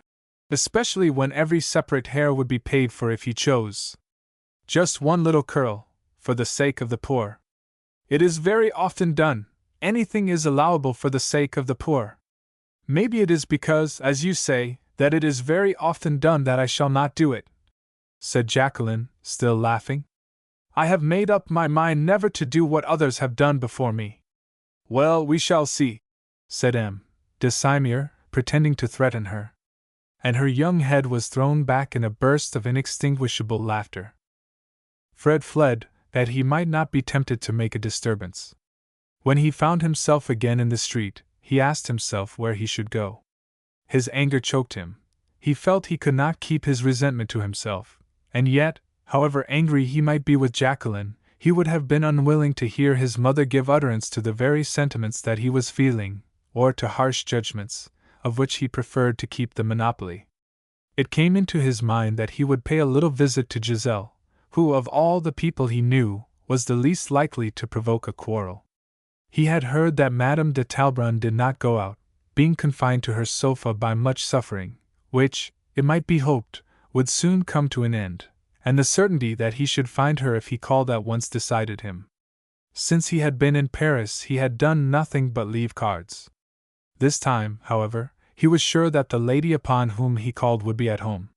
He was taken at once into the young wife's boudoir, where he found her very feeble, lying back upon her cushions, alone, and working at some little bits of baby clothes. He was not slow to perceive that she was very glad to see him. She flushed with pleasure as he came into the room, and dropping her sewing, held out to him two little, thin hands, white as wax. Take that footstool. Sit down there. What a great, great pleasure it is to see you back again. She was more expansive than she had been formerly. She had gained a certain ease which comes from intercourse with the world, but how delicate she seemed.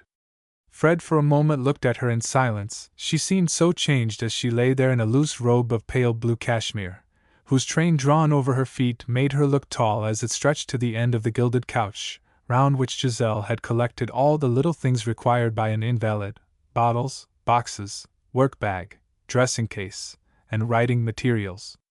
You see, she said, with her soft smile, I have plenty to occupy me, and I venture to be proud of my work and to think I am creating marvels. As she spoke, she turned round on her closed hand a cap that seemed microscopic to Fred. What? He cried. Do you expect him to be small enough to wear that? Him? You said him, and I am sure you will be right. I know it will be a boy, replied Giselle eagerly, her fair face brightened by these words. I have some that are still smaller. Look! And she lifted up a pile of things trimmed with ribbons and embroidery. See, these are the first. Ah! I lie here and fancy how he will look when he has them on. He will be sweet enough to eat. Only his papa wants us to give him a name that I think is too long for him, because it has always been in the family, and Garand. His name will be longer than himself, I should say, judging by the dimensions of this cap, said Fred, trying to laugh. Bah! Replied Giselle gaily. But we can get over it by calling him Gugu or Rara. What do you think? The difficulty is that names of that kind are apt to stick to a boy for 50 years, and then they seem ridiculous. Now a pretty abbreviation like Fred is another matter. But I forget they have brought up my chocolate. Please ring, and let them bring you a cup. We will take our luncheon together, as we used to do. Thank you, I have no appetite. I have just come from a certain buffet where I lost it all. Oh! I suppose you have been to the bazaar, the famous charity fair. You must have made a sensation there on your return, for I am told that the gentlemen who are expected to spend the most are likely to send their money, and not to show themselves. There are many complaints of it. There were plenty of men round certain persons, replied Fred dryly. Madame de Villegre's table was literally besieged. Really? What, hers? You surprise me. So it was the good things she gave you that make you despise my poor chocolate, said Giselle, rising on her elbow, to receive the smoking cup that a servant brought her on a little silver salver. I didn't take much at her table, said Fred, ready to enter on his grievances. If you wish to know the reason why, I was too indignant to eat or drink. Indignant? Yes, the word is not at all too strong. When one has passed whole months away from what is unwholesome and artificial, such things as make up life in Paris, one becomes a little like Alceste, Moliere's misanthrope, when one gets back to them. It is ridiculous at my age, and yet if I were to tell you— What? You puzzle me. What can there be that is unwholesome in selling things for the poor? The poor! A pretty pretext. Was it to benefit the poor that odious Countess Stralberg made all those disreputable grimaces? I have seen kermesses got up by actresses, and upon my word they were good form in comparison. Oh! Countess Stralberg!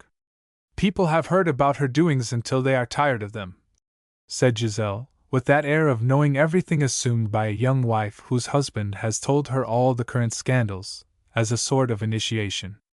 And her sister seems likely to be as bad as herself before long.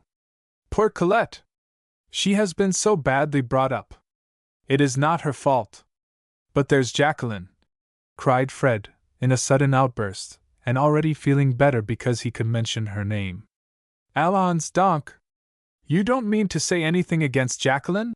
Cried Giselle, clasping her hands with an air of astonishment. What can she have done to scandalize you, poor little dear? Fred paused for half a minute, then he drew the stool in the form of an X, on which he was sitting, a little nearer to Giselle's sofa, and lowering his voice, told her how Jacqueline had acted under his very eyes. As he went on, watching as he spoke the effect his words produced upon Giselle, who listened as if slightly amused by his indignation, the case seemed not nearly so bad as he had supposed, and a delicious sense of relief crept over him when she, to whom he told his wrongs after hearing him quietly to the end, said, smiling, "And what then? There is no great harm in all that. Would you have had her refuse to go with the gentleman Madame de Villegris had sent to fetch her? And why, may I ask, should she not have done her best to help by pouring out champagne? An air put on to please is indispensable to a woman, if she wishes to sell anything. Good heavens! I don't approve any more than you do of all these worldly forms of charity, but this kind of thing is considered right. It has come into fashion. Jacqueline had the permission of her parents, and I really can't see any good reason why you should complain of her. Unless, why not tell me the whole truth, Fred? I know it. Don't we always know what concerns the people that we care for? And I might possibly some day be of use to you. Say, don't you think you are a little bit jealous? Less encouragement than this would have sufficed to make him open his heart to Giselle. He was delighted that some woman was willing he should confide in her. And what was more, he was glad to have it proved that he had been all wrong. A quarter of an hour later Giselle had comforted him, happy herself that it had been in her power to undertake a task of consolation, a work in which, with sweet humility, she felt herself at ease. On the great stage of life she knew now she should never play any important part, any that would bring her greatly into view. But she felt that she was made to be a confidante, one of those perfect confidants who never attempt to interfere rashly with the course of events, but who wait upon the ways of Providence, removing stones, and briars and thorns, and making everything turn out for the best in the end. Jacqueline, she said, was so young. A little wild, perhaps, but what a treasure! She was all heart. She would need a husband worthy of her, such a man as Fred. Madame d'Argy, she knew, had already said something on the subject to her father. But it would have to be the Baroness that Fred must bring over to their views. The Baroness was acquiring more and more influence over her husband, who seemed to be growing older every day. M. de Nayles had evidently much, very much upon his mind. It was said in business circles that he had for some time past been given to speculation. Oscar said so. If that were the case, many of Jacqueline's suitors might withdraw. Not all men were so disinterested as Fred. Oh! As to her Dot, what do I care for her Dot? Cried the young man. I have enough for two, if she would only be satisfied to live quietly at Liserolles. Yes, said the judicious little matron, nodding her head. But who would like to marry a midshipman? Make haste and be a lieutenant, or an ensign. She smiled at herself for having made the reward depend upon exertion, with a sort of maternal instinct. It was the same instinct that would lead her in the future to promise Enguerrand a sugar plum if he said his lesson. Nobody will steal your Jacqueline till you are ready to carry her off. Besides, if there were any danger, I could give you timely warning. Ah, Giselle, if she only had your kind heart, your good sense. Do you think I am better and more reasonable than other people? In what way? I have done as so many other girls do. I have married without knowing well what I was doing. She stopped short, fearing she might have said too much, and indeed Fred looked at her anxiously. You don't regret it, do you? You must ask Monsieur de Talleyrand if he regrets it, she said with a laugh. It must be hard on him to have a sick wife, who knows little of what is passing outside of her own chamber, who is living on her reserve fund of resources. A very poor little reserve fund it is, too. Then, as if she thought that Fred had been with her long enough, she said, I would ask you to stay and see Monsieur de Talleyrand, but he won't be in, he dines at his club. He is going to see a new play tonight which they say promises to be very good. What? Will he leave you alone all the evening? Oh! I am very glad he should find amusement. Just think how long it is that I have been pinned down here. Poor Oscar! Chapter 10. Giselle's Consolation. The arrival of the expected Enguerrand hindered Giselle from pleading Fred's cause as soon as she could have wished. Her life for 24 hours was in great danger, and when the crisis was past, which M. de Talleyrand treated very indifferently, as a matter of course, her first cry was, My baby! Uttered in a tone of tender eagerness such as had never been heard from her lips before. The nurse brought him. He lay asleep swathed in his swaddling clothes like a mummy in its wrappings, a motionless, mysterious being, but he seemed to his mother beautiful, more beautiful than anything she had seen in those vague visions of happiness she had indulged in at the convent, which were never to be realized. She kissed his little purple face, his closed eyelids, his puckered mouth, with a sort of respectful awe. She was forbidden to fatigue herself. The wet nurse, who had been brought from Picardy, drew near with her peasant cap trimmed with long blue streamers. Her big, experienced hands took the baby from his mother, she turned him over on her lap, she patted him, she laughed at him. And the mother happiness that had lighted up Giselle's pale face died away. What right, she thought, has that woman to my child? She envied the horrid creature, coarse and stout, with her tanned face, her bovine features, her shapeless figure, who seemed as if nature had predestined her to give milk and nothing more. Giselle would so gladly have been in her place. Why wouldn't they permit her to nurse her baby? M. de Talleyrand said in answer to this question. It is never done among people in our position. You have no idea of all it would entail on you, what slavery, what fatigue. And most probably you would not have had milk enough. Oh! Who can tell? I am his mother. And when this woman goes he will have to have English nurses, and when he is older he will have to go to school. When shall I have him to myself? And she began to cry. Come, come, said M. de Talleyrand, much astonished. All this fuss about that frightful little monkey. Giselle looked at him, almost as much astonished as he had been at her. Love, with its jealousy, its transports, its anguish, its delights had for the first time come to her. The love that she could not feel for her husband awoke in her for her son.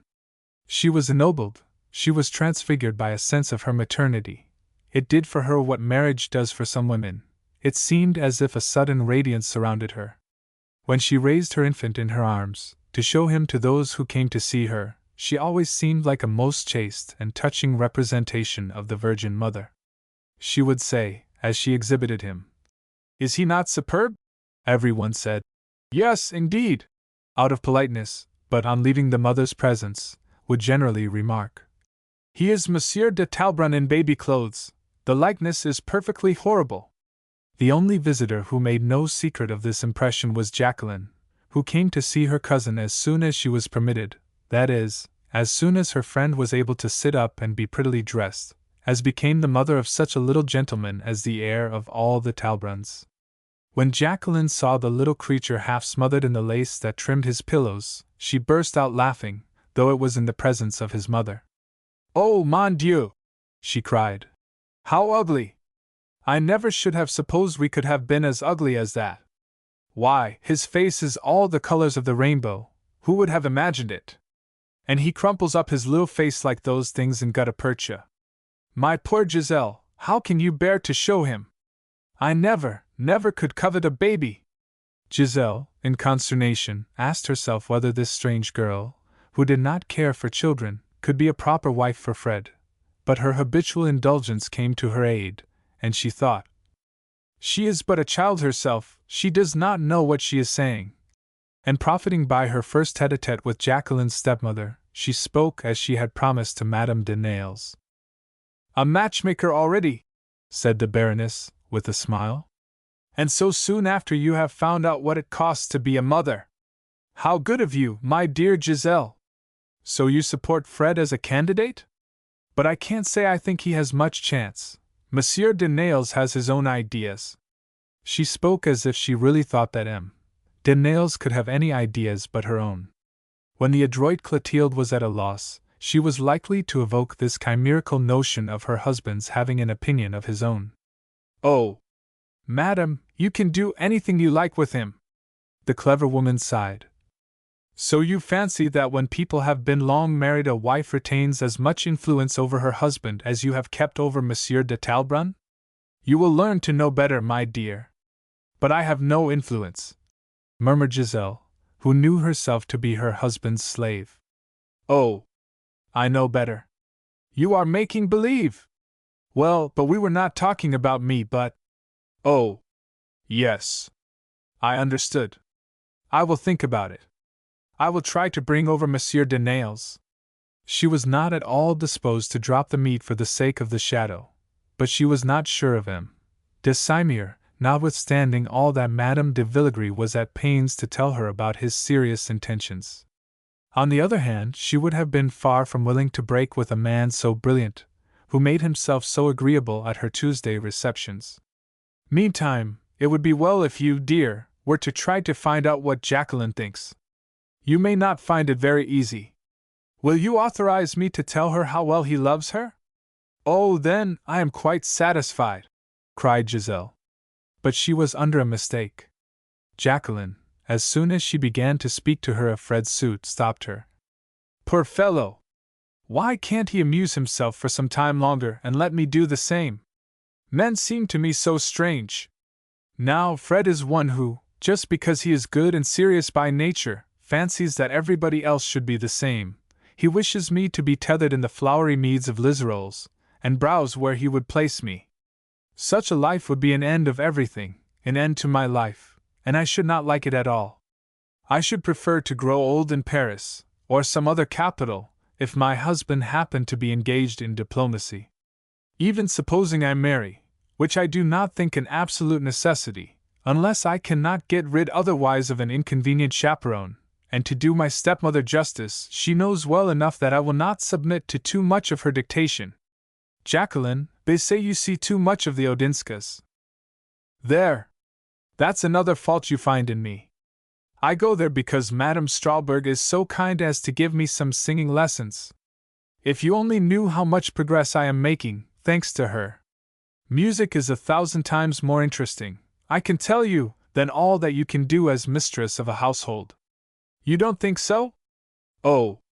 I know Enguerrand's first tooth, his first steps, his first gleams of intelligence, and all that. Such things are not in my line, you know. Of course I think your boy very funny, very cunning, very, anything you like to fancy him, but forgive me if I am glad he does not belong to me. There, don't you see now that marriage is not my vocation, so please give up speaking to me about matrimony. As you will, said Giselle sadly. But you will give great pain to a good man whose heart is wholly yours. I did not ask for his heart. Such gifts are exasperating. One does not know what to do with them.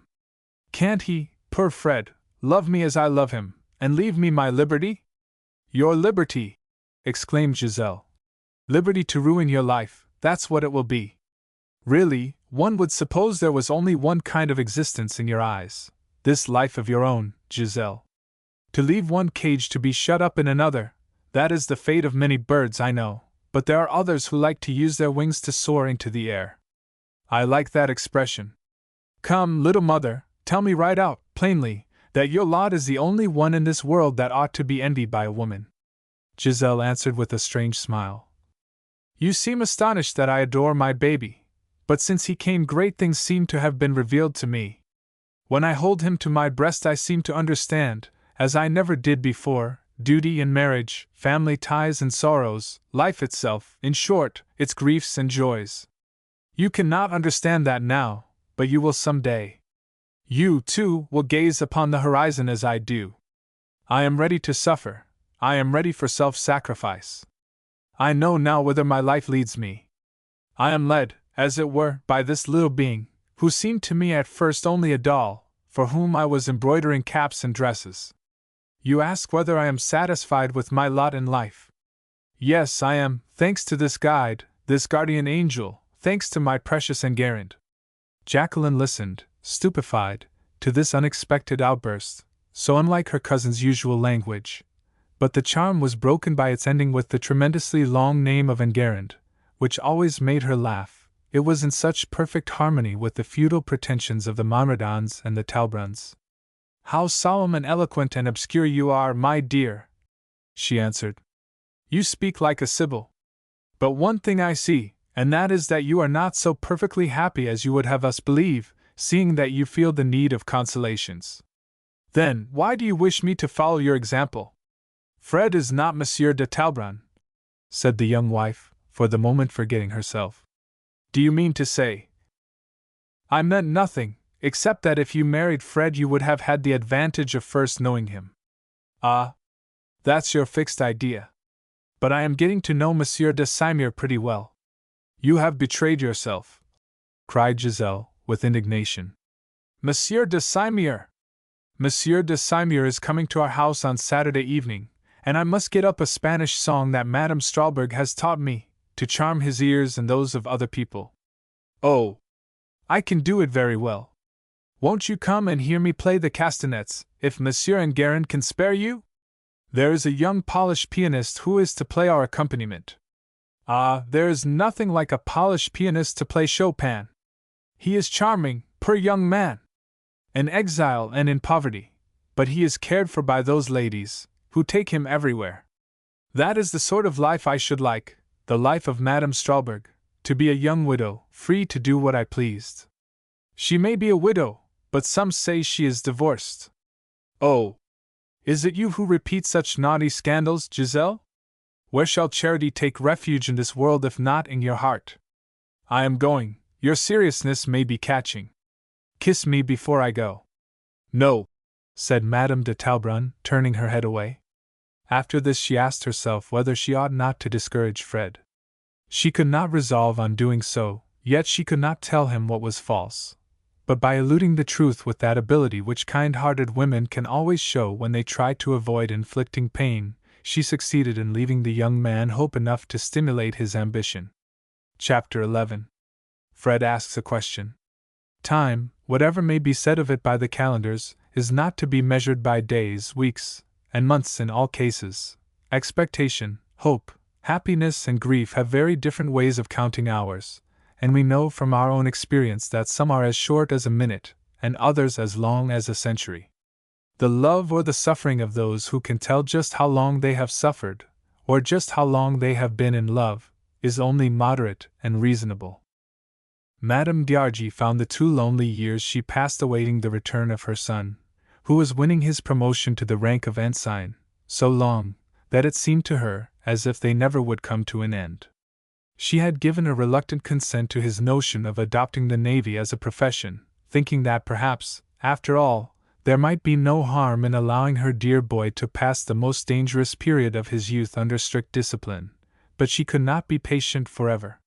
She idolized her son too much to be resigned to living without him. She felt that he was hers no longer. Either he was at sea or at Toulon, where she could very rarely join him, being detained at Liserolles by the necessity of looking after their property. With what eagerness she awaited his promotion, which she did not doubt was all the Nails waited for to give their consent to the marriage. Of their happy half-consent she hastened to remind them in a note which announced the new grade to which he had been promoted. Her indignation was great on finding that her formal request received no decided answer. But, as her first object was Fred's happiness, she placed the reply she had received in its most favorable light when she forwarded it to the person whom it most concerned. She did this in all honesty. She was not willing to admit that she was being put off with excuses, still less could she believe in a refusal. She accepted the excuse that M. de Nayles gave for returning no decided answer, viz., that Jacqueline was too young, though she answered him with some vehemence. Fred was born when I was 18, but she had to accept it. Her ensign would have to pass a few more months on the coast of Senegal, a few more months which were made shorter by the encouragement forwarded to him by his mother, who was careful to send him everything she could find out that seemed to be, or that she imagined might be, in his favor. She underlined such things and commented upon them, so as to make the faintest hypothesis seem a certainty. Sometimes she did not even wait for the post. Fred would find, on putting in at some post, a cablegram, "Good news," or "All goes well," and he would be beside himself with joy and excitement until, on receiving his poor, dear mother's next letter, he found out on how slight a foundation her assurance had been founded. Sometimes she wrote him disagreeable things about Jacqueline, as if she would like to disenchant him, and then he said to himself, "By this I am to understand that my affairs are not going on well. I still count for little, notwithstanding my promotion." Ah! If he could only have had, so near the beginning of his career, any opportunity of distinguishing himself. No brilliant deed would have been too hard for him. He would have scaled the very skies. Alas! He had had no chance to win distinction, he had only had to follow in the beaten track of ordinary duty. He had encountered no glorious perils, though at St. Louis he had come very near leaving his bones, but it was only a case of typhoid fever. This fever, however, brought about a scene between M. de Nayles and his mother. "When," she cried, with all the fury of a lioness, "do you expect to come to the conclusion that my son is a suitable match for Jacqueline? Do you imagine that I shall let him wait till he is a post-captain to satisfy the requirements of Mademoiselle your daughter, provided he does not die in a hospital? Do you think that I shall be willing to go on living, if you can call it living, all alone and in continual apprehension? Why do you let him keep on in uncertainty? You know his worth, and you know that with him Jacqueline would be happy.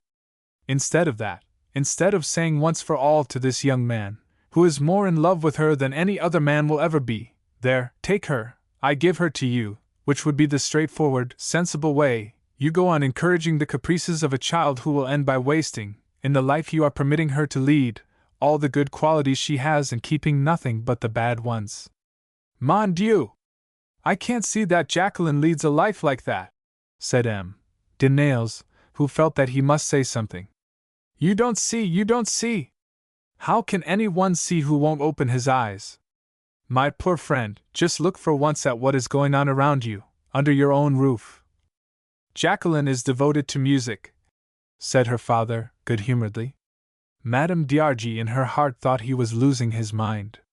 And in truth he was growing older day by day, becoming more and more anxious, more and more absorbed in the great struggle, not for life, that might exhaust a man, but at least it was energetic and noble, but for superfluous wealth, for vanity, for luxury, which, for his own part, he cared nothing for, and which he purchased dearly, spurred on to exertion by those near to him, who insisted on extravagances.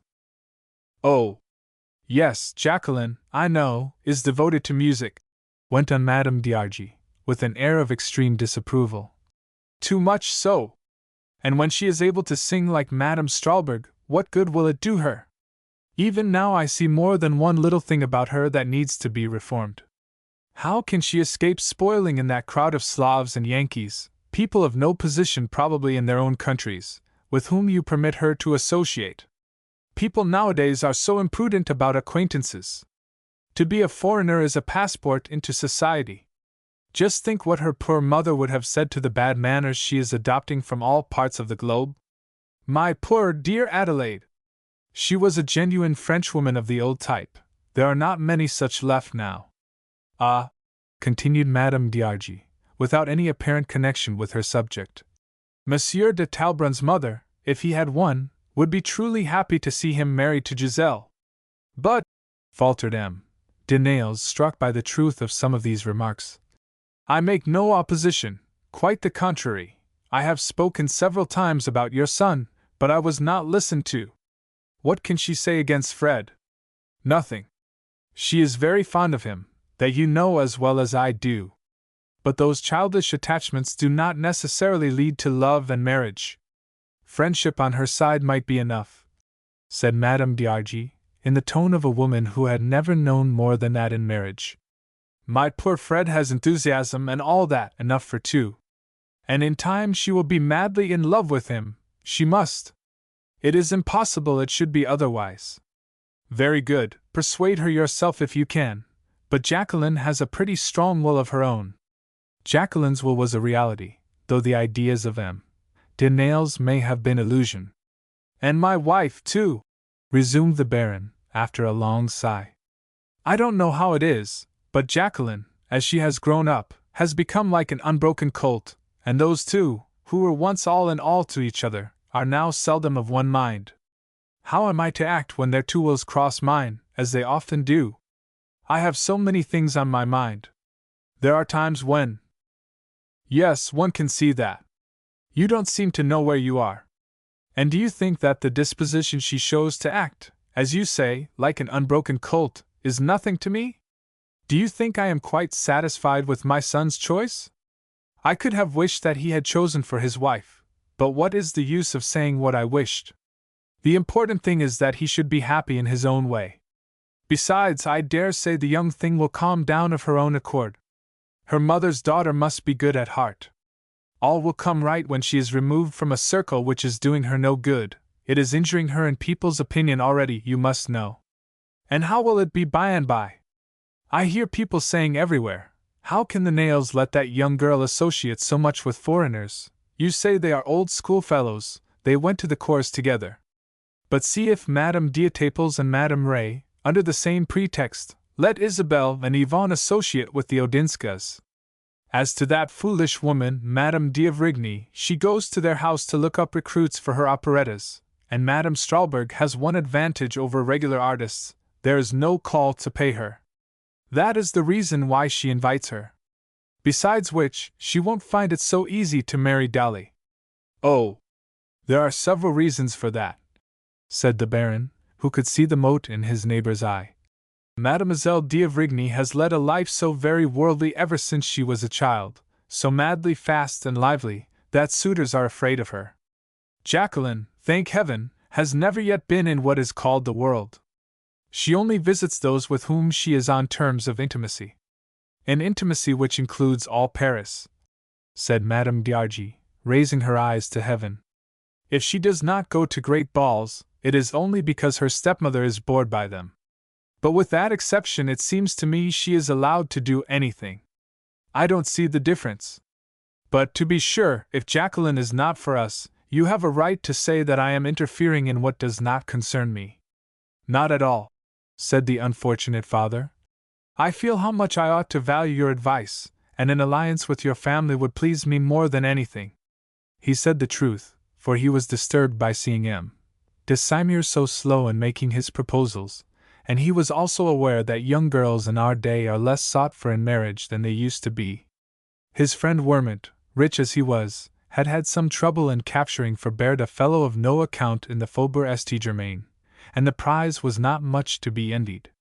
He was a young man without brains and without a soul, who enjoyed so little consideration among his own people that his wife had not been received as she expected, and no one spoke of Madame de Belvin without adding, "You know, that little Wermont, daughter of the agent de Change. Of course, Jacqueline had the advantage of good birth over Baird, but how great was her inferiority in point of fortune! M.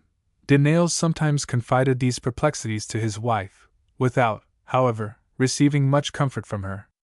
Nor did the Baroness confess to her husband all her own fears. In secret she often asked herself, with the keen insight of a woman of the world well trained in artifice and who possessed a thorough knowledge of mankind, whether there might not be women capable of using a young girl so as to put the world on a wrong scent, whether, in other words, Madame de Villegris did not talk everywhere about M. de Saumur's attentions to Mademoiselle de Nayles in order to conceal his relations to herself?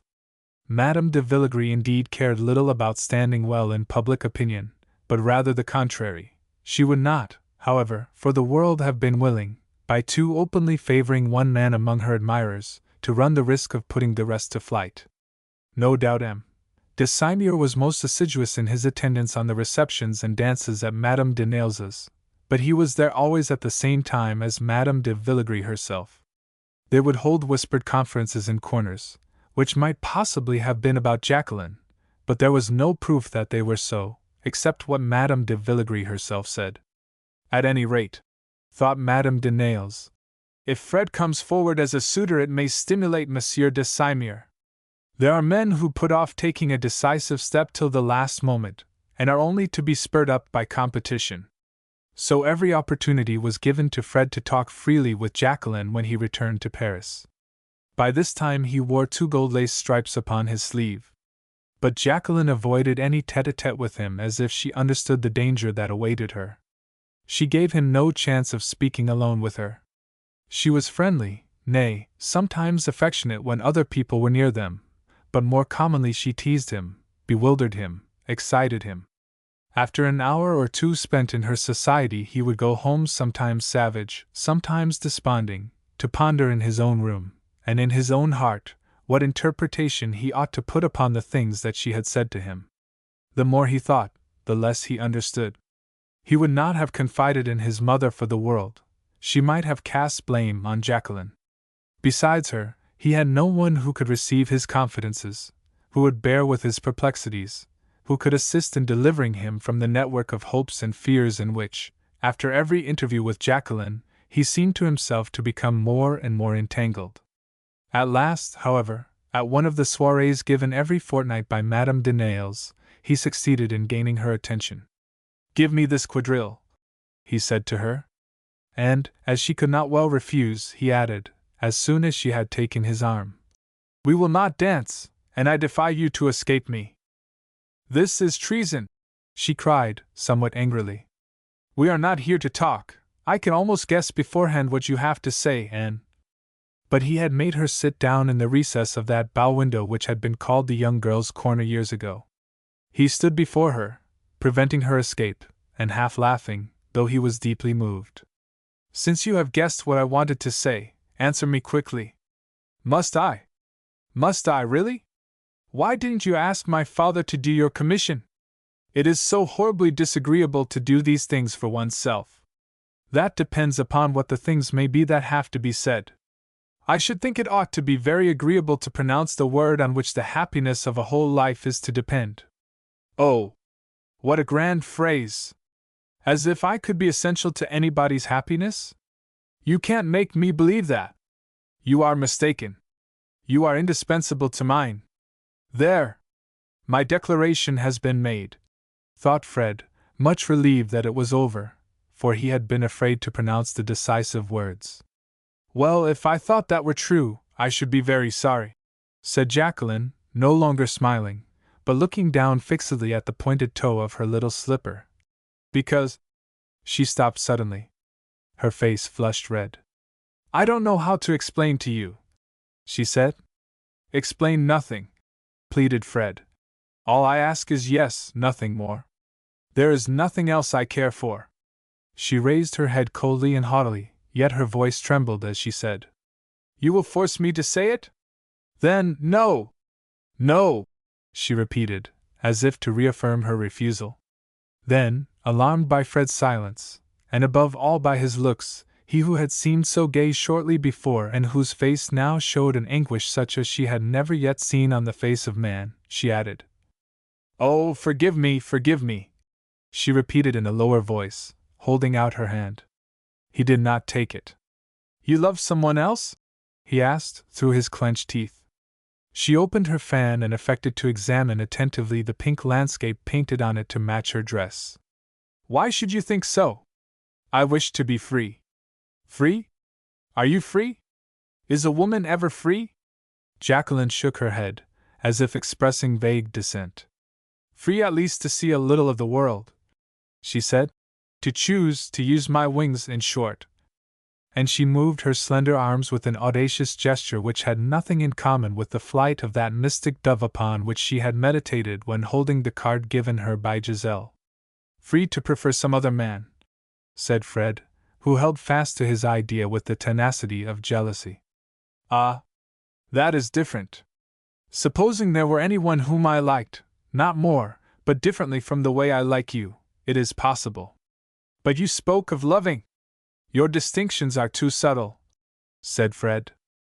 Because, much as it seems to astonish you, I am quite capable of seeing the difference, said Jacqueline, with the look and the accent of a person who has had large experience. I have loved once, a long time ago, a very long time ago, 1,000 years and more. Yes, I loved someone, as perhaps you love me, and I suffered more than you will ever suffer. It is ended, it is over, I think it is over forever. How foolish! At your age! Yes, that kind of love is ended for me. Others may please me, others do please me, as you said, but it is not the same thing.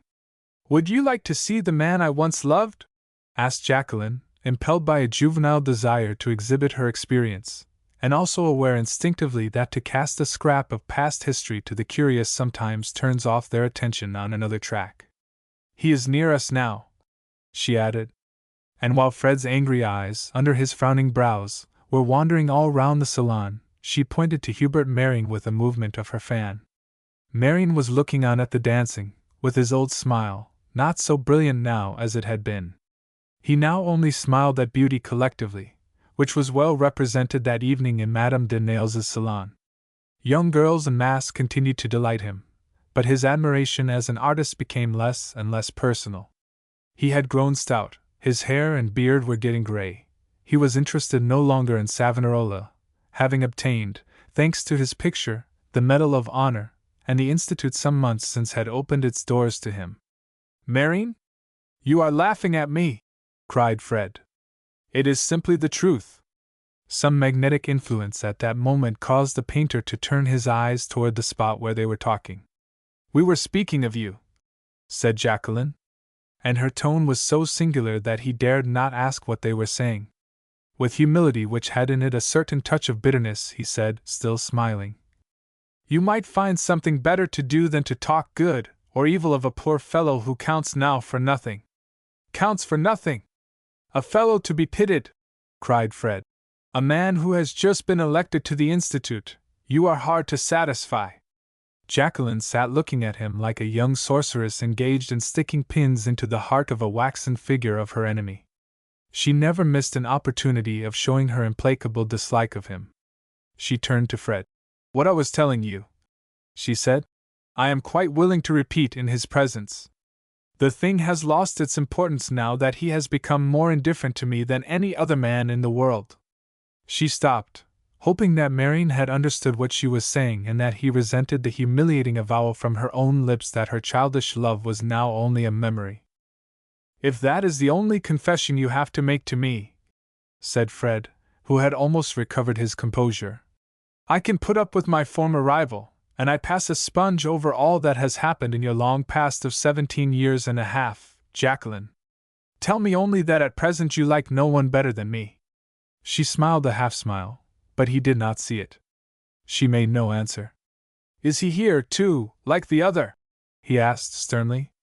And she saw his restless eyes turn for an instant to the conservatory, where Madame de Villegris, leaning back in her armchair, and Gerard de Simier, on a low seat almost at her feet, were carrying on their platonic flirtation. Oh! You must not think of quarreling with him, cried Jacqueline, frightened at the look Fred fastened on de Simier. No, it would be of no use. I shall go out to Tonquin, that's all. Fred! You are not serious. You will see whether I am not serious. At this very moment I know a man who will be glad to exchange with me. What? Go and get yourself killed at Tonquin for a foolish little girl like me, who is very, very fond of you, but hardly knows her own mind. It would be absurd. People are not always killed at Tonquin, but I must have new interests, something to divert my mind from. Fred! My dear Fred! Jacqueline had suddenly become almost tender, almost suppliant. Your mother! Think of your mother! What would she say? Oh my God! My mother must be allowed to think that I love my profession better than all else. But Jacqueline, continued the poor fellow, clinging in despair to the very smallest hope, as a drowning man catches at a straw. If you do not, as you said, know exactly your own mind, if you would like to question your own heart, I would wait. Jacqueline was biting the end of her fan. A conflict was taking place within her breast. But to certain temperaments there is pleasure in breaking a chain or in leaping a barrier, she said. Fred, I am too much your friend to deceive you. At that moment de Simir came toward them with his air of assurance. Mademoiselle, you forget that you promised me this waltz, he said. No, I never forget anything, she answered, rising. Fred detained her an instant, saying, in a low voice, Forgive me. This moment, Jacqueline, is decisive. I must have an answer. I never shall speak to you again of my sorrow. But decide now, on the spot. Is all ended between us? Not our old friendship, Fred, said Jacqueline, tears rising in her eyes. So be it then, if you so will it. But our friendship never will show itself unless you are in need of friendship, and then only with the discretion that your present attitude toward me has imposed. Are you ready, mademoiselle? Said Gerard, who, to allow them to end their conversation, had obligingly turned his attention to some madrigals that Colette Odinska was laughing over. Jacqueline shook her head resolutely, though at that moment her heart felt as if it were in a vice, and the moisture in her eyes looked like anything but a refusal. Then, without giving herself time for further thought, she whirled away into the dance with de Simir. It was over, she had flung to the winds her chance for happiness, and wounded a heart more cruelly than Hubert Marion had ever wounded hers. The most horrible thing in this unending warfare we call love is that we too often repay to those who love us the harm that has been done us by those whom we have loved. The seeds of mistrust and perversity sown by one man or by one woman bear fruit to be gathered by someone else. Chapter 12. A Comedy and a Tragedy. The departure of Frederick d'Argy for Tonquin occasioned a break in the intercourse between his mother and the family of de Nayles. The wails of Hecuba were nothing to the lamentations of poor Madame d'Argy. The unreasonableness of her wrath and the exaggeration in her reproaches hindered even Jacqueline from feeling all the remorse she might otherwise have felt for her share in Fred's departure. She told her father, who the first time in her life addressed her with some severity, that she could not be expected to love all the young men who might threaten to go to the wars, or to fling themselves from fourth-story windows, for her sake. It was very indelicate and inconsiderate of Fred to tell anyone that it was my fault that he was doing anything so foolish, she said, with true feminine deceit, but he has taken the very worst possible means to make me care for him. Everybody has too much to say about this matter which concerns only him and me. Even Giselle thought proper to write me a sermon. And she gave vent to her feelings in an exclamation of 3 syllables that she had learned from the Odinskas, which meant, I don't care. Je m'en moque. But this was not true. She cared very much for Giselle's good opinion, and for Madame d'Argy's friendship. She suffered much in her secret heart at the thought of having given so much pain to Fred. She guessed how deep it was by the step to which it had driven him. But there was in her secret soul something more than all the rest. It was a puerile, but delicious satisfaction in feeling her own importance, in having been able to exercise an influence over one heart which might possibly extend to that of de Simir. She thought he might be gratified by knowing that she had driven a young man to despair, if he guessed for whose sake she had been so cruel. He knew it, of course. Madame de Nayles took care that he should not be ignorant of it, and the pleasure he took in such a proof of his power over a young heart was not unlike that pleasure Jacqueline experienced in her coquetry, which crushed her better feelings. He felt proud of the sacrifice this beautiful girl had made for his sake, though he did not consider himself thereby committed to any decision, only he felt more attached to her than ever. Ever since the day when Madame de Villegris had first introduced him at the house of Madame de Nayles, he had had great pleasure in going there. The daughter of the house was more and more to his taste, but his liking for her was not such as to carry him beyond prudence. "If I chose," he would say to himself after every time he met her, "if I chose I could own that jewel. I have only to stretch out my hand and have it given me." And the next morning, after going to sleep full of that pleasant thought, he would awake glad to find that he was still as free as ever, and able to carry on a flirtation with a woman of the world, which imposed no obligations upon him, and yet at the same time make love to a young girl whom he would gladly have married but for certain reports which were beginning to circulate among men of business concerning the financial position of M. de Nayles.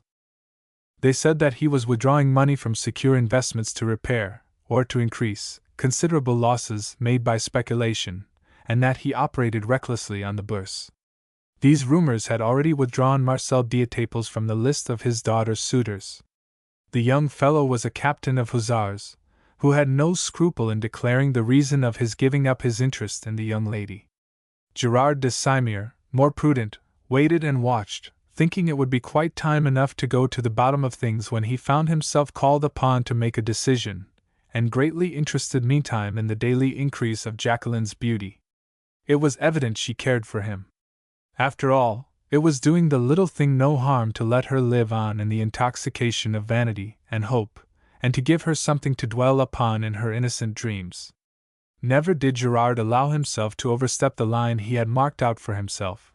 A glance, a slight pressure of the hand, which might have been intentional, or have meant nothing, a few ambiguous words in which an active imagination might find something to dream about, a certain way of passing his arm round her slight waist which would have meant much had it not been done in public to the sound of music, were all the proofs the young diplomatist had ever given of an attraction that was real, so far as consisted with his complete selfishness, joined to his professional prudence, and that systematic habit of taking up fancies at any time for anything, which prevents each fancy as it occurs from ripening into passion.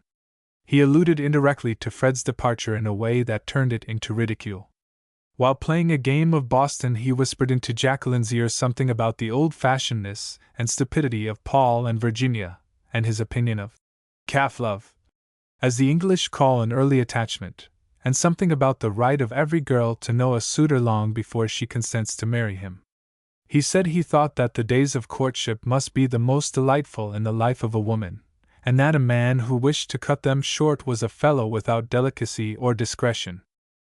From this Jacqueline drew the conclusion that he was not willing to resemble such a fellow, and was more and more persuaded that there was tenderness in the way he pressed her waist, and that his voice had the softness of a caress when he spoke to her.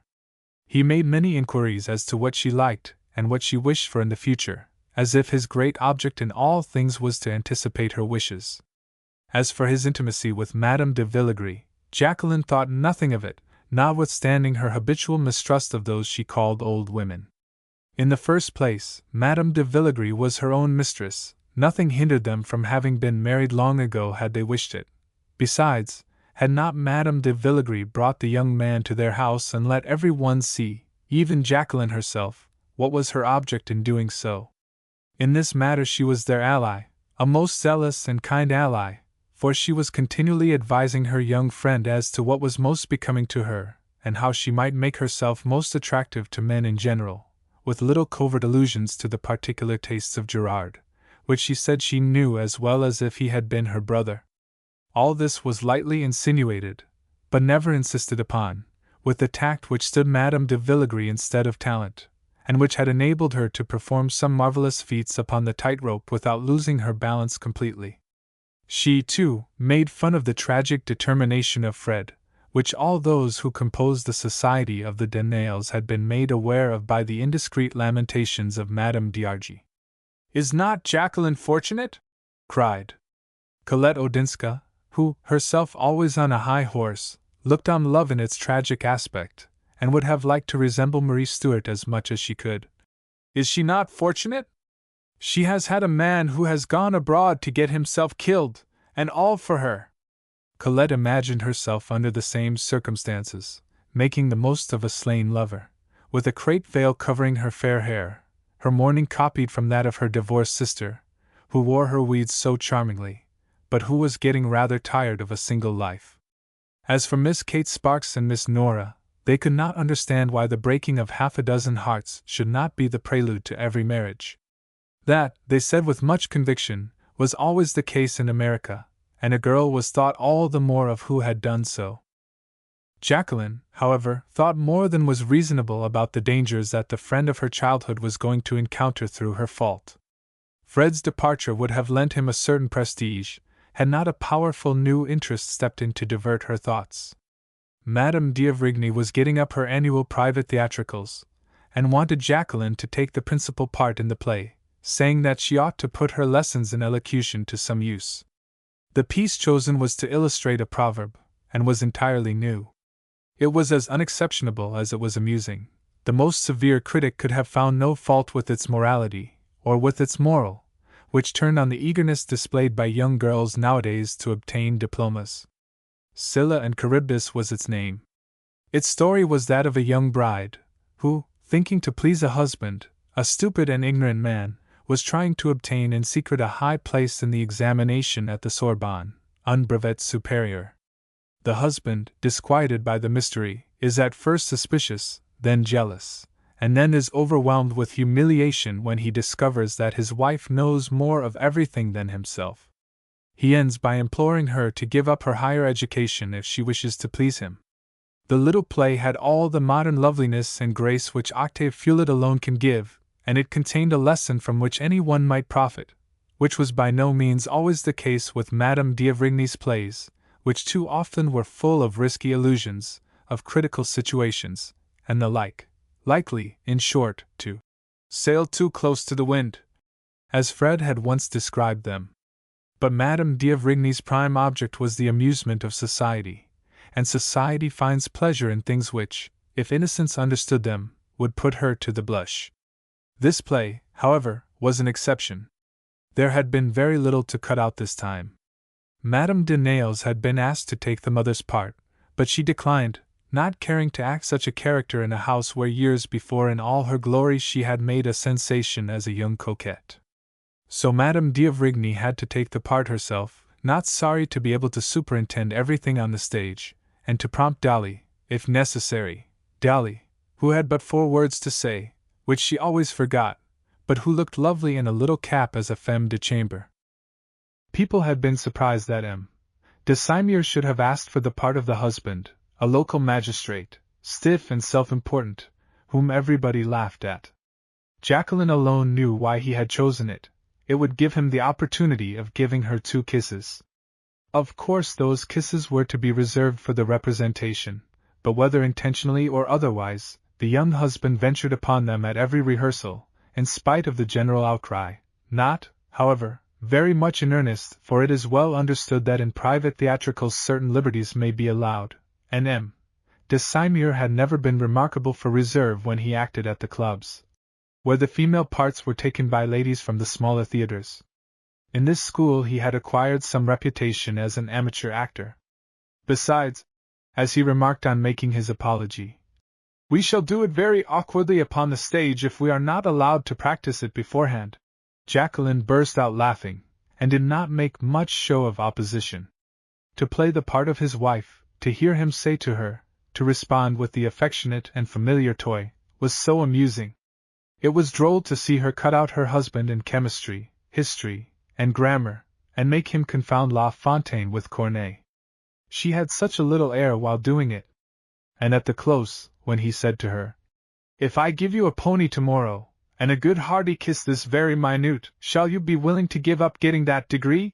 she responded, with such gusto, "Indeed I shall." And her manner was so eager, so boyish, so full of fun, that she was wildly applauded, while Gerard embraced her as heartily as he liked, to make up to himself for her having had, as his wife, the upper hand.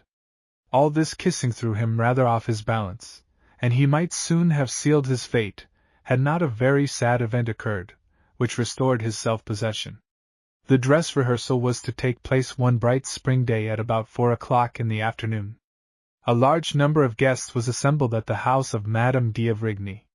The performance had been much talked about beforehand in society. The beauty, the singing, and the histrionic powers of the principal actress had been everywhere extolled. Fully conscious of what was expected of her, and eager to do herself credit in every way, Jacqueline took advantage of Madame Strawberg's presence to run over a little song, which she was to sing between the acts and in which she could see no meaning whatever. This little song, which, to most of the ladies present, seemed simply idiotic, made the men in the audience cry, "Oh!" as if half shocked, and then, "Encore! Encore!" in a sort of frenzy. It was a so-called pastoral effusion, in which Colinet rhymed with Herbet, and in which the false innocence of the 18th century was a cloak for much indelicate allusion. "I never," said Jacqueline in self-defense, before she began the song, "sang anything so stupid.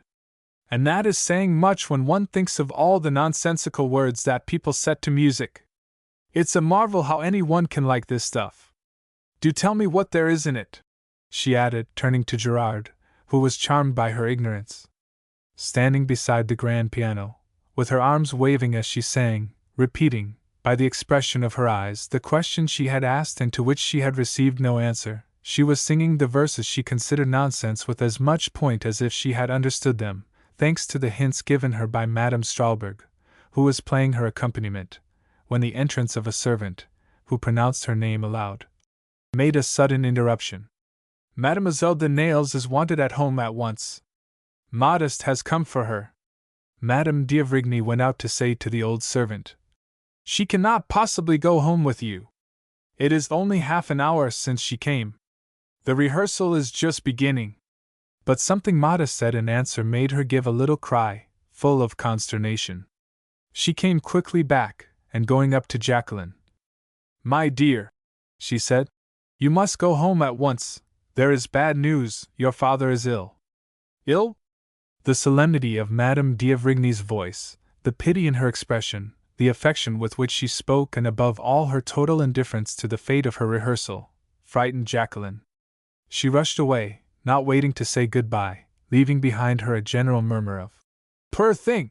while Madame d'Avrigny, recovering from her first shock, was already beginning to wonder, her instincts as an impresario coming once more to the front, whether the leading part might not be taken by Isabelle Ray. She would have to send out 200 cards, at least, and put off her play for another fortnight. What a pity! It seemed as if misfortunes always happened just so as to interfere with pleasures. The fiacre which had brought Modeste was at the door. The old nurse helped her young lady into it. "What has happened to Papa?" cried Jacqueline impetuously. There was something horrible in this sudden transition from gay excitement to the sharpest anxiety. "Nothing, that is to say, he is very sick." "Don't tremble like that, my darling, courage!" stammered Modeste, who was frightened by her agitation. "He was taken sick, you say? Where? How happened it?" "In his study. Pierre had just brought him his letters. We thought we heard a noise as if a chair had been thrown down, and a sort of cry. I ran in to see. He was lying at full length on the floor." "And now? How is he now?" "We did what we could for him. Madame came back. He is lying on his bed." Modeste covered her face with her hands. "You have not told me all. What else?" "Mon Dieu! You knew your poor father had heart disease. The last time the doctor saw him he thought his legs had swelled." "Had?" Jacqueline heard only that one word. It meant that the life of her father was a thing of the past. Hardly waiting till the fiacre could be stopped, she sprang out, rushed into the house, opened the door of her father's chamber, pushing aside a servant who tried to stop her, and fell upon her knees beside the bed where lay the body of her father, white and rigid. "Papa! My poor dear, dear Papa!" The hand she pressed to her lips was as cold as ice. She raised her frightened eyes to the face over which the great change from life to death had passed. "What does it mean?" Jacqueline had never looked on death before, but she knew this was not sleep. "Oh, speak to me, Papa! It is I, it is Jacqueline!" Her stepmother tried to raise her, tried to fold her in her arms. "Let me alone!" she cried with horror. It seemed to her as if her father, where he was now, so far from her, so far from everything, might have the power to look into human hearts, and know the perfidy he had known nothing of when he was living. He might see in her own heart, too, her great despair. All else seemed small and of no consequence when death was present. Oh! Why had she not been a better daughter, more loving, more devoted? Why had she ever cared for anything but to make him happy? She sobbed aloud, while Madame de Nayles, pressing her handkerchief to her eyes, stood at the foot of the bed, and the doctor, too, was near, whispering to someone whom Jacqueline at first had not perceived, the friend of the family, Hubert Mering. Mering there? Was it not natural that, so intimate as he had always been with the dead man, he should have hastened to offer his services to the widow?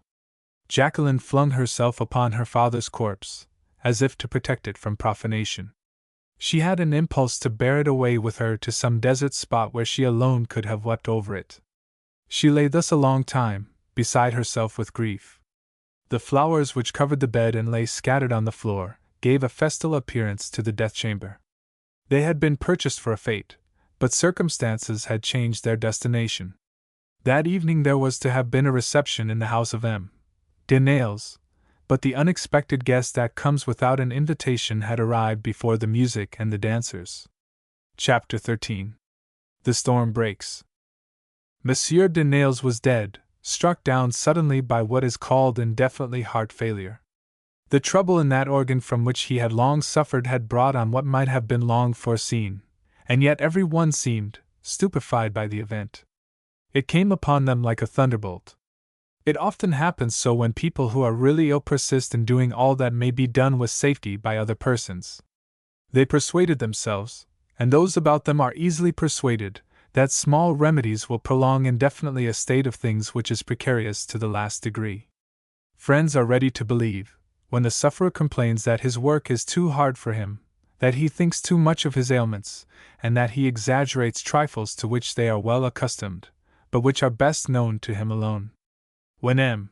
de Nayles, several weeks before his death, had asked to be excused and to stay at home instead of attending some large gathering, his wife, and even Jacqueline, would try to convince him that a little amusement would be good for him. They were unwilling to leave him to the repose he needed, prescribed for him by the doctors, who had been unanimous that he must put down the brakes, give less attention to business, avoid late hours and overexertion of all kinds. And above all, said one of the lights of science whom he had consulted recently about certain feelings of faintness which were a bad symptom, above all, you must keep yourself from mental anxiety. How could he, when his fortune, already much impaired, hung on chances as uncertain as those in a game of roulette? What nonsense! The failure of a great financial company had brought about a crisis on the bourse. The news of the inability of Wermont, the agent de change, to meet his engagements, had completed the downfall of M. de Nayles.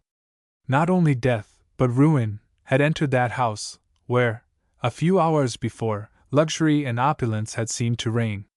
"We don't know whether there will be anything left for us to live upon," cried Madame de Nayles, with anguish, even while her husband's body lay in the chamber of death, and Jacqueline, kneeling beside it, wept, unwilling to receive comfort or consolation. She turned angrily upon her stepmother and cried, "What matter? I have no father, there is nothing else I care for." But from that moment a dreadful thought, a thought she was ashamed of, which made her feel a monster of selfishness, rose in her mind, do what she would to hinder it. Jacqueline was sensible that she cared for something else. Great as was her sense of loss, a sort of reckless curiosity seemed haunting her, while all the time she felt that her great grief ought not to give place to anything besides. How would Gerard de Simier behave in these circumstances? She thought about it all one dreadful night as she and Modeste, who was telling her beads softly, sat in the faint light of the death chamber. She thought of it at dawn, when, after one of those brief sleeps which come to the young under all conditions, she resumed with a sigh a sense of surrounding realities. Almost in the same instant she thought, "My dear father will never wake again. And, does he love me? Does he now wish me to be his wife? Will he take me away?" The devil, which put this thought into her heart, made her eager to know the answer to these questions. He suggested how dreadful life with her stepmother would be if no means of escape were offered her. He made her foresee that her stepmother would marry again, would marry Mering. "But I shall not be there," she cried. "I will not countenance such an infamy." Oh, how she hoped Gerard de Simier loved her! The hypocritical tears of Madame de Nayles disgusted her. She could not bear to have such false grief associated with her own. Men in black, with solemn faces, came and bore away the body, no longer like the form of the father she had loved. He had gone from her forever. Pompous funeral rites, little in accordance with the crash that soon succeeded them, were superintended by Marion, who, in the absence of near relatives, took charge of everything. He seemed to be deeply affected, and behaved with all possible kindness and consideration to Jacqueline, who could not, however, bring herself to thank him, or even to look at him.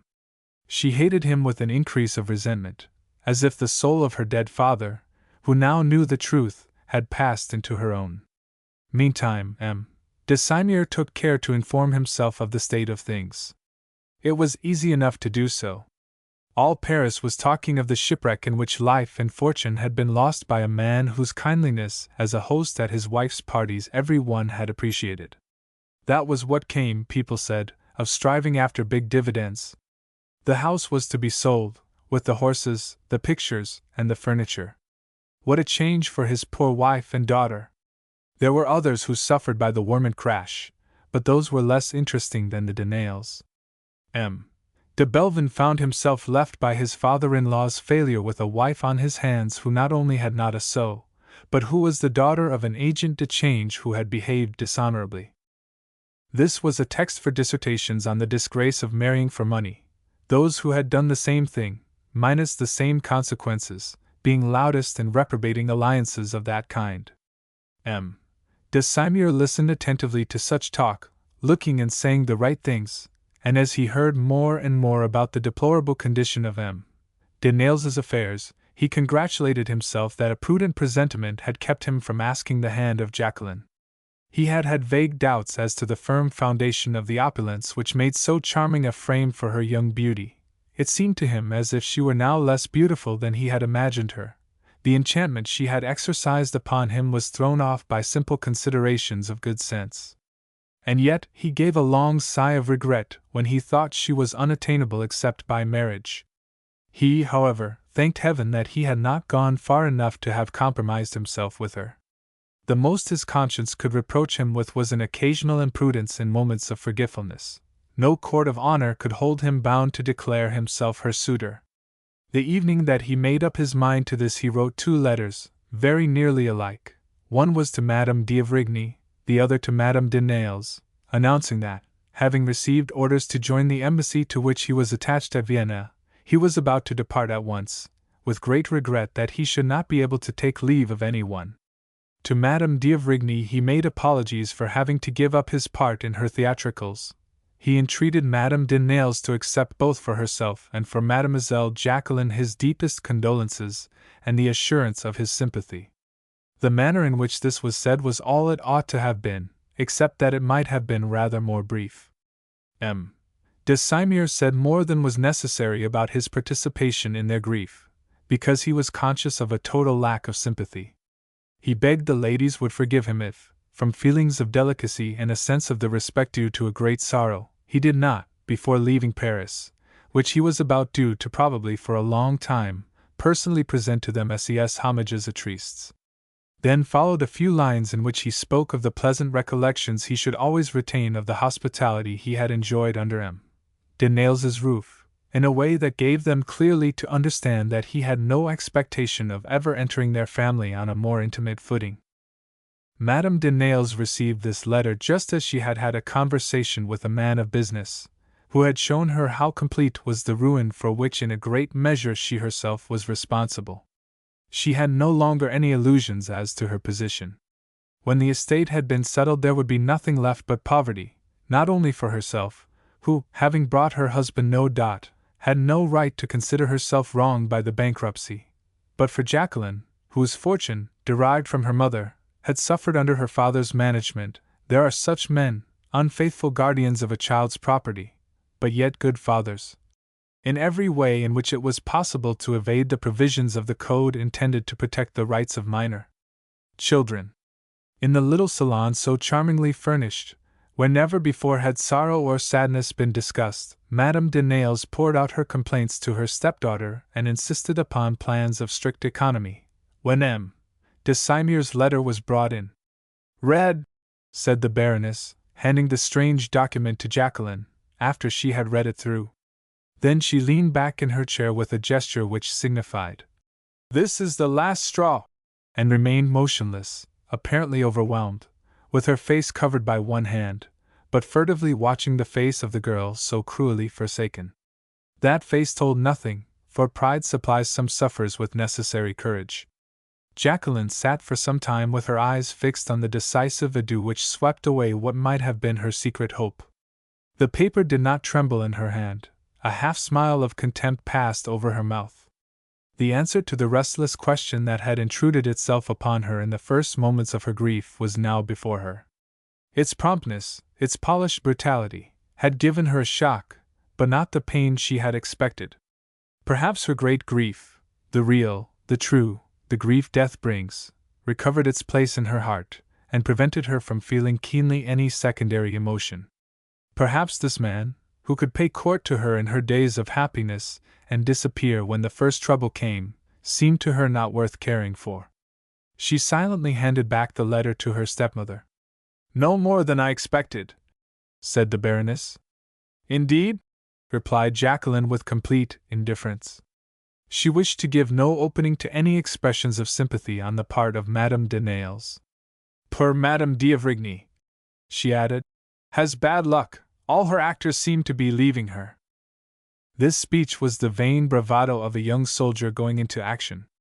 The poor child betrayed herself to the experienced woman, trained neither to detect or to practice artifice, and who found bitter amusement in watching the girl's assumed sang-froid.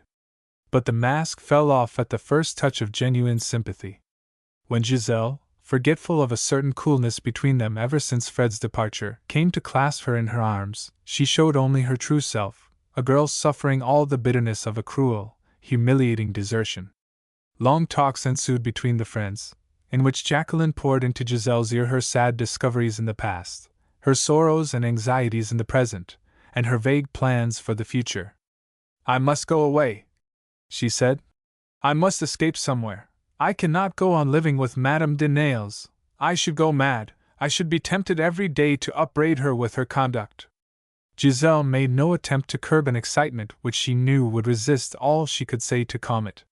She feigned agreement, hoping thereby to increase her future influence, and advised her friend to seek in a convent the refuge that she needed. But she must do nothing rashly. She should only consider it a temporary retreat whose motive was a wish to remain for a while within reach of religious consolation. In that way she would give people nothing to talk about, and her stepmother could not be offended. It was never of any use to get out of a difficulty by breaking all the glass windows with a great noise, and good resolutions are made firmer by being matured in quietness. Such were the lessons Giselle herself had been taught by the Benedictine nuns, who, however deficient they might be in the higher education of women, knew at least how to bring up young girls with a view to making them good wives.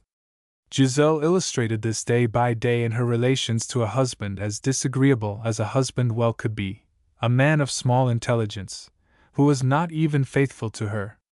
But she did not cite herself as an example. She never talked about herself, or her own difficulties. "You are an angel of sense and goodness," sobbed Jacqueline. "I will do whatever you wish me to do. Count upon me, count upon all your friends," said Madame de Talbrun tenderly. And then, enumerating the oldest and the truest of these friends, she unluckily named Madame d'Argy. Jacqueline drew herself back at once. "Oh, for pity's sake," she cried, "don't mention them to me!" Already a comparison between Fred's faithful affection and Gerard de Simeur's desertion had come into her mind, but she had refused to entertain it, declaring resolutely to herself that she never should repent her refusal. She was sore, she was angry with all men, she wished all were like Simeur or like Marine, that she might hate every one of them. She came to the conclusion in her heart of hearts that all of them, even the best, if put to the proof, would turn out selfish. She liked to think so, to believe in none of them. Thus it happened that an unexpected visit from Fred's mother, among those that she received in her first days of orphanhood, was particularly agreeable to her. Madame d'Argy, on hearing of the death and of the ruin of M. de Nayles, was divided by two contradictory feelings. She clearly saw the hand of Providence in what had happened. Her son was in the squadron on its way to attack Formosa.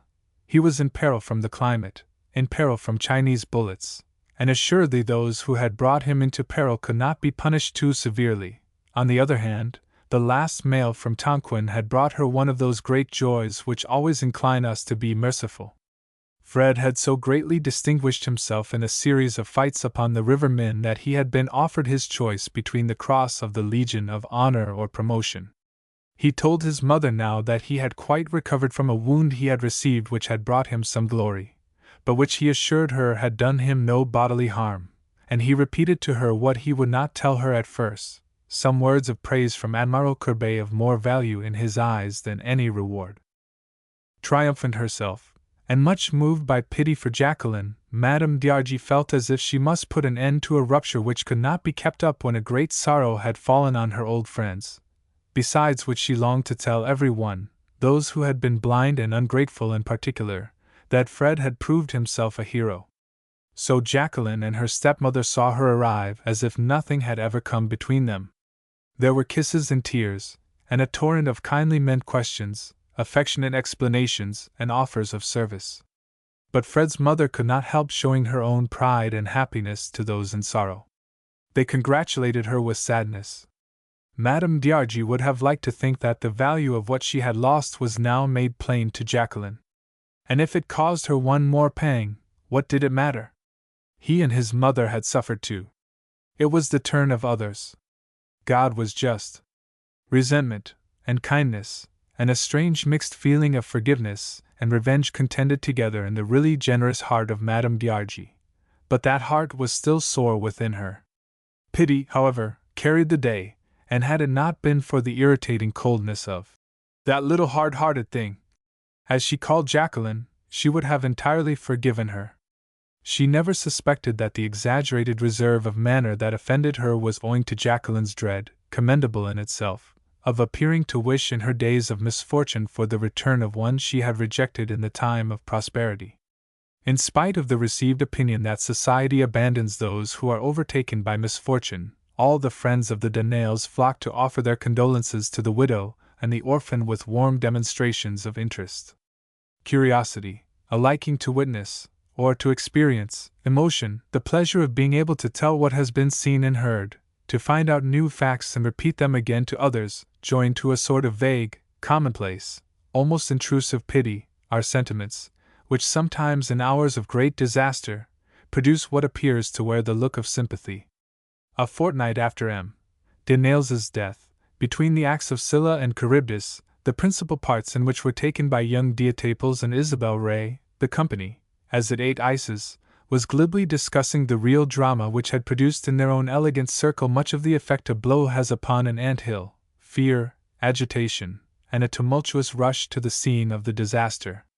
Great indignation was expressed against the man who had risked the fortune of his family in speculation. Oh! The thing had been going on for a long while. His fortune had been gradually melting away.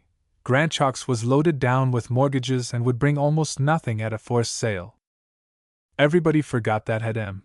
de Nailes's speculations been successful they would have been called matters of business, conducted with great ability on a large scale. When a performer falls from the tightrope, who remembers all the times he has not failed? It is simply said that he fell from his own carelessness. The poor Baroness is touchingly resigned, said Madame de Villegris, with a deep sigh. And heaven knows how many other cares she has besides the loss of money. I don't mean only the death of her husband, and you know how much they were attached to each other. I am speaking of that unaccountable resolution of Jacqueline's. Madame d'Avrigny here came forward with her usual equanimity which nothing disturbed, unless it were something which interfered with the success of her salon. She was of course very sorry for her friends in trouble, but the vicissitudes that had happened to her theatricals she had more at heart. After all, she said, the first act did not go off badly, did it? The musical part made up for the rest. That divine Strawberg is ready for any emergency. How well she sang that air of La Petite Marie, it was exquisite, but I regretted Jacqueline. She was so charming in that lively little part. What a catastrophe! What a terrible catastrophe! Were you speaking of the retreat she wishes to make in a convent? Well, I quite understand how she feels about it. I should feel the same myself. In the bewilderment of a first grief, one does not care to see anything of the world. Mon Dieu!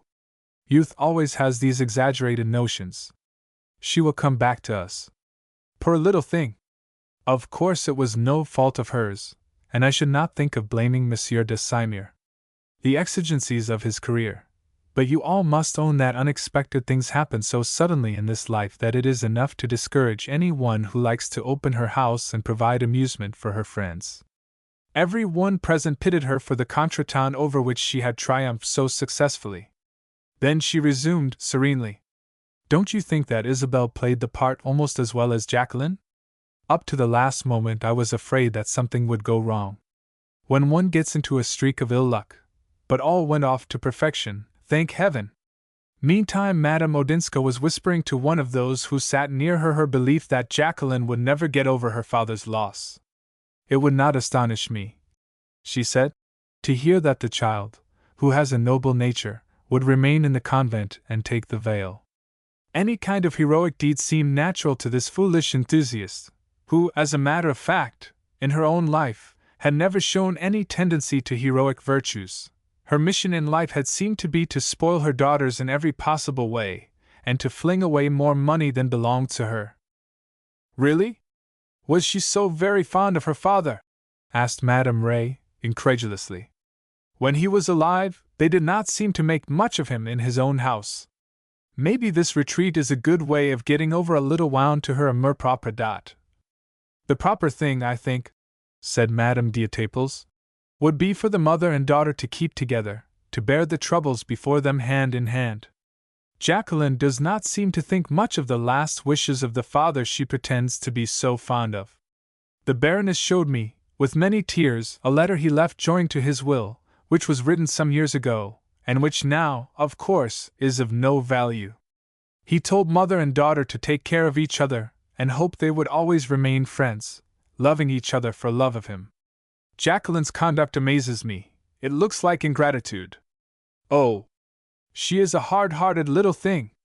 I always thought so, said Madame de Villegris, carelessly. Here the rising of the curtain stopped short these discussions, which displayed so much good nature and perspicacity. But some laid the blame on the influence of that little bigot of a Talbrun, who had secretly blown up the fire of religious enthusiasm in Jacqueline, when Madame d'Avrigny's energetic "Hush!" put an end to the discussion. It was time to come back to more immediate interests, to the play which went on in spite of wind and tide. Book 3. Chapter 14. Bitter Disillusion.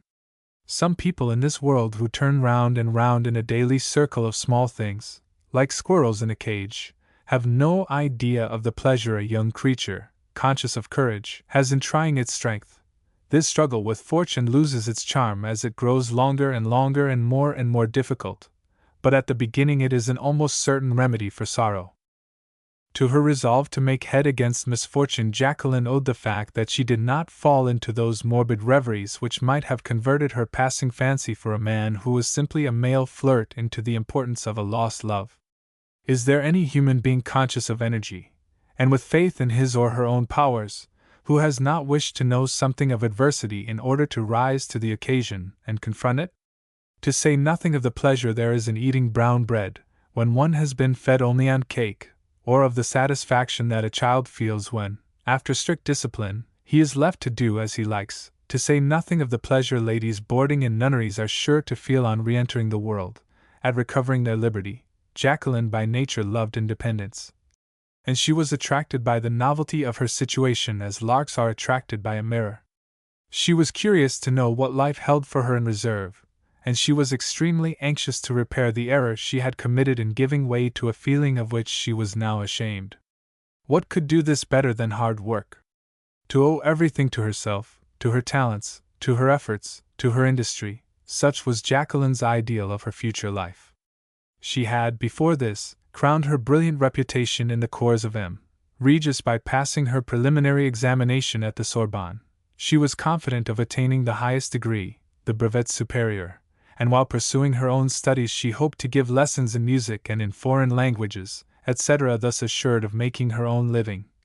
She could afford to despise the discreditable happiness of Madame de Nayles, who, she had no doubt, would shortly become Madame Marine, also the crooked ways in which M. de Seymour might pursue his fortune-hunting. She said to herself that she should never marry, that she had other objects of interest, that marriage was for those who had nothing better before them, and the world appeared to her under a new aspect, a sphere of useful activity full of possibilities, of infinite variety, and abounding in interests. Marriage might be all very well for rich girls, who unhappily were objects of value to be bought and sold. Her semi-poverty gave her the right to break the chains that hampered the career of other well-born women. She would make her own way in the world like a man. Thus, at 18, youth is ready to set sail in a light skiff on a rough sea, having laid in a good store of imagination and of courage, of childlike ignorance and self-esteem. No doubt she would meet with some difficulties. That thought did but excite her ardor. No doubt Madame de Nayles would try to keep her with her, and Jacqueline had provided herself beforehand with some double-edged remarks by way of weapons, which she intended to use according to circumstances. But all these preparations for defense or attack proved unnecessary. When she told the Baroness of her plans she met with no opposition. She had expected that her project of separation would highly displease her stepmother. On the contrary, Madame de Nayles discussed her projects quietly, affecting to consider them merely temporary, but with no indication of dissatisfaction or resistance. In truth, she was not sorry that Jacqueline, whose companionship became more and more embarrassing every day, had cut the knot of a difficult position by a piece of wilfulness and perversity which seemed to put her in the wrong. The necessity she would have been under of crushing such a girl, who was now 18, would have been distasteful and unprofitable. She was very glad to get rid of her stepdaughter, always provided it could be done decently, and without scandal. Those two, who had once so loved each other and who were now sharers in the same sorrows, became enemies, two hostile parties, which only skillful strategy could ever again bring together. They tacitly agreed to certain conditions. They would save appearances. They would remain on outwardly good terms with each other whatever happened, and above all they would avoid any explanation. This program was faithfully carried out, thanks to the great tact of Madame de Nayles.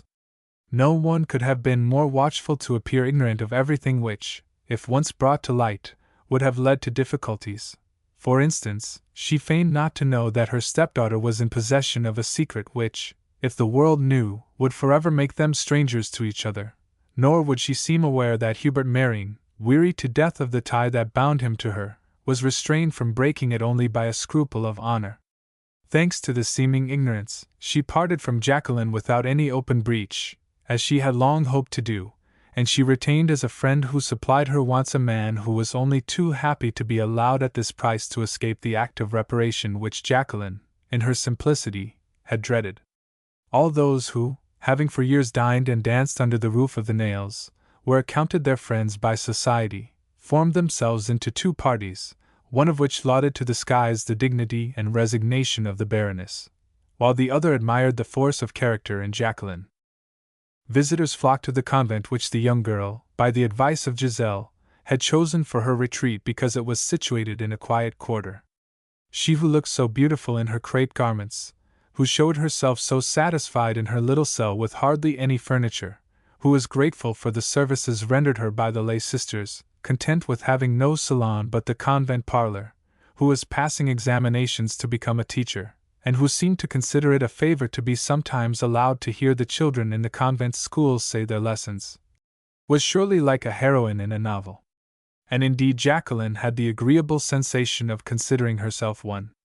Public admiration was a great help to her, after she had passed through that crisis in her grief during which she could feel nothing but the horror of knowing she should never see her father again, when she had ceased to weep for him incessantly, to pray for him, and to turn, like a wounded lioness, on those who blamed his reckless conduct, though she herself had been its chief victim. For 3 months she hardly left the convent, walking only in the grounds and gardens, which were of considerable extent. From time to time Giselle came for her and took her to drive in the Bois at that hour of the day when few people were there. And Guérand, who, thanks to his mother's care, was beginning to be an intelligent and interesting child, though he was still painfully like M. de Talbrun, was always with them in the coupe, kind-hearted Giselle thinking that nothing could be so likely to assuage grief as the prattle of a child. She was astonished, she was touched to the heart, by what she called naively the conversion of Jacqueline. It was true that the young girl had no longer any whims or caprices. All the nuns seemed to her amiable, her lodging was all she needed, her food was excellent, her lessons gave her amusement. Possibly the excitement of the entire change had much to do at first with this philosophy, and in fact at the end of 6 months Jacqueline owned that she was growing tired of dining at the table d'hôte.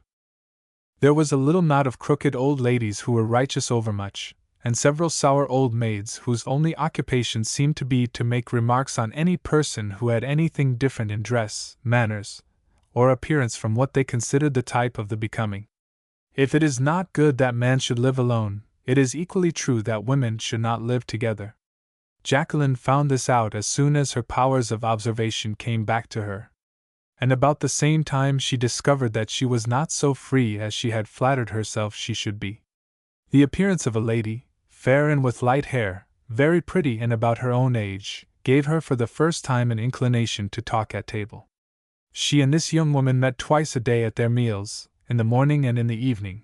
Their rooms were next each other, and at night Jacqueline could hear her through the thin partition giving utterance to sighs, which showed that she was unhappy.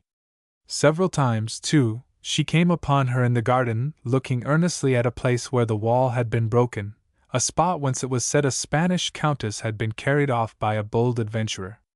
Jacqueline thought there must be something romantic in the history of this newcomer, and would have liked exceedingly to know what it might be. As a prelude to acquaintance, she offered the young stranger some holy water when they met in the chapel. A bow and a smile were interchanged, their fingers touched. They seemed almost friends. After this, Jacqueline contrived to change her seat at table to one next to this unknown person, so prettily dressed, with her hair so nicely arranged, and though her expression was very sad, with a smile so very winning. She alone represented the world of Paris, among all those ladies, some of whom were looking for places as companions, some having come up from the provinces, and some being old ladies who had seen better days. Her change of place was observed by the nun who presided at the table, and a shade of displeasure passed over her face. It was slight, but it portended trouble. And indeed, when grace had been said, Mademoiselle de Nayles was sent for by the Mother Superior, who gave her to understand that, being so young, it was especially incumbent on her to be circumspect in her choice of associates. Her place thenceforward was to be between Madame de X, an old, deaf lady, and Mademoiselle J, a former governess, as cold as ice and exceedingly respectable. As to Madame Seville, she had been received in the convent for especial reasons, arising out of circumstances which did not make her a fit companion for inexperienced girls.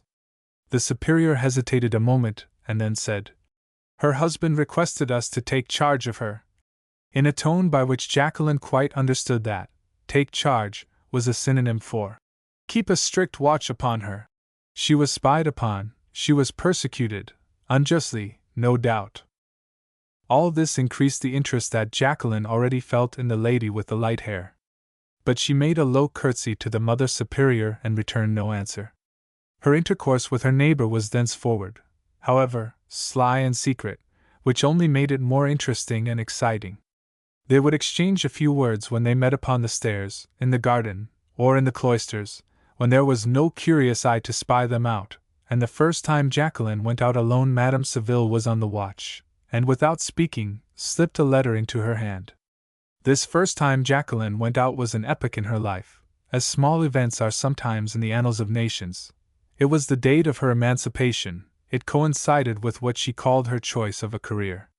Thinking herself sure of possessing a talent for teaching, she had spoken of it to several friends who had come to see her, and who each and all exclaimed that they would like some lessons, a delicate way of helping her quite understood by Jacqueline. Pupils like Belle Ray and Yvonne Diataples, who wanted her to come twice a week to play duets with them or to read over new music, were not nearly so interesting as those in her little class who had hardly more than learned their scales. Besides this, Madame d'Avrigny begged her to come and dine with her, when there would be only themselves, on Mondays, and then practice with Dolly, who had not another moment in which she could take a lesson. She should be sent home scrupulously before 10 o'clock, that being the hour at the convent when every one must be in. Jacqueline accepted all these kindnesses gratefully. By Giselle's advice she hid her slight figure under a loose cloak and put on her head a bonnet fit for a grandmother, a closed hat with long strings, which, when she first put it on her head, made her burst out laughing. She imagined herself to be going forth in disguise. To walk the streets thus masked she thought would be amusing, so amusing that the moment she set foot on the street pavement she felt that the joy of living was yet strong in her. With a roll of music in her hand, she walked on rather hesitatingly, a little afraid, like a bird just escaped from the cage where it was born. Her heart beat, but it was with pleasure. She fancied every one was looking at her, and in fact one old gentleman, not deceived by the cloak, did follow her till she got into an omnibus for the first time in her life, a new experience and a new pleasure. Once seated, and a little out of breath, she remembered Madame Saville's letter, which she had slipped into her pocket. It was sealed and had a stamp on it. It was too highly scented to be in good taste, and it was addressed to a lieutenant of chasseurs with an aristocratic name, in a garrison at Fontainebleau. Then Jacqueline began vaguely to comprehend that Madame Saville's husband might have had serious reasons for commending his wife to the surveillance of the nuns, and that there might have been some excuse for their endeavoring to hinder all intimacy between herself and the little blonde. This office of messenger, thrust upon her without asking permission, was not agreeable to Jacqueline, and she resolved as she dropped the missive, which, even on the outside, looked compromising, into the nearest post-box, to be more reserved in future. For which reason she responded coldly to a sign Madame Saville made her when, in the evening, she returned from giving her lessons. Those lessons, those excursions which took her abroad in all weathers, though with praiseworthy and serious motives, into the fashionable parts of Paris, from which she had exiled herself by her own will, were greatly enjoyed by Jacqueline. Everything amused her, being seen from a point of view in which she had never before contemplated it.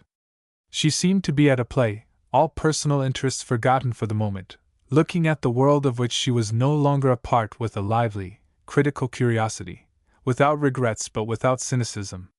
The world did not seem to her bad, only man's higher instincts had little part in it. Such, at least, was what she thought, so long as people praised her for her courage, so long as the houses in which another Jacqueline de Nails had been once so brilliant, received her with affection as before, though she had to leave in an anteroom her modest waterproof, or wet umbrella. They were even more kind and cordial to her than ever, unless an exaggerated cordiality be one form of impertinence.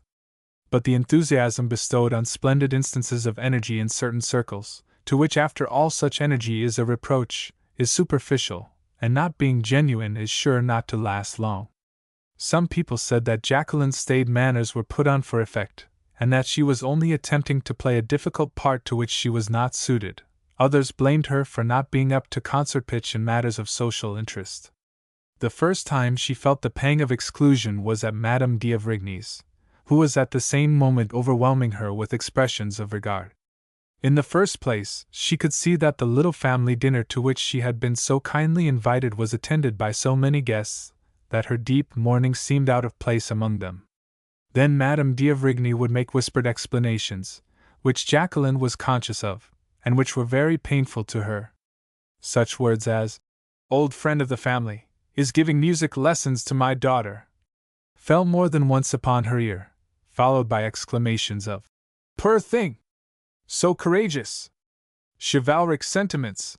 Of course, everyone added that they excused her toilette.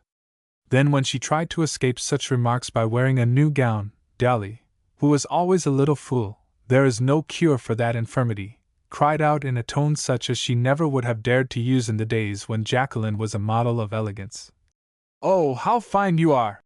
Then again, Madame d'Avrigny, notwithstanding the good manners on which she prided herself, could not conceal that the obligation of sending home the recluse to the ends of the earth, at a certain hour, made trouble with her servants, who were put out of their way.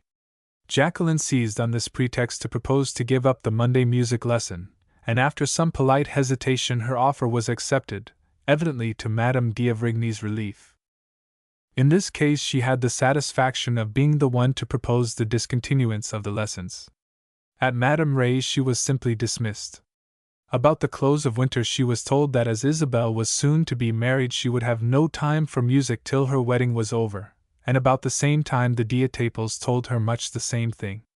This was not to be wondered at, for Mademoiselle Ray was engaged to an officer of dragoons, the same Marcel D'Etaples who had acted with her in Scylla and Charybdis, and Madame Ray, being a watchful mother, was not long in perceiving that Marcel came to pay court to Isabel too frequently at the hour for her music lesson. Madame D'Etaples on her part had made a similar discovery, and both judged that the presence of so beautiful a girl, in Jacqueline's position, might not be desirable in these interviews between lovers. When Giselle, as she was about to leave town for the country in July, begged Jacqueline, who seemed run down and out of spirits, to come and stay with her, the poor child was very glad to accept the invitation. Her pupils were leaving her one after another, she could not understand why, and she was bored to death in the convent, whose strict rules were drawn tighter on her than before, for the nuns had begun to understand her better, and to discover the real worldliness of her character. At the same time, that retreat within these pious walls no longer seemed like paradise to Jacqueline. Her transition from the deepest crape to the softer tints of half-mourning seemed to make her less of an angel in their eyes. They said to each other that Mademoiselle de Nayles was fanciful, and fancies are the very last things wanted in a convent, for fancies can brave bolts, and make their escape beyond stone walls, whatever means may be taken to clip their wings. "She does not seem like the same person," cried the good sisters, who had been greatly edified at first by her behavior, and who were almost ready now to be shocked at her. The course of things was coming back rapidly into its natural channel, in obedience to the law which makes a tree, apparently dead, put forth shoots in springtime. And that inevitable rebudding and reblossoming was beautiful to see in this young human plant. M. de Talleyrand, Jacqueline's host, could not fail to perceive it. At first he had been annoyed with Giselle for giving the invitation, having a habit of finding fault with everything he had not ordered or suggested, by virtue of his marital authority, and also because he hated above all things, as he said, to have people in his house who were woebegons. But in a week he was quite reconciled to the idea of keeping Mademoiselle de Nayles all the summer at the Château de Fresnes. Never had Giselle known him to take so much trouble to be amiable, and indeed Jacqueline saw him much more to advantage at home than in Paris, where, as she had often said, he diffused too strong an odor of the stables. At Fresnes, it was more easy to forgive him for talking always of his stud and of his kennel, and then he was so obliging. Every day he proposed some new jaunt, an excursion to see some view, to visit all the ruined chateaux or abbeys in the neighborhood. And with surprising delicacy M. de Talleyrand refrained from inviting too many of his country neighbors, who might perhaps have scared Jacqueline and arrested her gradual return to gaiety. They might also have interrupted his tête-à-tête with his wife's guests, for they had many such conversations. Giselle was absorbed in the duty of teaching her son his A, B, C. Besides, being very timid, she had never ridden on horseback, and naturally, riding was delightful to her cousin. Jacqueline was never tired of it, while she paid as little attention to the absurd remarks Oscar made to her between their gallops as a girl does at a ball to the idle words of her partner.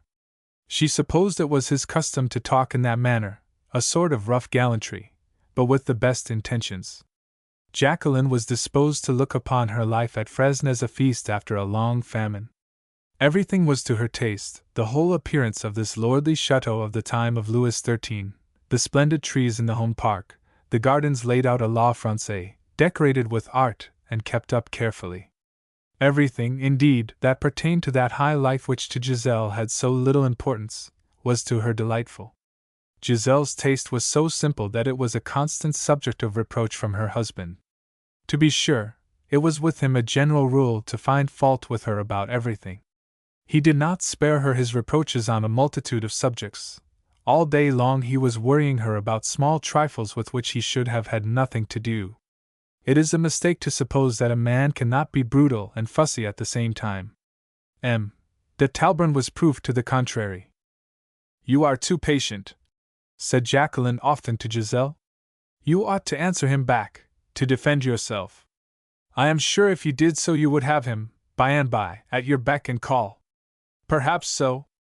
I dare say you could have managed better than I do," replied Giselle, with a sad smile, but without a spark of jealousy. "Oh, you are in high favor. He gave up this week the races at Deauville, the great race week from which he has never before been absent, since our marriage. But you see my ambition has become limited. I am satisfied if he lets me alone." Giselle spoke these words with emphasis, and then she added, "and lets me bring up his son my own way. That is all I ask." Jacqueline thought in her heart that it was wrong to ask so little, that poor Giselle did not know how to make the best of her husband, and curious to find out what line of conduct would serve best to subjugate de Talbrun, she became herself, that is to say, a born coquette, venturing from one thing to another, like a child playing fearlessly with a bulldog, who is gentle only with him, or a fly buzzing round a spider's web, while the spider lies quietly within. She would tease him, contradict him, and make him listen to long pieces of scientific music as she played them on the piano. When she knew he always said that music to him was nothing but a disagreeable noise, she would laugh at his thanks when a final chord, struck with her utmost force, roused him from a brief slumber. In short, it amused her to prove that this coarse, rough man was to her alone no object of fear. She would have done better had she been afraid. Thus it came to pass that, as they rode together through some of the prettiest roads in the most beautiful part of Normandy, de Talbrun began to talk, with an ever-increasing vivacity, of the days when they first met, at Tréport, relating 1,000 little incidents which Jacqueline had forgotten, and from which it was easy to see that he had watched her narrowly, though he was on the eve of his own marriage. With unnecessary persistence, and stammering as he was apt to do when moved by any emotion, he repeated over and over again, that from the first moment he had seen her he had been struck by her, devilishly struck by her, he had been, indeed. And one day when she answered, in order not to appear to attach any importance to this declaration, that she was very glad of it, he took an opportunity, as their horses stopped side by side before a beautiful sunset, to put his arm suddenly round her waist, and give her a kiss, so abrupt, so violent, so outrageous, that she screamed aloud. He did not remove his arm from her, his coarse, red face drew near her own again with an expression that filled her with horror. She struggled to free herself, her horse began to rear, she screamed for help with all her might, but nothing answered her save an echo. The situation seemed critical for Jacqueline. As to de Talbrun, he was quite at his ease, as if he were accustomed to make love like a centaur, while the girl felt herself in peril of being thrown at any moment, and trampled under his horse's feet. At last she succeeded in striking her aggressor a sharp blow across the face with her riding whip. Blinded for a moment, he let her go, and she took advantage of her release to put her horse to its full speed. He galloped after her, beside himself with wrath and agitation. It was a mad but silent race, until they reached the gate of the Château de Fresnes, which they entered at the same moment, their horses covered with foam. "How foolish!" cried Giselle, coming to meet them. "Just see in what a state you have brought home your poor horses." Jacqueline, pale and trembling, made no answer. De Talbrun, as he helped her to dismount, whispered savagely, "Not a word of this." At dinner, his wife remarked that some branch must have struck him on the cheek. There was a red mark right across his face like a blow. "We were riding through the woods," he answered shortly. Then Giselle began to suspect something, and remarked that nobody was talking that evening, asking, with a half-smile, whether they had been quarreling. "We did have a little difference," Oscar replied quietly. "Oh, it did not amount to anything," he said, lighting his cigar. "Let us make friends again, won't you?" he added, holding out his hand to Jacqueline. She was obliged to give him the tips of her fingers, as she said in her turn, with audacity equal to his own, Oh, it was less than nothing. Only, Giselle, I told your husband that I had had some bad news, and shall have to go back to Paris, and he tried to persuade me not to go. I beg you not to go, said Oscar vehemently. Bad news? Repeated Giselle. You did not say a word to me about it. I did not have a chance. My old Modest is very ill and asks me to come to her. I should never forgive myself if I did not go. What, Modest? So very ill? Is it really so serious? What a pity! But you will come back again? If I can. But I must leave Fres tomorrow morning. Oh, I defy you to leave Fres, said M. de Talleyrand. Jacqueline leaned toward him, and said firmly, but in a low voice, If you attempt to hinder me, I swear I will tell everything. All that evening she did not leave Giselle's side for a moment, and at night she locked herself into her chamber, and barricaded the door, as if a mad dog or a murderer were at large in the chateau. Giselle came into her room at an early hour. Is what you said yesterday the truth, Jacqueline? Is Modest really ill? Are you sure you have had no reason to complain of anybody in this place? Of anyone? Then, after a pause, she added, Oh, my darling, how hard it is to do good even to those whom we most dearly love. I don't understand you, said Jacqueline, with an effort. Everybody has been kind to me. They kissed each other with effusion, but M. de Talleyrand's leave-taking was icy in the extreme. Jacqueline had made a mortal enemy. The grand outline of the chateau, built of brick and stone with its wings flanked by towers, the green turf of the great park in which it stood, passed from her sight as she drove away, like some vision in a dream. I shall never come back, thought Jacqueline. She felt as if she had been thrust out everywhere. For one moment she thought of seeking refuge at Lizeroll's, which was not very many miles from the railroad station, and when there of telling Madame d'Argy of her difficulties, and asking her advice. But false pride kept her from doing so, the same false pride which had made her write coldly, in answer to the letters full of feeling and sympathy Fred had written to her on receiving news of her father's death. Chapter 15. Treacherous Kindness. The experience through which Jacqueline had just passed was not calculated to fortify her or to elevate her soul. She felt for the first time that her unprotected situation and her poverty exposed her to insult. For what other name could she give to the outrageous behavior of M.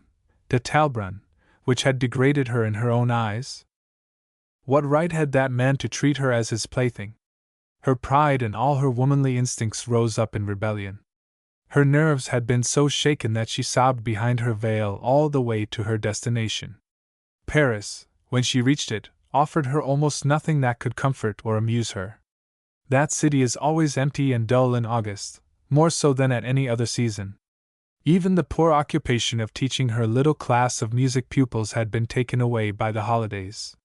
Her sole resource was in Modest's society. Modest, who, by the way, had never been ill, and who suffered from nothing but old age, was delighted to receive her dear young lady in her little room far up under the roof, where, though quite infirm, she lived comfortably on her savings. Jacqueline, sitting beside her as she sewed, was soothed by her old nursery tales, or by anecdotes of former days. Her own relatives were often the old woman's theme. She knew the history of Jacqueline's family from beginning to end, but wherever her story began, it invariably wound up with, "If only your poor papa had not made away with all your money!" And Jacqueline always answered, "He was quite at liberty to do what he pleased with what belonged to him." Belonged to him? Yes, but what belonged to you? And how does it happen that your stepmother seems so well off? Why doesn't some family council interfere? My little pet, to think of your having to work for your living. It's enough to kill me. Bah!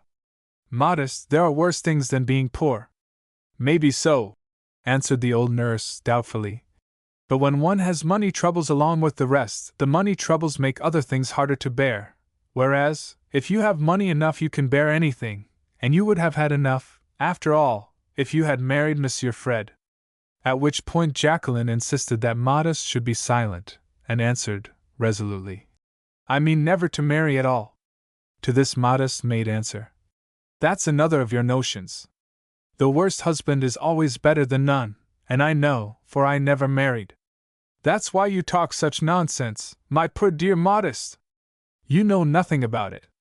One day, after one of these visits to the only friend, as she believed, who remained to her in the world, for her intimacy with Giselle was spoiled forever, she saw, as she walked with a heavy heart toward her convent in a distant quarter, an open fiacre pull up, in obedience to a sudden cry from a passenger who was sitting inside. The person sprang out, and rushed toward Jacqueline with loud exclamations of joy. Madame Strawberg! Dear Jacqueline! What a pleasure to meet you! And the street being nearly empty, Madame Strawberg heartily embraced her friend. I have thought of you so often, darling, for months past. They seem like years, like centuries. Where have you been all that long time? In point of fact, Jacqueline had no proof that the three Odinska ladies had ever remembered her existence. But that might have been partly her own fault, or rather the fault of Giselle, who had made her promise to have as little as possible to do with such compromising personages. She was seized with a kind of remorse when she found such warmth of recognition from the amiable Wanda. Had she not shown herself ungrateful and cowardly? People about whom the world talks, are they not sometimes quite as good as those who have not lost their standing in society, like M. de Talbrun? It seemed to her that, go where she would, she ran risks. The cynicism that is the result of sad experience was beginning to show itself in Jacqueline. Oh, forgive me, she said, feeling contrite. Forgive you for what, you beautiful creature? Asked Madame Strawberg, with sincere astonishment. She had the excellent custom of never observing when people neglected her, or at least, of never showing that she did so, partly because her life was so full of varied interests that she cared little for such trifles, and secondly because, having endured several affronts of that nature, she had ceased to be very sensitive.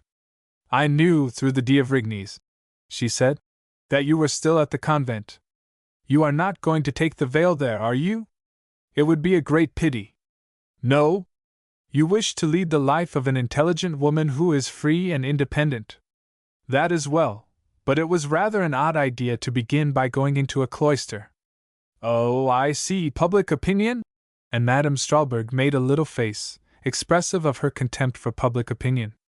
It does not pay to consult other people's opinions. It is useless, believe me. The more we sacrifice to public opinion, the more it asks of us. I cut that matter short long ago. But how glad I am to hear that you don't intend to hide that lovely face in a convent. You are looking better than ever, a little too pale, still, perhaps, a little too interesting. Colette will be so glad to see you, for you must let me take you home with me. I shall carry you off, whether you will or not, now I have caught you. We will have a little music just among ourselves, as we had in the good old times, you know, our dear music. You will feel like yourself again. Ah, art, there is nothing to compare with art in this world, my darling. Jacqueline yielded without hesitation, only too glad of the unhoped-for good fortune which relieved her from her ennui and her depression. And soon the hired Victoria was on its way to that quarter of the city which is made up of streets with geographical names, and seems as if it were intended to lodge all the nations under heaven. It stopped in the Rue de Naples, before a house that was somewhat showy, but which showed from its outside that it was not inhabited by high-bred people. There were pink linings to lace curtains at the windows, and quantities of green vines drooped from the balconies, as if to attract attention from the passers-by. Madame Strawberg, with her ostentatious and undulating walk, which caused men to turn and notice her as she went by, went swiftly up the stairs to the second story. She put one finger on the electric bell, which caused 2 or 3 little dogs inside to begin barking, and pushed Jacqueline in before her, crying, Colette! Mamma! See whom I have brought back to you! Meantime doors were hurriedly opened, quick steps resounded in the antechamber, and the newcomer found herself received with a torrent of affectionate and delighted exclamations, pressed to the ample bosom of Madame Odinska, covered with kisses by Colette, and fawned upon by the 3 toy terriers, the most sociable of their kind in all Paris, their mistresses declared. Jacqueline was passing through one of those moments when one is at the mercy of chance, when the heart which has been closed by sorrow suddenly revives, expands, and softens under the influence of a ray of sunshine. Tears came into her eyes, and she murmured, "My friends, my kind friends!" "Yes, your friends, whatever happens, now and always," said Colette eagerly, though she had probably barely given a thought to Jacqueline for 18 months. Nevertheless, on seeing her, Colette really thought she had not for a moment ceased to be fond of her. "How you have suffered, you poor pussy! We must set to work and make you feel a little gay, at any price. You see, it is our duty. How lucky you came today!" A sign from her sister stopped her. They carried Jacqueline into a large and handsome salon, full of dust and without curtains, with all the furniture covered up as if the family were on the eve of going to the country. Madame Strawberg, nevertheless, was not about to leave Paris, her habit being to remain there in the summer, sometimes for months, picnicking as it were, in her own apartment. What was curious, too, was that the chandelier and all the side lights had fresh wax candles, and seats were arranged as if in preparation for a play, while near the grand piano was a sort of stage, shut off from the rest of the room by screens. Colette sat down on one of the front row of chairs and cried, "I am the audience! I am all ears!" Her sister hurriedly explained all this to Jacqueline, without waiting to be questioned. "We have been giving some little summer entertainments of late, of which you see the remains." She went at once to the piano, and incited Jacqueline to sing by beginning one of their favorite duets, and Jacqueline, once more in her native element, followed her lead. They went on from one song to another, from the light to the severe, from scientific music to mere tunes and airs, turning over the old music books together. "Yes, you are a little out of practice, but all you have to do is to rub off the rust. Your voice is finer than ever, just like velvet." And Madame Strawberg pretended that she envied the fine mezzo-soprano, speaking disparagingly of her own little thread of a voice, which, however, she managed so skillfully. "What a shame to take up your time teaching, with such a voice as that!" she cried. "You are out of your senses, my dear, you are raving mad. It would be sinful to keep your gifts to yourself.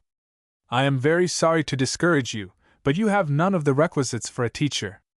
The stage would be best for you, mon Dieu! Why not? You will see La Rochette this evening. She is a person who would give you good advice. I wish she could hear you. But my dear friend, I cannot stay," murmured Jacqueline, for those unexpected words. "The stage, why not?" rang in her head, made her heart beat fast, and made lights dance before her eyes. "They are expecting me to dine at home." "At your convent? I beg your pardon, I'll take care of that. Don't you know me? My claws seldom let go of a prize, especially when that prize is worth the keeping. A little telegram has already been sent, with your excuses.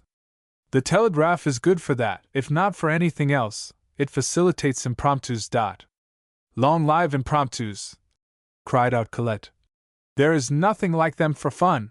And while Jacqueline was trying to get away, not knowing exactly what she was saying, but frightened, pleased, and much excited, Colette went on. "Oh, I am so glad you came today. Now you can see the pantomime. I dreamed, wasn't it odd, only last night, that you were acting it with us. How can one help believing in presentiments? Mine are always delightful, and yours?" "The pantomime?" repeated Jacqueline in bewilderment. "But I thought your sister told me you were all alone." "How could we have anything like company in August?" said Madame Strawberg, interrupting her. "Why, it would be impossible. There are not 4 cats in Paris. No, we shan't have anybody. A few friends possibly may drop in, people passing through Paris, in their traveling dresses. Nothing that need alarm you. The pantomime Colette talks about is only a pretext that they may hear Monsieur Smera." And who was M. Smera? Jacqueline soon learned that he was a Hungarian, second half-cousin of a friend of Kossuth, the most wonderful violinist of the day, who had apparently superseded the famous Polish pianist in these ladies' interest and esteem. As for the latter, they had almost forgotten his name, he had behaved so badly. "But," said Jacqueline, anxiously, "you know I am obliged to be home by 10 o'clock. "Ah, that's like Cinderella," laughed Wanda. "Will the stroke of the clock change all the carriages in Paris into pumpkins? One can get fiacres at any hour." But it is a fixed rule, I must be in, repeated Jacqueline, growing very uneasy. Must you really? Madame Seville says it is very easy to manage those nuns. What? Do you know Madame Seville, who was boarding at the convent last winter? Yes, indeed, she is a countrywoman of ours, a friend, the most charming of women. You will see her here this evening. She has gained her divorce suit. You are mistaken, said Colette. She has lost it. But that makes no difference. She has got tired of her husband. Come, say yes, Jacqueline, a nice, dear yes. You will stay, will you not? Oh, you darling! They dined without much ceremony, on the pretext that the cook had been turned off that morning for impertinence. But immediately after dinner there was a procession of boys from a restaurant, bringing whipped creams, iced drinks, fruits, sweetmeats, and champagne, more than would have been wanted at the buffet of a ball. The prince, they said, had sent these things. What prince? As Jacqueline was asking this question, a gentleman came in whose age it would have been impossible to guess, so disguised was he by his black wig, his dyed whiskers, and the soft bloom on his cheeks, all of which were entirely out of keeping with those parts of his face that he could not change. In one of his eyes was stuck a monocle. He was bedizened with several orders, he bowed with military stiffness, and kissed with much devotion the ladies' hands, calling them by titles, whether they had them or not. His foreign accent made it as hard to detect his nationality as it was to know his age. 2 or 3 other gentlemen, not less decorated and not less foreign, afterward came in. Colette named them in a whisper to Jacqueline, but their names were too hard for her to pronounce, much less to remember. One of them, a man of handsome presence, came accompanied by a sort of female ruin, an old lady leaning on a cane, whose head, every time she moved, glittered with jewels, placed in a very lofty erection of curled hair. That gentleman's mother is awfully ugly, Jacqueline could not help saying. His mother? What, the Countess? She is neither his mother nor his wife. He is her gentleman-in-waiting, that's all. Don't you understand? Well, imagine a man who is a sort of gentleman companion. He keeps her accounts, he escorts her to the theater, he gives her his arm. It is a very satisfactory arrangement. The gentleman receives a salary, in such a case? Inquired Jacqueline, much amused. Why, what do you find in it so extraordinary? Said Colette. She adores cards, and there he is, always ready to be her partner. Oh, here comes dear Madame Seville! There were fresh cries of welcome, fresh exchanges of affectionate diminutives and kisses, which seemed to make the prince's mouth water. Jacqueline discovered, to her great surprise, that she, too, was a dear friend of Madame Seville's, who called her good angel, in reference, no doubt, to the letter she had secretly put into the post. At last she said, trying to make her escape from the party. But it must be 9 o'clock. Oh! But you must hear Smira. A handsome young fellow, stoutly built, with heavy eyebrows, a hooked nose, a quantity of hair growing low upon his forehead, and lips that were too red, the perfect type of a Hungarian gypsy, began a piece of his own composition, which had all the ardor of a mild gallopade and a satanic hunt, with intervals of dying sweetness, during which the painted skeleton they called the Countess declared that she certainly heard a nightingale warbling in the moonlight. This charming speech was forthwith repeated by her, Umbra, in all parts of the room, which was now nearly filled with people, a mixed multitude, some of whom were frantic about music, others frantic about Wanda Strahlberg. There were artists and amateurs present, and even respectable women, for Madame d'Avrigny, attracted by the odor of a species of bohemianism, had come to breathe it with delight, under cover of a wish to glean ideas for her next winter's receptions. Then again there were women who had been dropped out of society, like Madame de Versailles, who, with her sunken eyes and faded face, was not likely again to pick up in the street a bracelet worth 10,000 francs. There was a literary woman who signed herself Frazelin, and wrote papers on fashion. She was so painted and bedizened that someone remarked that the principal establishments she praised in print probably paid her in their merchandise. There was a dowager whose aristocratic name appeared daily on the 4th page of the newspapers, attesting the merits of some kind of quack medicine, and a retired opera singer, who, having been called Zenaide Rochet till she grew up in Montmartre, where she was born, had had a brilliant career as a star in Italy under the name of Zena Richet. La Richet's name, alas, is unknown to the present generation.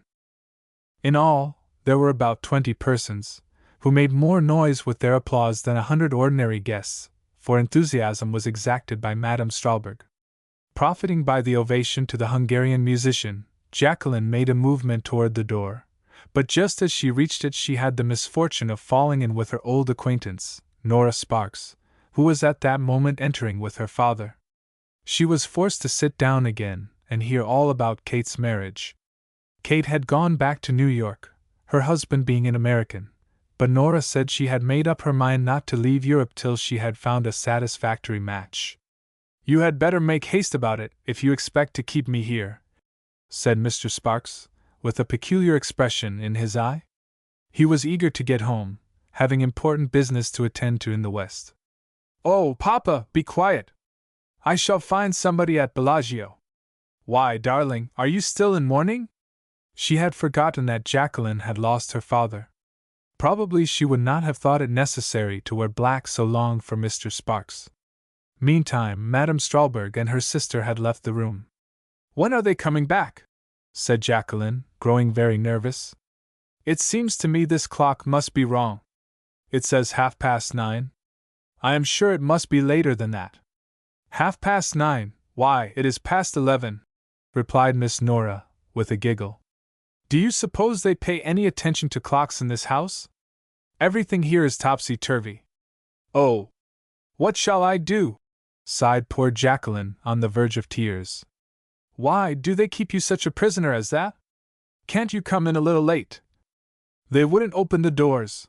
They never open the doors on any pretext after 10 o'clock, cried Jacqueline, beside herself. "Then your nuns must be savages? You should teach them better." "Don't be worried, dear little one, you can sleep on this sofa," said Madame Odinska kindly. To whom had she not offered that useful sofa? Wanda and Colette were just as ready to propose that others should spend the night with them as, on the smallest pretext, to accept the same hospitality from others. Wanda, indeed, always slept curled up like a cat on a divan, in a fur wrapper, which she put on early in the evening when she wanted to smoke cigarettes. She went to sleep at no regular hour. A bear's skin was placed always within her reach, so that if she were cold she could draw it over her. Jacqueline, not being accustomed to these polished fashions, did not seem to be much attracted by the offer of the sofa.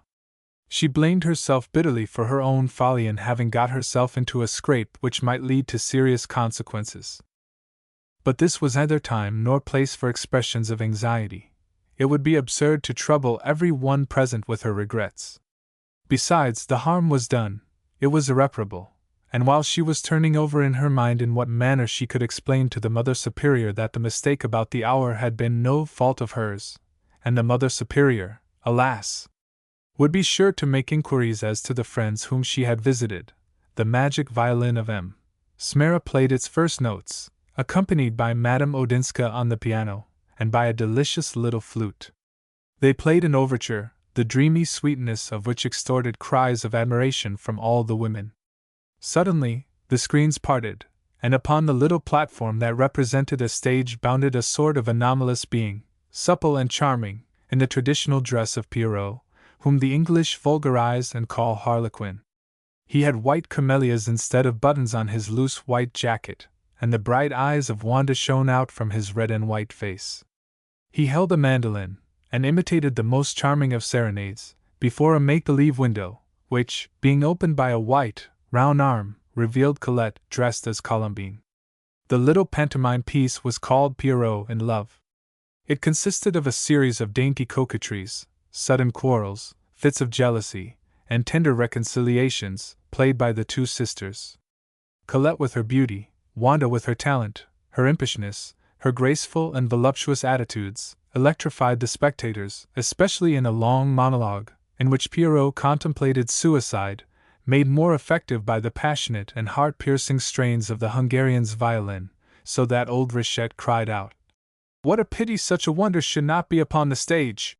La Richet, now retired into private life, wearing an old dress, with her gray hair and her black eyes like those of a watchful crocodile, took the pleasure in the pantomime that all actors do to the very last in everything connected with the theater. She cried brava in tones that might reach Italy. She blew kisses to the actors in default of flowers. Madame d'Avrigny was also transported to the sixth heaven, but Jacqueline's presence somewhat marred her pleasure. When she first perceived her, she had shown great surprise. "You here, my dear?" she cried. "I thought you safe with our own excellent Giselle." "Safe, madam?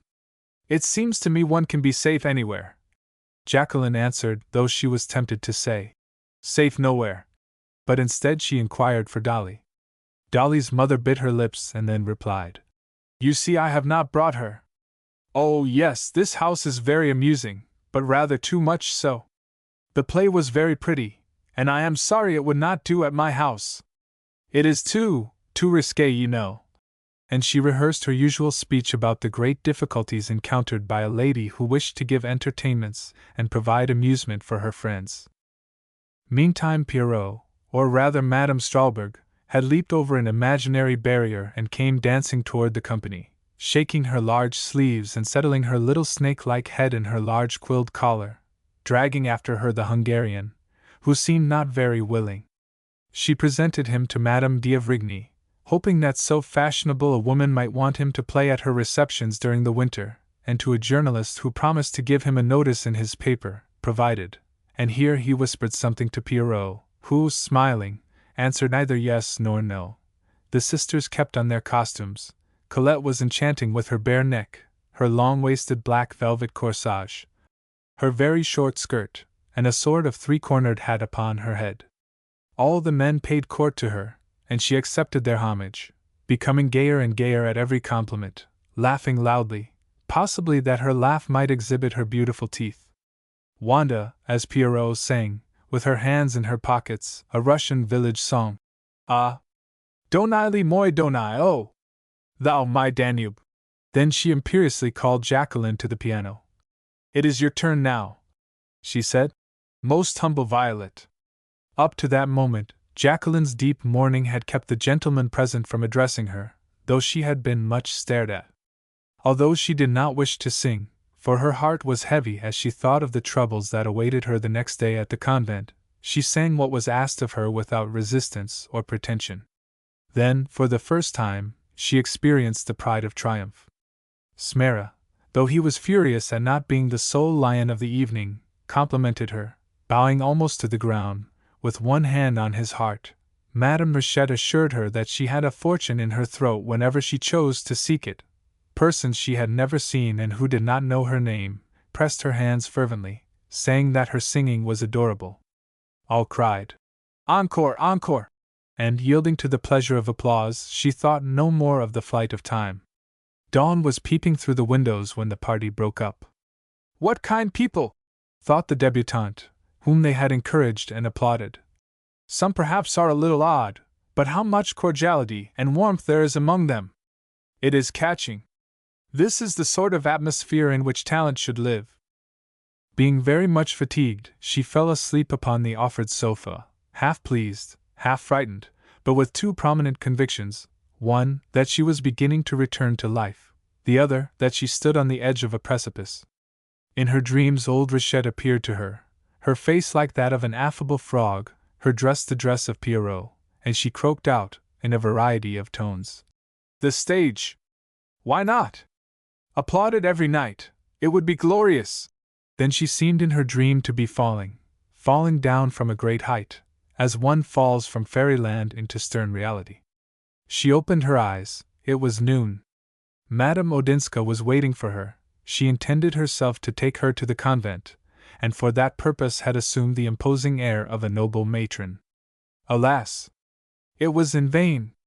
Jacqueline was made to understand that such an infraction of the rules could not be overlooked.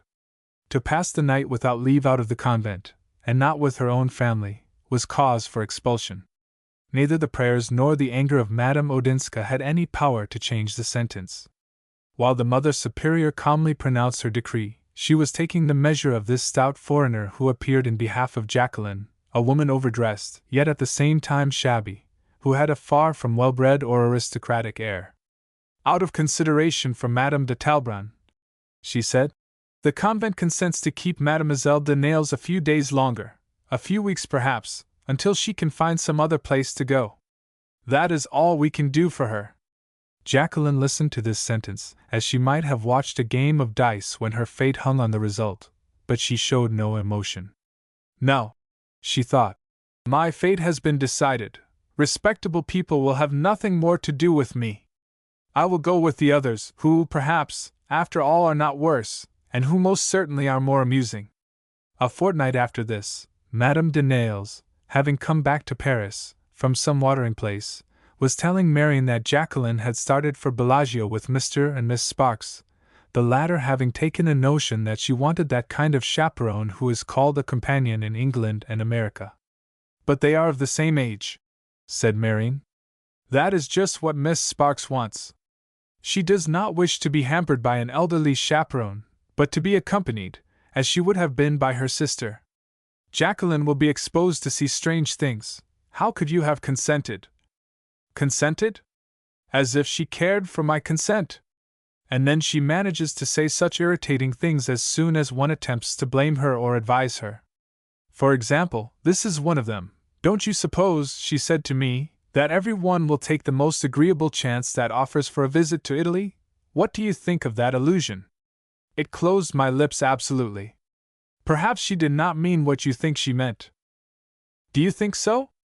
And when I warned her against Madame Strahlberg, saying that she might set her a very bad example, she answered, 'I may have had worse.' I suppose that was not meant for impertinence either." "I don't know," said Hubert Marion, biting his lips doubtfully. "But—" He was silent a few moments, his head drooped on his breast, he was in some painful reverie. "Go on. What are you thinking about?" asked Madame de Nayles, impatiently. "I beg your pardon. I was only thinking that a certain responsibility might rest on those who have made that young girl what she is." "I don't understand you," said the stepmother, with an impatient gesture. "Who can do anything to counteract a bad disposition? You don't deny that hers is bad? She is a very devil for pride and obstinacy. She has no affection, she has proved it. I have no inclination to get myself wounded by trying to control her." "Then you prefer to let her ruin herself?" "I should prefer not to give the world a chance to talk, by coming to an open rupture with her, which would certainly be the case if I tried to contradict her. After all, the Sparks and Madame Odinska are not yet put out of the pale of good society, and she knew them long ago. An early intimacy may be a good explanation if people blame her for going too far." "So be it, then. If you are satisfied, it is not for me to say anything," replied Marion coldly. "Satisfied? I am not satisfied with anything or anybody," said Madame de Nayles indignantly. "How could I be satisfied? I never have met with anything but ingratitude." Chapter 16. The Sailor's Return. Madame d'Argy did not leave her son in ignorance of all the freaks and follies of Jacqueline. He knew every particular of the wrongdoings and the imprudences of his early friend, and even the additions made to them by calumny, ever since the fit of independence which, after her father's death, had led her to throw off all control. She told of her sudden departure from Fresnes, where she might have found so safe a refuge with her friend and cousin. Then had not her own imprudence and coquetry led to a rupture with the families of Dietaples and Ray? She told of the scandalous intimacy with Madame Strahlberg, of her expulsion from the convent, where they had discovered, even before she left, that she had been in the habit of visiting undesirable persons, and finally she informed him that Jacqueline had gone to Italy with an old Yankee and his daughter, he being a man, it was said, who had laid the foundation of his colossal fortune by keeping a barroom in a mining camp in California. This last was no fiction. The cut of Mr. Sparks's beard and his unpolished manners left no doubt on the subject, and she wound up by saying that Madame d'Avrigny, whom no one could accuse of ill nature, had been grieved at meeting this unhappy girl in very improper company, among which she seemed quite in her element, like a fish in water.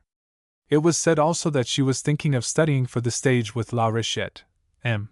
de Talleyrand had heard it talked about in the foyer of the opera by an old prince from some foreign country, She could not remember his name, but he was praising Madame Stralberg without any reserve as the most delightful of Parisiennes. Thereupon Talbrun had naturally forbidden his wife to have anything to do with Jacqueline, or even to write to her. Fat Oscar, though he was not all that he ought to be himself, had some very strict notions of propriety. No one was more particular about family relations, and really in this case no one could blame him.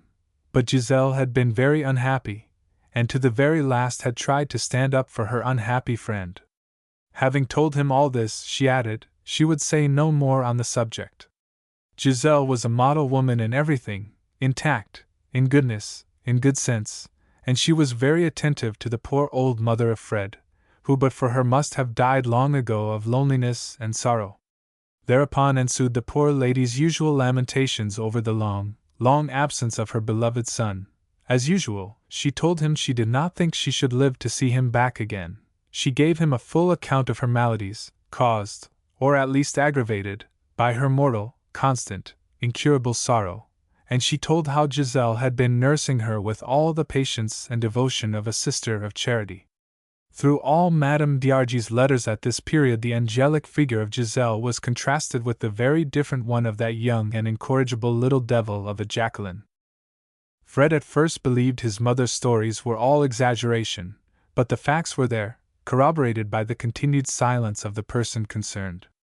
He knew his mother to be too good wilfully to blacken the character of one whom for years she had hoped would be her daughter-in-law, the only child of her best friend, the early love of her son.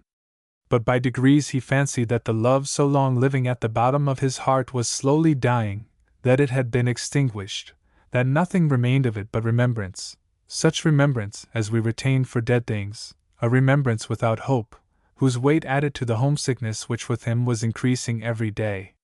There was no active service to enable him to endure exile. The heroic period of the war had passed. Since a treaty of peace had been signed with China, the fleet, which had distinguished itself in so many small engagements and bombardments, had had nothing to do but to mount guard, as it were, along the conquered coast. All round it in the bay, where it lay at anchor, rose mountains of strange shapes, which seemed to shut it into a kind of prison. This feeling of nothing to be done, of nothing likely to be done, worked in Fred's head like a nightmare. The only thing he thought of was how he could escape. When could he once more kiss the faded cheeks of his mother, who often, when he slept or lay wakeful during the long hours of the siesta, he saw beside him in tears. Hers was the only face that he recalled distinctly. To her and to her only were devoted his long reveries when on watch, that time when he formerly composed his love verses, tender or angry, or full of despair. That was all over. A sort of mournful resignation had succeeded his bursts of excited feeling, his revolt against his fate. This was Fred's state of mind when he received orders to return home, orders as unexpected as everything seems to be in the life of a naval man. "I am going back to her!" he cried. Her was his mother, her was France. All the rest had disappeared as if into a fog. Jacqueline was a phantom of the past. So many things had happened since the old times when he had loved her. He had crossed the Indian Ocean and the China Sea. He had seen long stretches of interminable coastline. He had beheld misery, and glory, and all the painful scenes that wait on warfare. He had seen pestilence, and death in every shape, and all this had wrought in him a sort of stoicism, the result of long acquaintance with solitude and danger. He remembered his old love as a flower he had once admired as he passed it, a treacherous flower, with thorns that had wounded him. There are flowers that are beneficent, and flowers that are poisonous, and the last are sometimes the most beautiful. They should not be blamed, he thought. It was their nature to be hurtful. But it was well to pass them by and not to gather them. By the time he had debarked, Fred had made up his mind to let his mother choose a wife for him, a daughter-in-law suited to herself, who would give her the delight of grandchildren, who would bring them up well, and who would not weary of Liseroles. But a week later the idea of this kind of marriage had gone out of his head, and this change of feeling was partly owing to Giselle. Giselle gave him a smile of welcome that went to his heart, for that poor heart, after all, was only waiting for a chance again to give itself away. She was with Madame d'Argy, who had not been well enough to go to the sea-coast to meet her son, and he saw at the same moment the pale and aged face which had visited him at Tonquin in his dreams, and a fair face that he had never before thought so beautiful, more oval than he remembered it, with blue eyes soft and tender, and a mouth with a sweet infantine expression of sincerity and goodness. His mother stretched out her trembling arms, gave a great cry, and fainted away. "Don't be alarmed, it is only joy," said Giselle in her soft voice.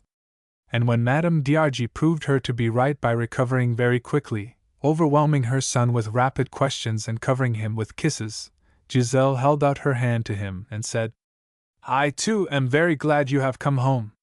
"Oh!" cried the sick woman in her excitement. "You must kiss your old playfellow." Giselle blushed a little, and Fred, more embarrassed than she, lightly touched with his lips her pretty smooth hair which shone upon her head like a helmet of gold. Perhaps it was this new style of hairdressing which made her seem so much more beautiful than he remembered her, but it seemed to him he saw her for the first time, while, with the greatest eagerness, notwithstanding Giselle's attempts to interrupt her, Madame d'Argy repeated to her son all she owed to that dear friend. Her own daughter, the best of daughters, the most patient, the most devoted of daughters, could not have done more. Ah! If there only could be found another one like her! Whereupon the object of all these praises made her escape, disclaiming everything. Why, after this, should she have hesitated to come back to Liserolles every day, as of late had been her custom? Men know so little about taking care of sick people. So she came, and was present at all the rejoicings and all the talks that followed Fred's return. She took her part in the discussions about Fred's future. "Help me, my pet," said Madame d'Argy. "Help me to find a wife for him. All we ask is that she should be like you." In answer to which Fred declared, half laughing and half seriously, that that was his ideal. She did not believe much of this, but following her natural instinct, she assumed the dangerous task of consolation, until, as Madame d'Argy grew better, she discontinued her daily visits, and Fred, in his turn, took a habit of going over to Fresnes without being invited, and spending there a good deal of his time. "Don't send me away. You who are always charitable," he said. "If you only knew what a pleasure a Parisian conversation is after coming from Tonquin. But I am so little of a Parisienne, or at least what you mean by that term, and my conversation is not worth coming for," objected Giselle. In her extreme modesty she did not realize how much she had gained in intellectual culture. Women left to themselves have time to read, and Giselle had done this all the more because she had considered it a duty. Must she not know enough to instruct and superintend the education of her son? With much strong feeling, yet with much simplicity, she spoke to Fred of this great task, which sometimes frightened her. He gave her his advice, and both discussed together the things that make up a good man. Giselle brought up frequently the subject of heredity. She named no one, but Fred could see that she had a secret terror lest Enguerrand, who in person was very like his father, might also inherit his character. Fears on this subject, however, appeared unfounded. There was nothing about the child that was not good. His tastes were those of his mother. He was passionately fond of Fred, climbing on his lap as soon as the latter arrived and always maintaining that he, too, wanted a pretty red ribbon to wear in his buttonhole, a ribbon only to be got by sailing far away over the seas, like sailors. "A sailor! Heaven forbid!" cried Madame de Talbrun. "Oh! Sailors come back again. He has come back. Couldn't he take me away with him soon? I have some stories about cabin boys who are not much older than I." "Let us hope that your friend Fred won't go away," said Giselle. "But why do you wish to be a cabin boy?" "Because I want to go away with him, if he does not stay here, because I like him," answered Enguerrand in a tone of decision. Hereupon Giselle kissed her boy with more than usual tenderness. He would not take to the hunting field, she thought, the boulevard, and the corps de ballet. She would not lose him. "But oh, Fred!" she cried. "It is not to be wondered at that he is so fond of you. You spoil him. You will be a devoted father some day. Your vocation is evidently for marriage." She thought, in thus speaking, that she was saying what Madame d'Argy would like her to say. In the matter of children, I think your son is enough for me, he said one day. And as for marriage, you would not believe how all women, I mean all the young girls among whom I should have to make a choice, are indifferent to me. My feeling almost amounts to antipathy. For the first time she ventured to say, Do you still care for Jacqueline? About as much as she cares for me, he answered dryly. No, I made a mistake once, and that has made me cautious for the future. Another day he said, I know now who was the woman I ought to have loved. Giselle did not look up. She was devoting all her attention to Enguerrand. Fred held certain theories which he used to talk about. He believed in a high, spiritual, disinterested affection which would raise a man above himself, making him more noble, inspiring a disgust for all ignoble pleasures. The woman willing to accept such homage might do anything she pleased with a heart that would be hers alone. She would be the lady who presided over his life, for whose sake all good deeds and generous actions would be done, the idol, higher than a wife or any object of earthly passion, the white angel whom poets have sung. Giselle pretended that she did not understand him, but she was divinely happy. This, then, was the reward of her spotless life. She was the object of a worship no less tender than respectful. Fred spoke of the woman he ought to have loved as if he meant to say, I love you. He pressed his lips on the auburn curls of little Enguerrand where his mother had just kissed him. Day after day he seemed more attracted to that salon where, dressed with more care than she had ever dressed before, she expected him. Then awoke in her the wish to please, and she was beautiful with that beauty which is not the insipid beauty of St. Agnes, but that which, superior to all other, is seen when the face reflects the soul. All that winter there was a new Giselle, a Giselle who passed away again among the shadows, a Giselle of whom everybody said, even her husband, Ma foi!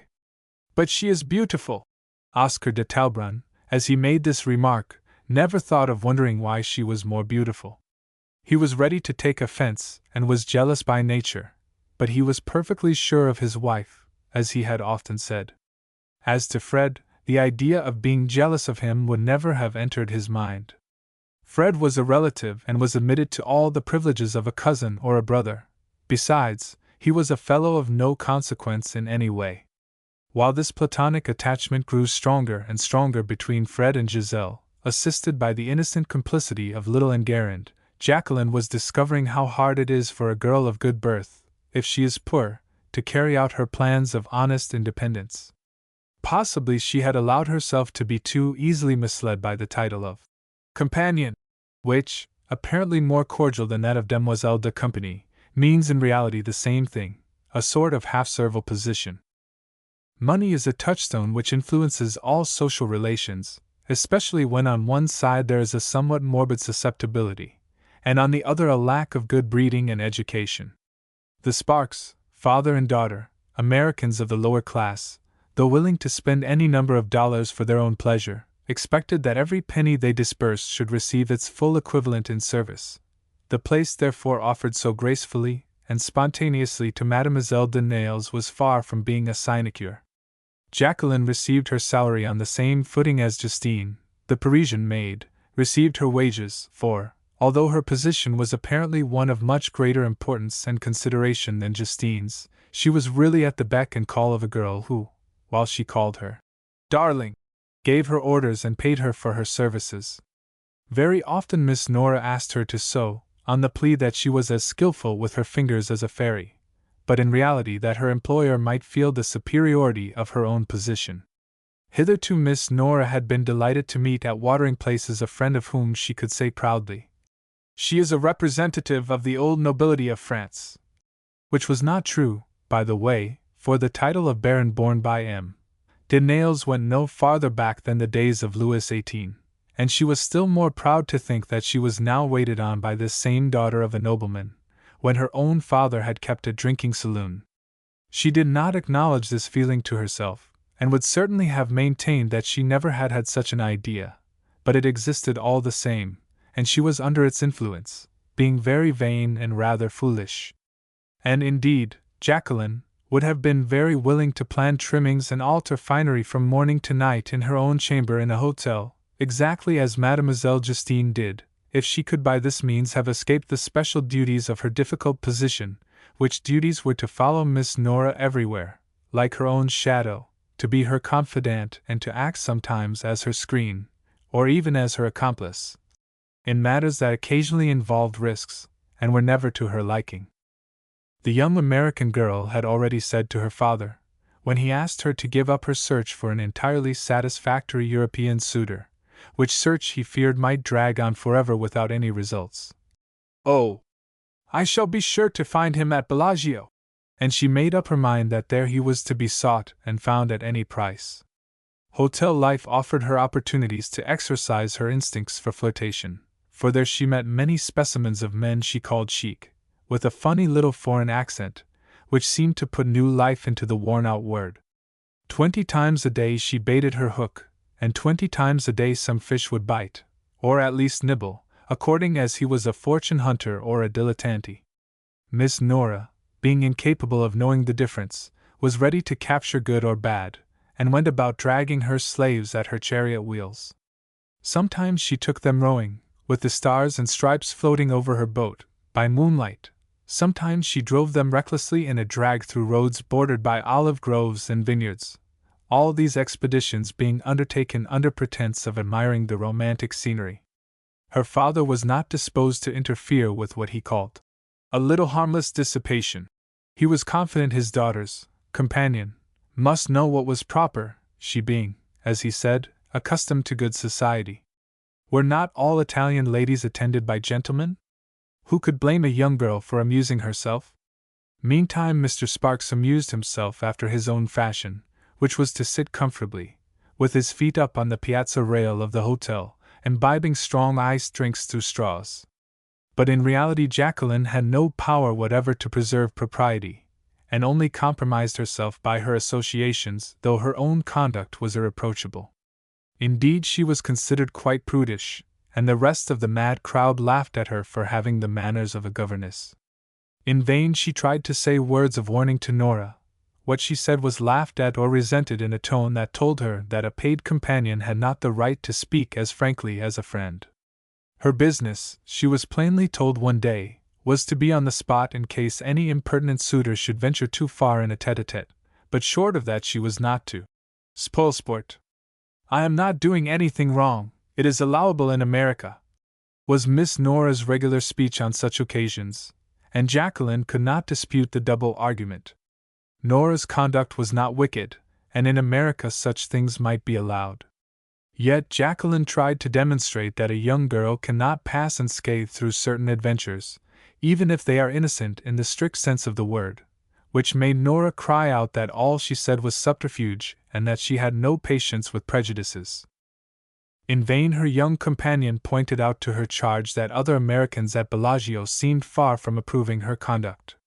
American ladies of a very different class, who were staying at the hotel, held aloof from her, and treated her with marked coldness whenever they met, declaring that her manners would be as objectionable in her own country, in good society, as they were in Italy. But Miss Sparks was not to be put down by any argument. "Bah! They are stuck-up Bostonians. And do you know, Jacqueline, you are getting very tiresome? You were faster yourself than I when we were the Blue Band at Tréport." Nora's admirers, sometimes encouraged, sometimes snubbed, when treated cavalierly by this young lady, would occasionally pay court to the demoiselle de compagnie, who indeed was well worth their pains, but to their surprise, the subordinate received their attentions with great coldness. Having entered her protest against what was going on, and having resisted the contagion of example, it was natural she should somewhat exaggerate her prudery, for it is hard to hit just the right point in such reaction. The result was, she made herself so disagreeable to Miss Sparks that the latter determined on getting rid of her as tactfully as possible. Their parting took place on the day after an excursion to the Villa Samariva, where Miss Sparks and her little court had behaved with their usual noise and rudeness. They had gone there ostensibly to see the pictures, about which none of them cared anything, for Nora, wherever she was, never liked any one to pay attention to anybody or to look at anything but her own noisy, all-pervading self. It so happened that at the most riotous moment of the picnic an old gentleman passed near the lively crowd. He was quite inoffensive, pleasant-mannered, and walked leaning on his cane, yet, had the statue of the commander in Don Juan suddenly appeared, it could not have produced such consternation as his presence did on Jacqueline, when, after a moment's hesitation, he bowed to her. She recognized in him a friend of Madame d'Argy Martel, whom she had often met at her house in Paris and at Liserolles. When he recognized her, she fancied she had seen pass over his face a look of painful surprise. He would surely tell how he had met her. What would her old friends think of her? What would Fred? For some time past she had thought more than ever before of what Fred would think of her. The more she grew disgusted with the men she met, the more she appreciated his good qualities, and the more she thought of the honest, faithful love he had offered her, love that she had so madly thrown away. She never should meet such love again, she thought. It was the idea of how Fred would blame her when he heard what she pictured to herself the old gentleman would say of her, that suddenly decided her to leave Bellagio. She told Mr. Sparks that evening that she was not strong enough for such duties as were required of a companion. He looked at her with pity and annoyance. "I should have thought you had more energy. How do you expect to live by work if you are not strong enough for pleasure?" "Pleasure needs strength as well as labor," she said, smiling. "I would rather work in the fields than go on amusing myself as I have been doing." "My dear, you must not be so difficult to please. When people have to earn their bread, it is a bad plan. I am afraid you will find out before long that there are harder ways of making a living than lunching, dancing, walking, and driving from morning to night in a pretty country."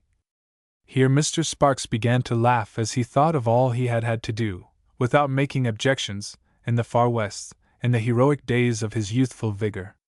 He was rather fond of recalling how he had carried his pick on his shoulder, and his knife in his belt, with 2 Yankee sayings in his head, and little besides for baggage.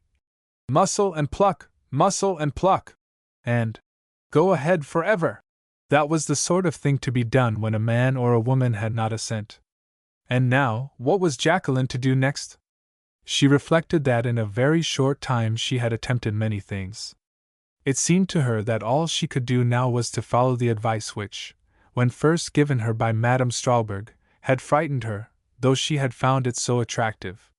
She would study with Madame Richette, she would go to the Milan Conservatory, and as soon as she came of age she would go upon the stage, under a feigned name, of course, and in a foreign country. She would prove to the world, she said to herself, that the career of an actress is compatible with self-respect.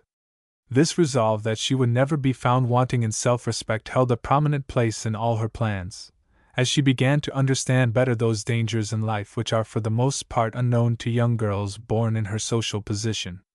Jacqueline's character, far from being injured by her trials and experiences, had gained in strength. She grew firmer as she gained in knowledge. Never had she been so worthy of regard and interest as at the very time when her friends were saying sadly to themselves, "She is going to the bad," and when, from all appearances, they were right in this conclusion. Chapter 17. Twin Devils. Jacqueline came to the conclusion that she had better seriously consult Madame Strawberg. She therefore stopped at Monaco, where this friend, whom she intended to honor with the strange office of mentor, was passing the winter in a little villa in the Condamine quarter, a cottage surrounded by roses and laurel bushes, painted in soft colors and looking like a plaything. Madame Strawberg had already urged Jacqueline to come and make acquaintance with her paradise, without giving her any hint of the delights of that paradise, from which that of gambling was not excluded, for Madame Strawberg was eager for any kind of excitement. Roulette now occupied with her a large part of every night. Indeed, her nights had been rarely given to slumber, for her creed was that morning is the time for sleep, for which reason they never took breakfast in the pink villa, but tea, cakes, and confectionery were eaten instead at all hours until the evening. Thus it happened very often that they had no dinner, and guests had to accommodate themselves to the strange ways of the family. Jacqueline, however, did not stay long enough to know much of those ways.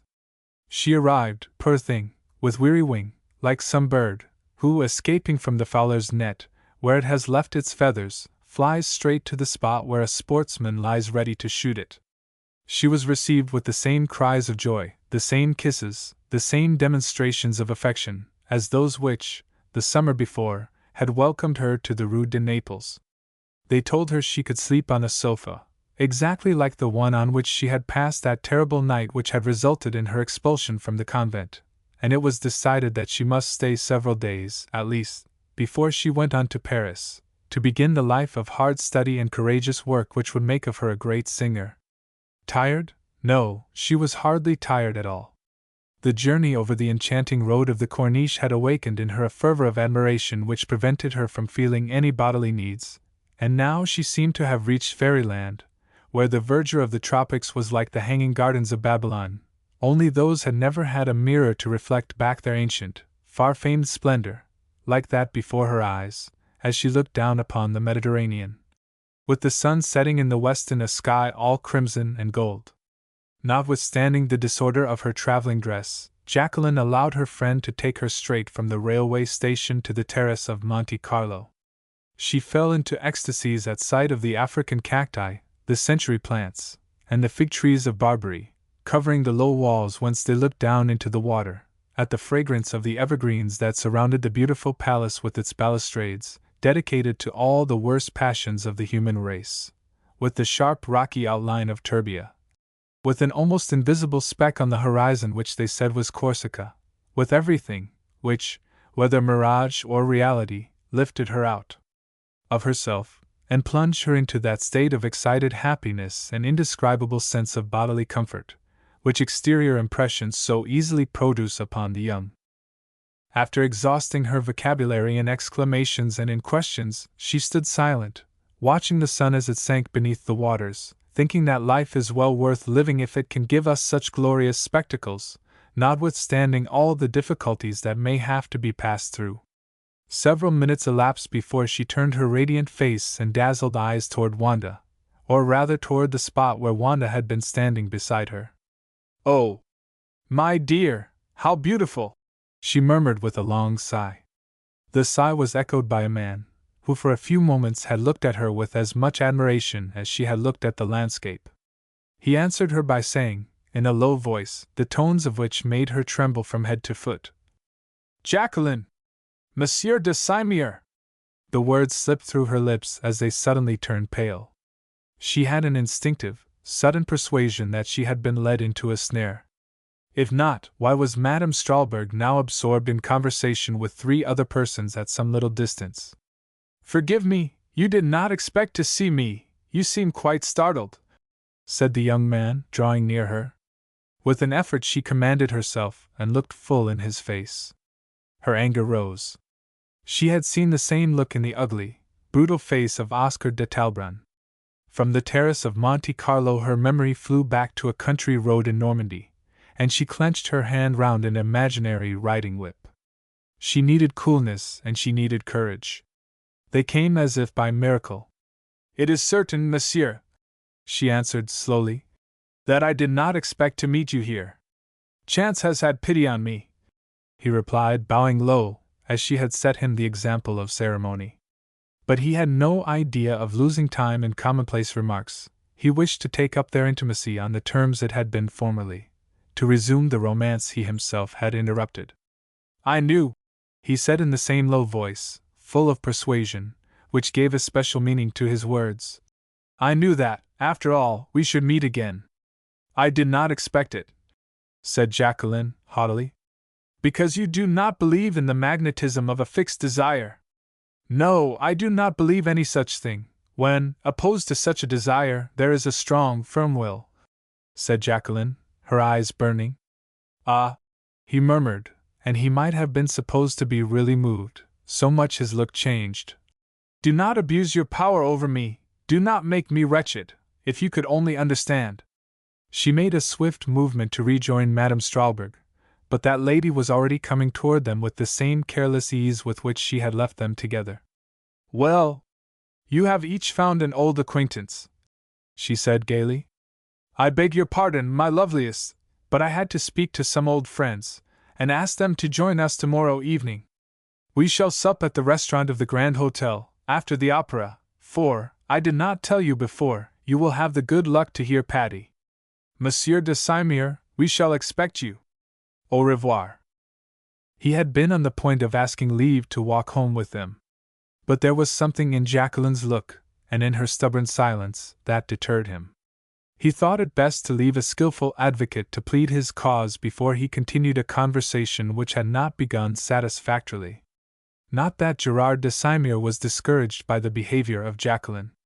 He had expected her to be angry at his defection, and that she would make him pay for it, but a little skill on his part, and a little credulity on hers, backed by the intervention of a third party, might set things right.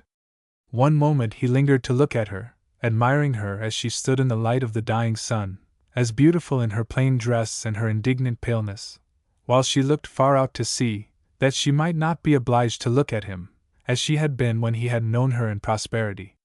At that moment he knew she hated him, but it would be an additional delight to overcome that feeling.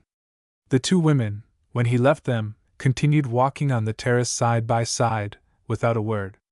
Wanda watched her companion out of the corners of her eyes, and hummed an air to herself to break the silence.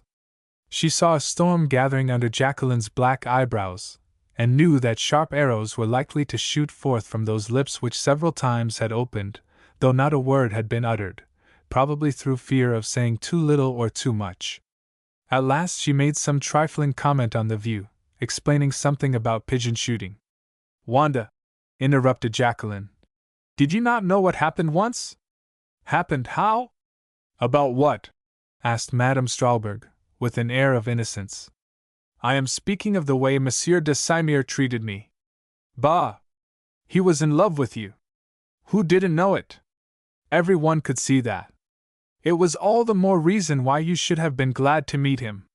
"He did not act as if he were much in love," said Jacqueline. "Because he went away when your family thought he was about to make his formal proposal? Not all men are marrying men, my dear, nor have all women that vocation. Men fall in love all the same. Do you think, then, that when a man knows he has no intention of marrying he should pay court to a young girl? I think I told you at the time that he had paid court to me, and that he afterward, how shall I say it, basely deserted me."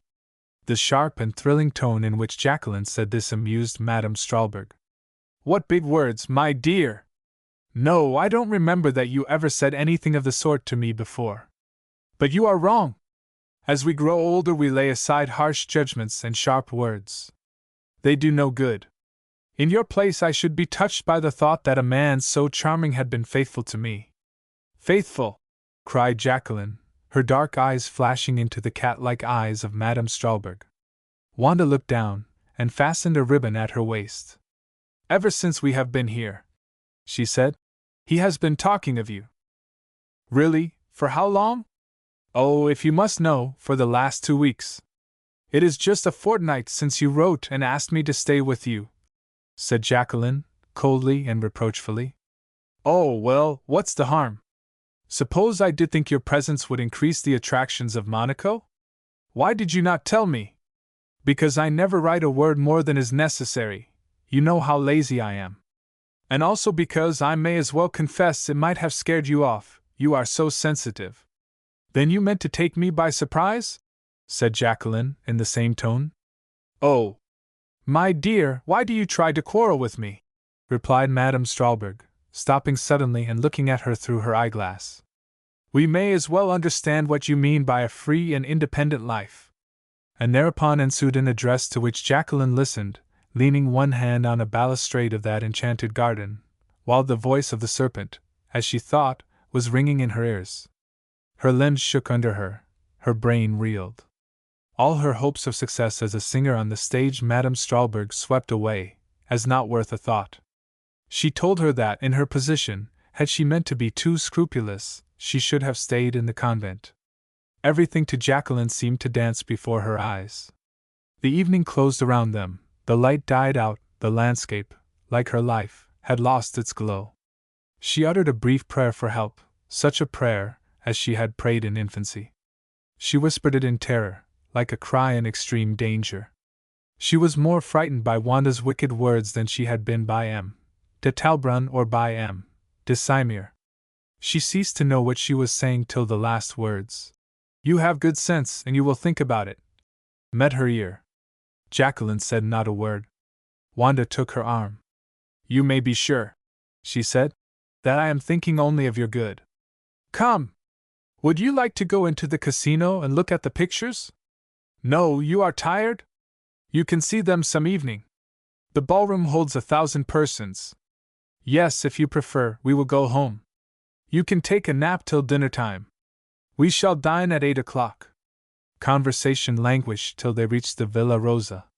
Notwithstanding Jacqueline's efforts to appear natural, her own voice rang in her ears in tones quite new to her, a laugh that she uttered without any occasion, and which came near resulting in hysterics. Yet she had power enough over her nerves to notice the surroundings as she entered the house. At the door of the room in which she was to sleep, and which was on the first story, Madame Strahlberg kissed her with one of those equivocal smiles which so long had imposed on her simplicity. "Till 8 o'clock, then." "Till 8 o'clock," repeated Jacqueline, passively. But when 8 o'clock came she sent word that she had a severe headache, and would try to sleep it off. Suppose, she thought, de Simers should have been asked to dinner, suppose she should be placed next to him at table? Anything in that house seemed possible now. They brought her a cup of tea. Up to a late hour she heard a confused noise of music and laughter. She did not try to sleep. All her faculties were on the alert, like those of a prisoner who is thinking of escape. She knew what time the night trains left the station, and abandoning her trunk and everything else that she had with her, she furtively, but ready, if need were, to fight for her liberty with the strength of desperation, slipped down the broad stairs over the thick carpet and pushed open a little glass door. Thank heaven! People came in and went out of that house as if it had been a mill. No one discovered her flight till the next morning, when she was far on her way to Paris in an express train. Modest, quite unprepared for her young mistress's arrival, was amazed to see her drop down upon her, feverish and excited, like some poor hunted animal, with strength exhausted. Jacqueline flung herself into her nurse's arms as she used to do when, as a little girl, she was in what she fancied some great trouble, and she cried, "Oh, take me in, pray take me in! Keep me safe! Hide me!" And then she told Modest everything, speaking rapidly and disconnectedly, thankful to have someone to whom she could open her heart. In default of Modest she would have spoken to stone walls. "And what will you do now, my poor darling?"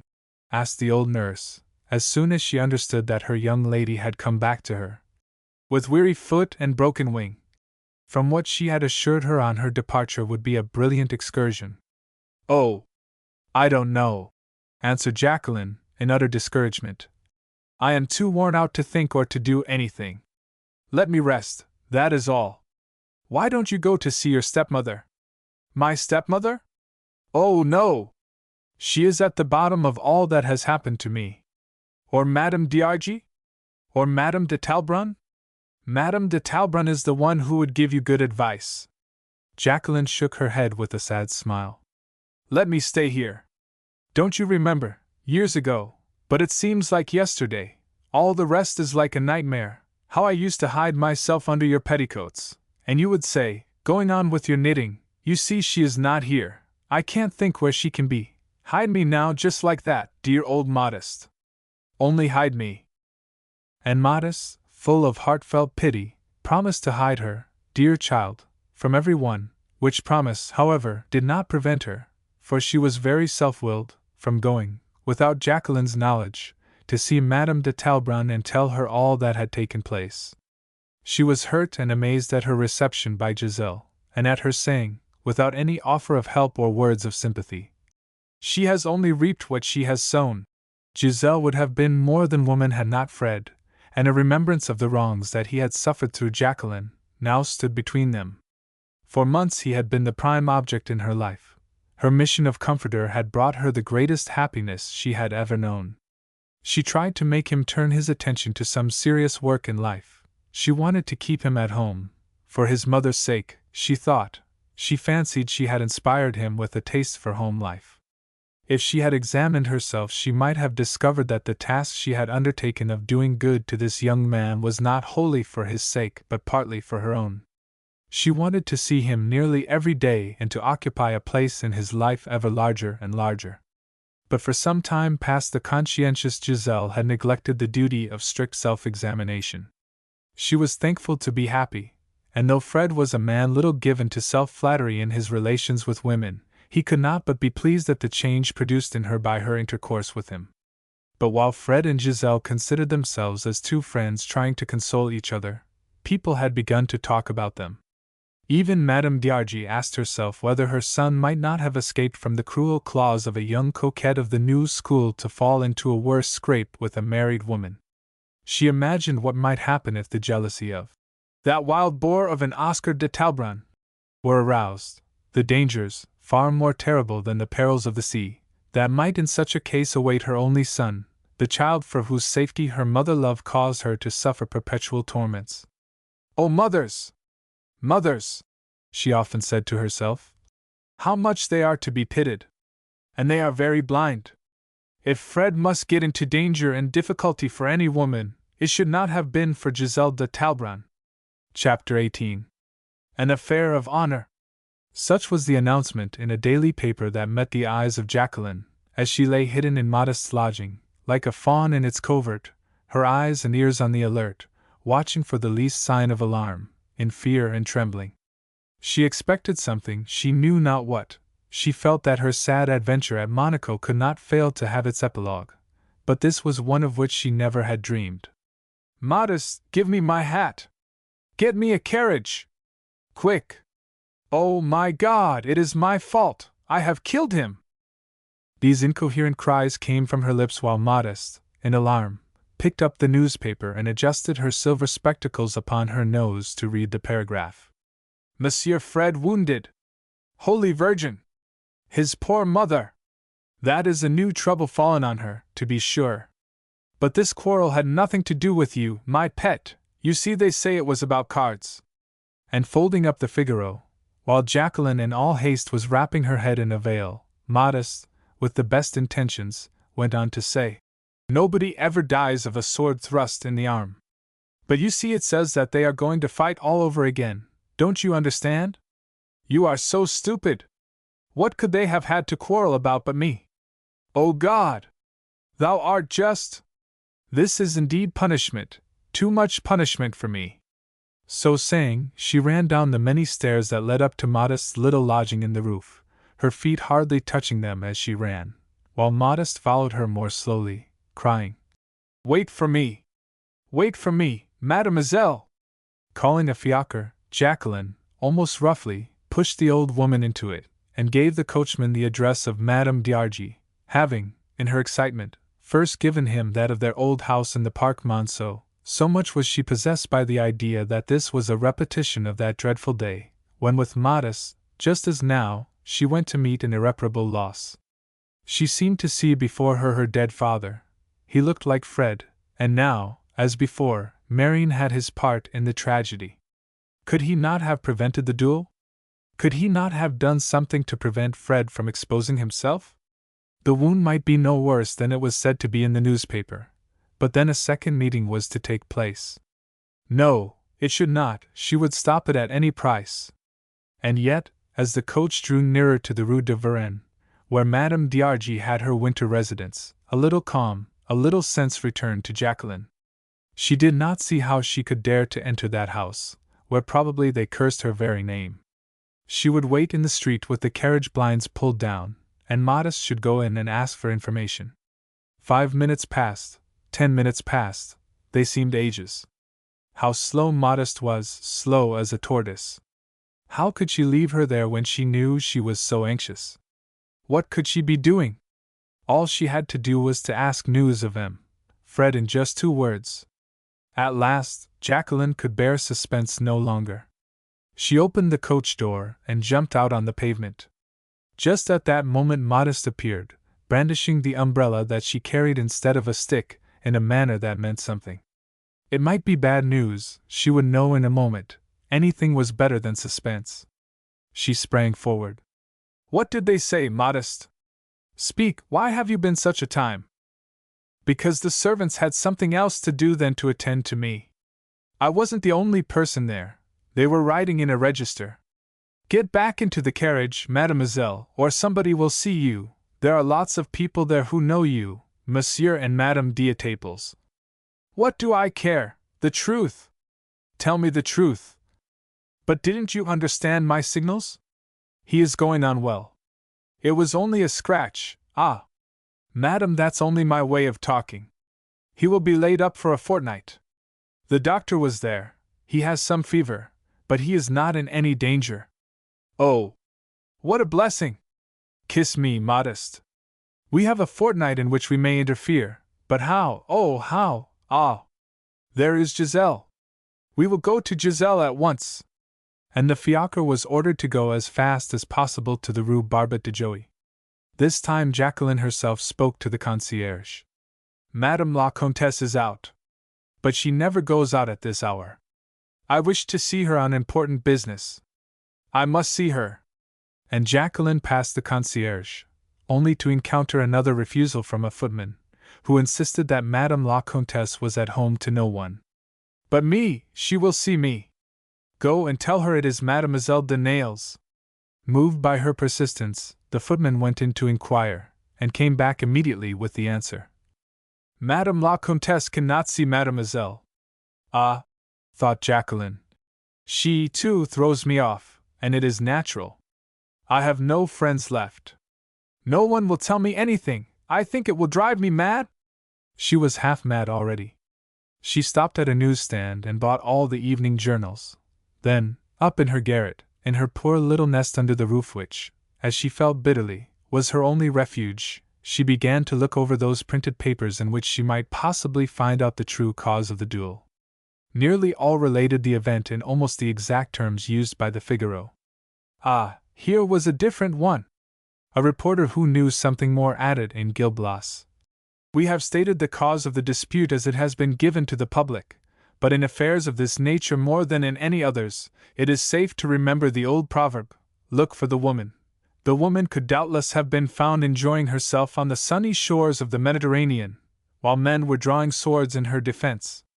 Jacqueline went on looking through the newspapers, crumpling up the sheets as she laid them down. The last she opened had the reputation of being a repository of scandals, never to be depended on, as she well knew. Several times it had come to her hand and she had not opened it, remembering what her father had always said of its reputation. But where would she be more likely to find what she wanted than in the columns of a journal whose reporters listened behind doors and peeped through keyholes? Under the heading of Les Déces Parisiens, she read on the first page. Then she had made no mistake. It had been her flight from Madame Strahlburg's which had led to her being attacked by one man, and defended by the other. Jacqueline found it hard to recognize herself in this tissue of lies, insinuations, and half-truths.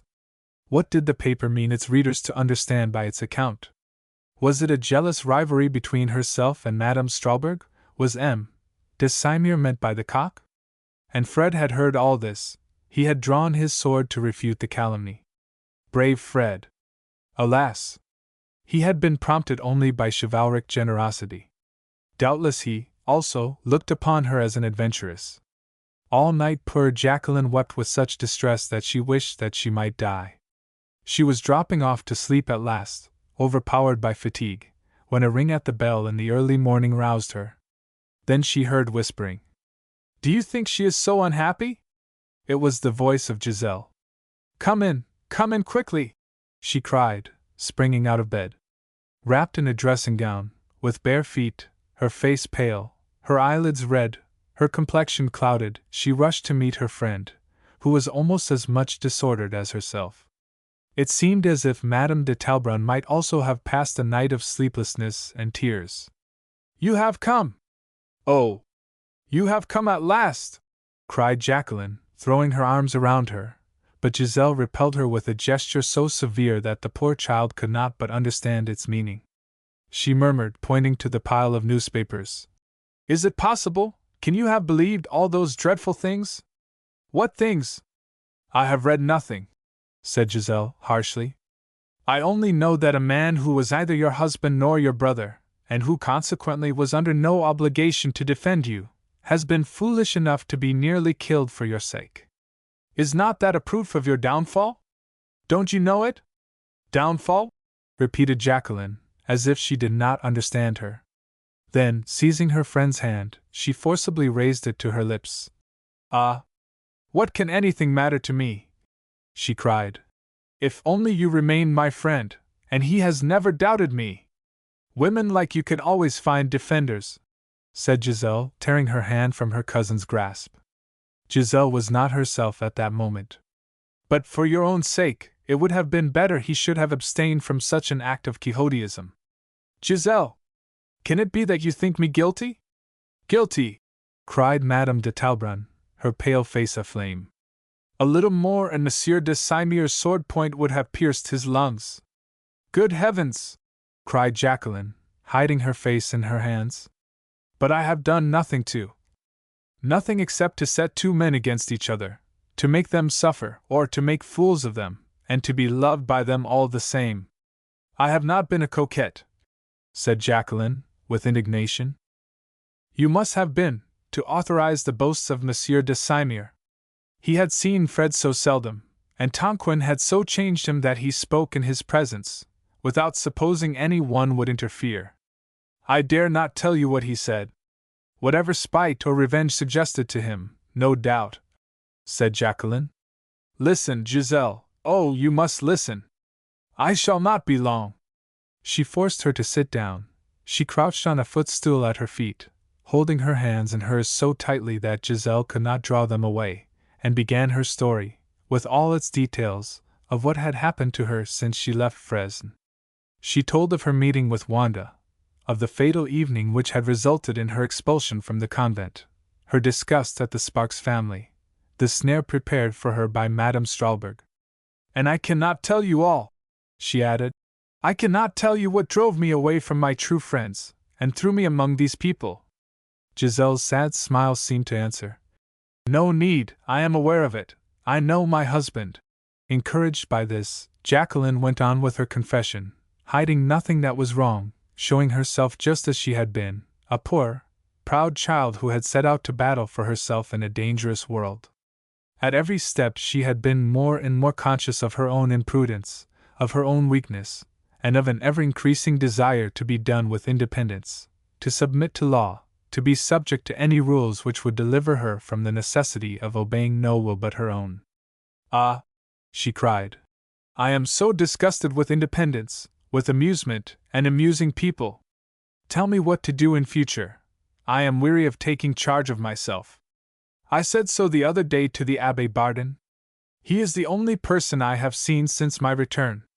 It seems to me I am coming back to my old ideas. You remember how I once wished to end my days in the cell of a Carmelite?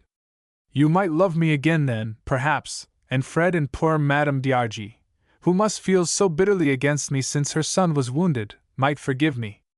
No one feels bitterly against the dead, and it is the same as being dead to be a Carmelite nun. You would all speak of me sometimes to each other as one who had been very unhappy, who had been guilty of great foolishness, but who had repaired her faults as best she could. Poor Jacqueline! She was no longer a girl of the period. In her grief and humiliation she belonged to the past. Old-fashioned forms of penitence attracted her. "And what did the Abbé Bardin tell you?" asked Giselle, with a slight movement of her shoulders. "He only told me that he could not say at present whether that were my vocation." "Nor can I," said Giselle. Jacqueline lifted up her face, wet with tears, which she had been leaning on the lap of Giselle. "I do not see what else I can do, unless you would get me a place as governess somewhere at the ends of the earth," she said. "I could teach children their letters. I should not mind doing anything. I never should complain. Ah! If you lived all by yourself, Giselle, how I should implore you to take me to teach little Enguerrand. I think you might do better than that," said Giselle, wiping her friend's eyes almost as a mother might have done. "If you would only listen to Fred." Jacqueline's cheeks became crimson. "Don't mock me, it is cruel. I am too unworthy, it would pain me to see him. Shame, regret, you understand. But I can tell you one thing, Giselle, only you. You may tell it to him when he is quite old, when he has been long married, and when everything concerning me is a thing of the past. I never had loved anyone with all my heart up to the moment when I read in that paper that he had fought for me, that his blood had flowed for me, that after all that had passed he still thought me worthy of being defended by him. Her tears flowed fast, and she added, I shall be proud of that all the rest of my life. If only you, too, would forgive me. The heart of Giselle was melted by these words. Forgive you, my dear little girl? Ah, you have been better than I. I forgot our old friendship for a moment. I was harsh to you, and I have so little right to blame you. But come! Providence may have arranged all for the best, though one of us may have to suffer. Pray for that someone. Goodbye, au revoir. She kissed Jacqueline's forehead and was gone, before her cousin had seized the meaning of her last words. But joy and peace came back to Jacqueline. She had recovered her best friend, and had convinced her of her innocence. Chapter 19. Gentle Conspirators. Before Giselle went home to her own house she called on the Abbé Bardin, whom a rather surly servant was not disposed to disturb, as he was just eating his breakfast. The Abbé Bardin was Jacqueline's confessor, and he held the same relation to a number of other young girls who were among her particular friends. He was thoroughly acquainted with all that concerned their delicate and generally childish little souls. He kept them in the right way, had often a share in their marriages, and in general kept an eye upon them all their lives. Even when they escaped from him, as had happened in the case of Jacqueline, he did not give them up. He commended them to God, and looked forward to the time of their repentance with the patience of a father. The Abbé Bardin had never been willing to exercise any function but that of catechist. He had grown old in the humble rank of third assistant in a great parish, when, with a little ambition, he might have been its rector. Suffer little children to come unto me, had been his motto. These words of his divine master seemed more often than any others on his lips so expressive of loving kindness, though sometimes a shrewd smile would pass over them and seem to say, I know, I can divine. But when this smile, the result of long experience, did not light up his features, the good Abbé Bardin looked like an elderly child. He was short, his walk was a trot, his face was round and ruddy, his eyes, which were short-sighted, were large, wide open, and blue, and his heavy crop of white hair, which curled and crinkled above his forehead, made him look like a 60-year-old angel, crowned with a silvery aureole. Rubbing his hands affably, he came into the little parlor where Madame de Talleyrand was waiting for him. There was probably no ecclesiastic in all Paris who had a salon so full of worked cushions, each of which was a keepsake, a souvenir of some first communion. The abbé did not know his visitor, but the name Talleyrand seemed to him connected with an honorable and well-meaning family. The lady was probably a mother who had come to put her child into his hands for religious instruction.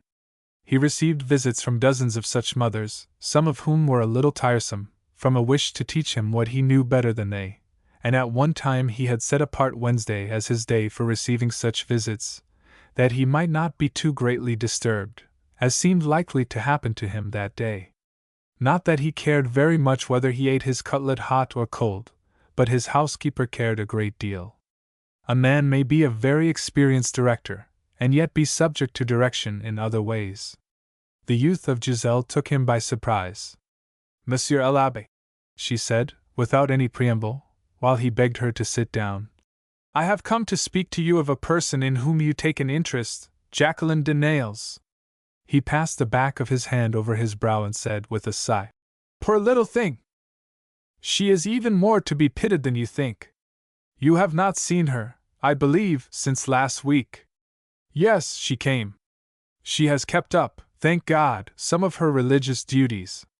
For all that, she has played a leading part in a recent scandal. The abbé sprang up from his chair. A duel has taken place because of her, and her name is in all men's mouths, whispered of course, but the quarrel took place at the club. You know what it is to be talked of at the club. The poison of asps, growled the abbé. Oh! Those clubs, think of all the evil reports concocted in them, of which women are the victims. In the present case the evil report was pure calumny. It was taken up by someone whom you also know, Frederick d'Argy. I have had profound respect these many years for his excellent and pious mother.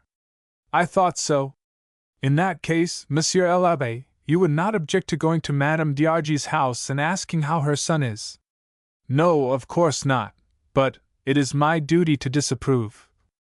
You will tell her that when a young man has compromised a young girl by defending her reputation in a manner too public, there is but one thing he can do afterward: marry her. Wait one moment, said the Abbé, who was greatly surprised. It is certain that a good marriage would be the best thing for Jacqueline. I have been thinking of it. But I do not think I could so suddenly, so soon after. Today at 4 o'clock, Monsieur l'Abbé. Time presses. You can add that such a marriage is the only way to stop a second duel, which will otherwise take place. Is it possible? And it is also the only way to bring Frederick to decide on sending in his resignation. Don't forget that, it is important. But how do you know? The poor Abbé stammered out his words, and counted on his fingers the arguments he was desired to make use of. And you will solemnly assure them that Jacqueline is innocent. Oh! As to that, there are wolves in sheep's clothing, as the Bible tells us, but believe me, when such poor young things are in question, it is more often the sheep which has put on the appearance of a wolf, to seem in the fashion, added the Abbé. Just to seem in the fashion. Fashion will authorize any kind of counterfeiting. Well, you will say all that, will you not, to Madame d'Argy? It will be very good of you if you will. She will make no difficulties about money. All she wants is a quietly disposed daughter-in-law who will be willing to pass 9 months of the year at Liserolles, and Jacqueline is quite cured of her Paris fever. A fever too often mortal, murmured the Abbé. Oh, for the simplicity of nature! A priest whose lot is cast in the country is fortunate, madam, but we cannot choose our vocation. We may do good anywhere, especially in cities. Are you sure, however, that Jacqueline? She loves Monsieur d'Argy. Well, if that is so, we are all right. The great misfortune with many of these poor girls is that they have never learned to love anything. They know nothing but agitations, excitements, curiosities, and fancies. All that sort of thing runs through their heads. You are speaking of a Jacqueline before the duel. I can assure you that ever since yesterday, if not before, she has loved Monsieur d'Argy, who on his part for a long time, a very long time, has been in love with her. Giselle spoke eagerly, as if she forced herself to say the words that cost her pain. Her cheeks were flushed under her veil. The Abbé, who was keen-sighted, observed these signs. But, continued Giselle, if he is forced to forget her, he may try to expend elsewhere the affection he feels for her. He may trouble the peace of others, while deceiving himself. He might make in the world one of those attachments. Do not fail to represent all these dangers to Madame d'Argy when you plead the cause of Jacqueline. Humph! You are evidently much attached, madame, to Mademoiselle de Nayles. Very much, indeed, she answered bravely. Very much attached to her, and still more to him. Therefore you understand that this marriage must, absolutely must take place. She had risen and was folding her cloak round her, looking straight into the Abbé's eyes. Small as she was, their height was almost the same. She wanted him to understand thoroughly why this marriage must take place. He bowed. Up to that time he had not been quite sure that he had not to do with one of those wolves dressed in fleece whose appearance is as misleading as that of sheep disguised as wolves. Now his opinion was settled. Mon Dieu! Madam, he said, your reasons seem to me excellent. A duel to be prevented, a son to be kept by the side of his sick mother, 2 young people who love each other to be married, the saving, possibly, of 2 souls. Say 3 souls, Monsieur l'Abbé. He did not ask whose was the third, nor even why she had insisted that this delicate commission must be executed that same day. He only bowed when she said again, At 4 o'clock, Madame d'Argy will be prepared to see you. Thank you, Monsieur l'Abbé. And then, as she descended the staircase, he bestowed upon her silently his most earnest benediction, before returning to the cold cutlet that was on his breakfast table. Giselle did not breakfast much better than he. In truth, de Talbrun being absent, she sat looking at her son, who was eating with a good appetite, while she drank only a cup of tea, after which she dressed herself, with more than usual care, hiding by rice powder the trace of recent tears on her complexion, and arranging her fair hair in the way that was most becoming to her. Under a charming little bonnet covered with gold network which corresponded with the embroidery on an entirely new costume.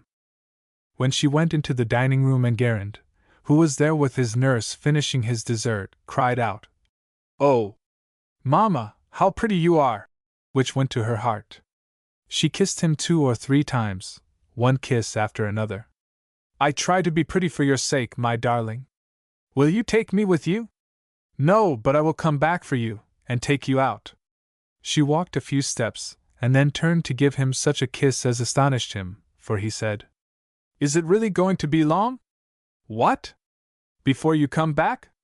You kiss me as if you were going for a long time, far away." "I kissed you to give myself courage." Enguerrand, who, when he had a hard lesson to learn, always did the same thing, appeared to understand her.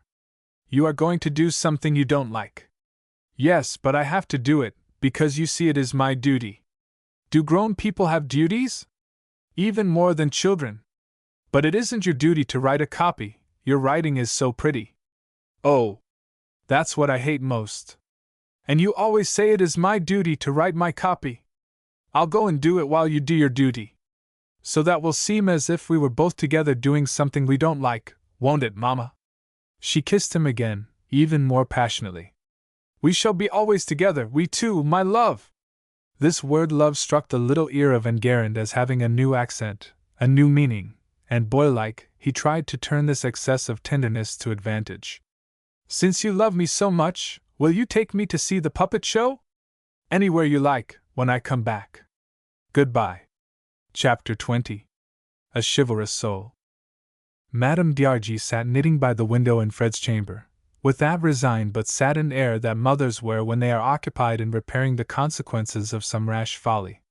Fred had seen her in his boyhood knitting in the same way with the same look on her face, when he had been thrown from his pony, or had fallen from his velocipede. He himself looked ill at ease and worried, as he lay on a sofa with his arm in a sling. He was yawning and counting the hours. From time to time his mother glanced at him. Her look was curious, and anxious, and loving, all at the same time. He pretended to be asleep. He did not like to see her watching him.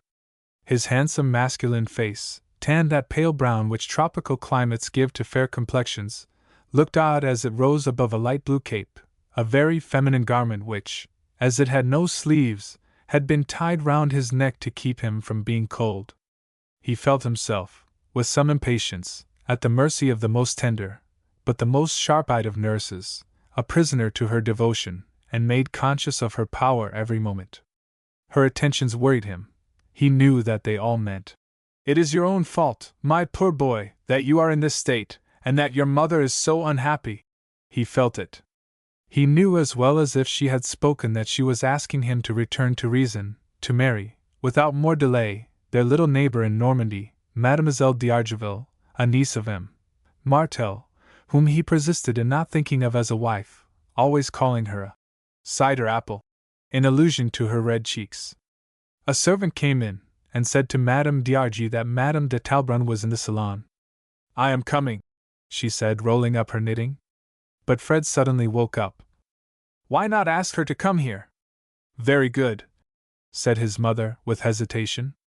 She was distracted between her various anxieties, exasperated against the fatal influence of Jacqueline, alarmed by the increasing intimacy with Giselle, desirous that all such complications should be put an end to by his marriage, but terribly afraid that her cider apple would not be sufficient to accomplish it.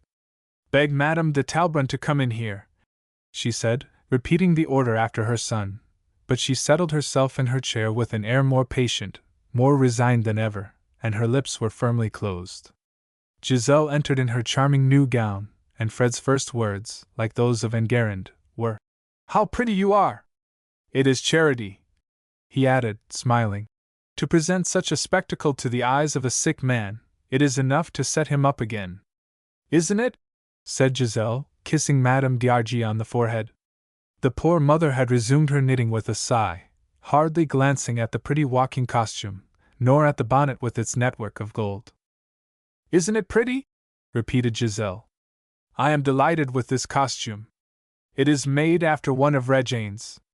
Oscar fell in love with it at a first representation of a vaudeville, and he gave me over into the hands of the same dressmaker, who indeed was named in the play. That kind of advertising seems very effective. She went on chattering thus to put off what she had really come to say. Her heart was beating so fast that its throbs could be seen under the embroidered front of the bodice which fitted her so smoothly. She wondered how Madame d'Argy would receive the suggestion she was about to make. She went on. I dressed myself in my best today because I am so happy. Madame d'Argy's long tortoise-shell knitting needles stopped. I am glad to hear it, my dear, she said coldly. I am glad anybody can be happy. There are so many of us who are sad. But why are you pleased? Asked Fred, looking at her, as if by some instinct he understood that he had something to do with it. Our prodigal has returned, answered Giselle, with a little air of satisfaction, very artificial, however, for she could hardly breathe, so great was her fear and her emotion. My house is in the garb of rejoicing. The prodigal? Do you mean your husband? Said Madame d'Argy, maliciously. Oh, I despair of him, replied Giselle lightly. No, I speak of a prodigal who did not go far, and who made haste to repent. I am speaking of Jacqueline. There was complete silence. The knitting needles ticked rapidly, a slight flush rose on the dark cheeks of Fred.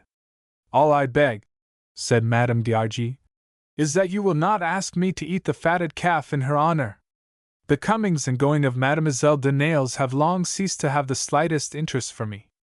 They have for Fred at any rate. He has just proved it, I should say, replied Giselle. By this time the others were as much embarrassed as Giselle. She saw it, and went on quickly. Their names are together in everybody's mouth. You cannot hinder it. I regret it deeply, and allow me to make one remark. It seems to me you show a want of tact such as I should never have imagined in telling us. Giselle read in Fred's eyes, which were steadily fixed on her, that he was, on that point, of his mother's opinion. She went on, however, still pretending to blunder. Forgive me, but I have been so anxious about you ever since I heard there was to be a second meeting. A second meeting! Screamed Madame d'Argy, who, as she read no paper but the Gazette de France, or occasionally the Débats, knew nothing of all the rumors that find their echo in the daily papers. Oh, mon Dieu! I thought you knew. You need not frighten my mother, said Fred, almost angrily. Monsieur de Saumur has written a letter which puts an end to our quarrel. It is the letter of a man of honor apologizing for having spoken lightly, for having repeated false rumors without verifying them, in short, retracting all that he had said that reflected in any way on Mademoiselle de Nayles, and authorizing me, if I think best, to make public his retraction. After that we can have nothing more to say to each other. He who makes himself the champion to defend a young girl's character, said Madame d'Argy sententiously, injures her as much as those who have spoken evil of her. That is exactly what I think, said Giselle. The self-constituted champion has given the evil rumor circulation. There was again a painful silence. Then the intrepid little woman resumed. This step on the part of Monsieur de Saumur seems to have rendered my errand unnecessary. I had thought of a way to end this sad affair, a very simple way, much better, most certainly, than men cutting their own throats, or those of other people. But since peace has been made over the ruins of Jacqueline's reputation, I had better say nothing and go away. No, no! Let us hear what you had to propose, said Fred, getting up from his couch so quickly that he jarred his bandaged arm, and uttered a cry of pain, which seemed very much like an oath, too. Giselle was silent. Standing before the hearth, she was warming her small feet, watching, as she did so, Madame d'Argy's profile, which was reflected in the mirror. It was severe, impenetrable. It was Fred who spoke first. In the first place, he said, hesitating, are you sure that Mademoiselle de Nayles has not just arrived from Monaco? I am certain that for a week she has been living quietly with Modeste, and that, though she passed through Monaco, she did not stay there 24 hours, finding that the air of that place did not agree with her. But what do you say to what Monsieur Martel saw with his own eyes, and which is confirmed by public rumor? Cried Madame d'Argy, as if she were giving a challenge. Monsieur Martel saw Jacqueline in bad company. She was not there of her own will. As to public rumor, we may feel sure that to make it as flattering to her tomorrow as it is otherwise today, only a marriage is necessary. Yes, a marriage! That is the way I had thought of to settle everything and make everybody happy. What man would marry a girl who had compromised herself? Said Madame d'Argy, indignantly. He who has done his part to compromise her. Then go and propose it to Monsieur de Simir. No, it is not Monsieur de Simir whom she loves. Ah! Madame d'Argy was on her feet at once. Indeed, Giselle, you are losing your senses. If I were not afraid of agitating Fred. He was, in truth, greatly agitated. The only hand that he could use was pulling and tearing at the little blue cape crossed on his breast, in which his mother had wrapped him, and this unsuitable garment formed such a queer contrast to the expression of his face that Giselle, in her nervous excitement, burst out laughing, an explosion of merriment which completed the exasperation of Madame d'Argy. Never! She cried, beside herself. You hear me, never will I consent, whatever happens! At that moment the door was partly opened, and a servant announced, Monsieur l'Abbé Bardin. Madame d'Argy made a gesture which was anything but reverential. Well, to be sure, this is the right moment with a vengeance. What does he want? Does he wish me to assist in some good work, or to undertake to collect money, which I hate? Above all, mother, cried Fred, don't expose me to the fatigue of receiving his visit. Go and see him yourself. Giselle will take care of your patient while you are gone. Won't you, Giselle? His voice was soft, and very affectionate. He evidently was not angry at what she had dared to say, and she acknowledged this to herself with an aching heart. I don't exactly trust your kind of care, said Madame d'Argy, with a smile that was not gay, and certainly not amiable. She went, however, because Fred repeated, But go and see the Abbé Bardin. Hardly had she left the room when Fred got up from his sofa and approached Giselle with passionate eagerness. Are you sure I am not dreaming? Said he. Is it you, really you who advised me to marry Jacqueline? Who else should it be? She answered, very calm to all appearance. Who can know better than I? But first you must oblige me by lying down again, or else I will not say one word more. That is right. Now keep still. Your mother is furiously displeased with me, I am sorry, but she will get over it. I know that in Jacqueline you would have a good wife, a wife far better than the Jacqueline you would have married formerly. She has paid dearly for her experience of life, and has profited by its lessons, so that she is now worthy of you, and sincerely repentant for her childish peccadillos. Giselle, said Fred, look me full in the face, yes, look into my eyes frankly and hide nothing. Your eyes never told anything but the truth. Why do you turn them away? Do you really and truly wish this marriage? She looked at him steadily as long as he would, and let him hold her hand, which was burning inside her glove, and which with a great effort she prevented from trembling. Then her nerves gave way under his long and silent gaze, which seemed to question her, and she laughed, a laugh that sounded to herself very unnatural. My poor dear friend, she cried, how easily you men are duped! You are trying to find out, to discover whether, in case you decide upon an honest act, a perfectly sensible act, to which you are strongly inclined, don't tell me you are not, whether, in short, you marry Jacqueline, I shall be really as glad of it as I pretend. But have you not found out what I have aimed at all along? Do you think I did not know from the very first what it was that made you seek me? I was not the rope, but I had lived near the rose. I reminded you of her continually. We too loved her, each of us felt we did. Even when you said harm of her, I knew it was merely because you longed to utter her name, and repeat to yourself her perfections. I laughed, yes, I laughed to myself, and I was careful how I contradicted you. I tried to keep you safe for her, to prevent your going elsewhere and forming attachments which might have resulted in your forgetting her. I did my best, do me justice, I did my best. Perhaps sometimes I pushed things a little far in her interest, in that of your mother, but in yours more than all, in yours, for God knows I am all for you," said Giselle, with sudden and involuntary fervor. "Yes, I am all yours as a friend, a faithful friend," she resumed, almost frightened by the tones of her own voice. "But as to the slightest feeling of love between us, love the most spiritual, the most platonic, yes, all men, I fancy, have a little of that kind of self-conceit. Dear Fred, don't imagine it, and Guerin would never have allowed it."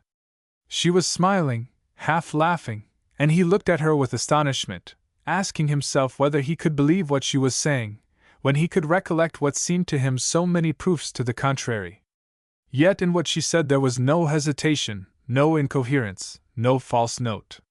Pride, noble pride, upheld her to the end. The first falsehood of her life was a masterpiece. "Ah, Giselle," he said at last, not knowing what to think, "I adore you. I revere you." "Yes," she replied, with a smile gracious, yet with a touch of sadness, "I know you do. But her you love." Might it not have been sweet to her had he answered, "No, I loved her once, and remembered that old love enough to risk my life for her, but in reality I now love only you, all the more at this moment when I see you love me more than yourself." But instead, he murmured only, like a man and a lover, "And Jacqueline, do you think she loves me?" His anxiety, a thrill that ran through all his frame, the light in his eyes, his sudden pallor, told more than his words. If Giselle could have doubted his love for Jacqueline before, she would have now been convinced of it. The conviction stabbed her to the heart. Death is not that last sleep in which all our faculties, weakened and exhausted, fail us. It is the blow which annihilates our supreme illusion and leaves us disabused in a cold and empty world. People walk, talk, and smile after this death. Another ghost is added to the drama played on the stage of the world, but the real self is dead. Giselle was too much of a woman, angelic as she was, to have any courage left to say, "Yes, I know she loves you." She said instead, in a low voice, "That is a question you must ask of her." Meantime, in the next room they could hear Madame d'Argy vehemently repeating, "Never! No, I never will consent! Is it a plot between you?" They heard also a rumbling monotone preceding each of these vehement interruptions. The Abbé Bardon was pointing out to her that, unmarried, her son would return to Tonquin, that Lizero's would be left deserted, her house would be desolate without daughter-in-law or grandchildren, and, as he drew these pictures, he came back, again and again, to his main argument. "I will answer for their happiness. I will answer for the future." His authority as a priest gave weight to this assurance, at least Madame d'Argy felt it so. She went on saying never, but less and less emphatically, and apparently she ceased to say it at last, for 3 months later the Dietaples, the Rays, the d'Avrigny's and the rest, received 2 wedding announcements in these words: "Madame d'Argy has the honor to inform you of the marriage of her son M. Frederick d'Argy, Chevalier of the Legion of Honor, to Mademoiselle de Nayles." The accompanying card ran thus: "Congratulations showered down on both mother and stepmother. A love match is nowadays so rare."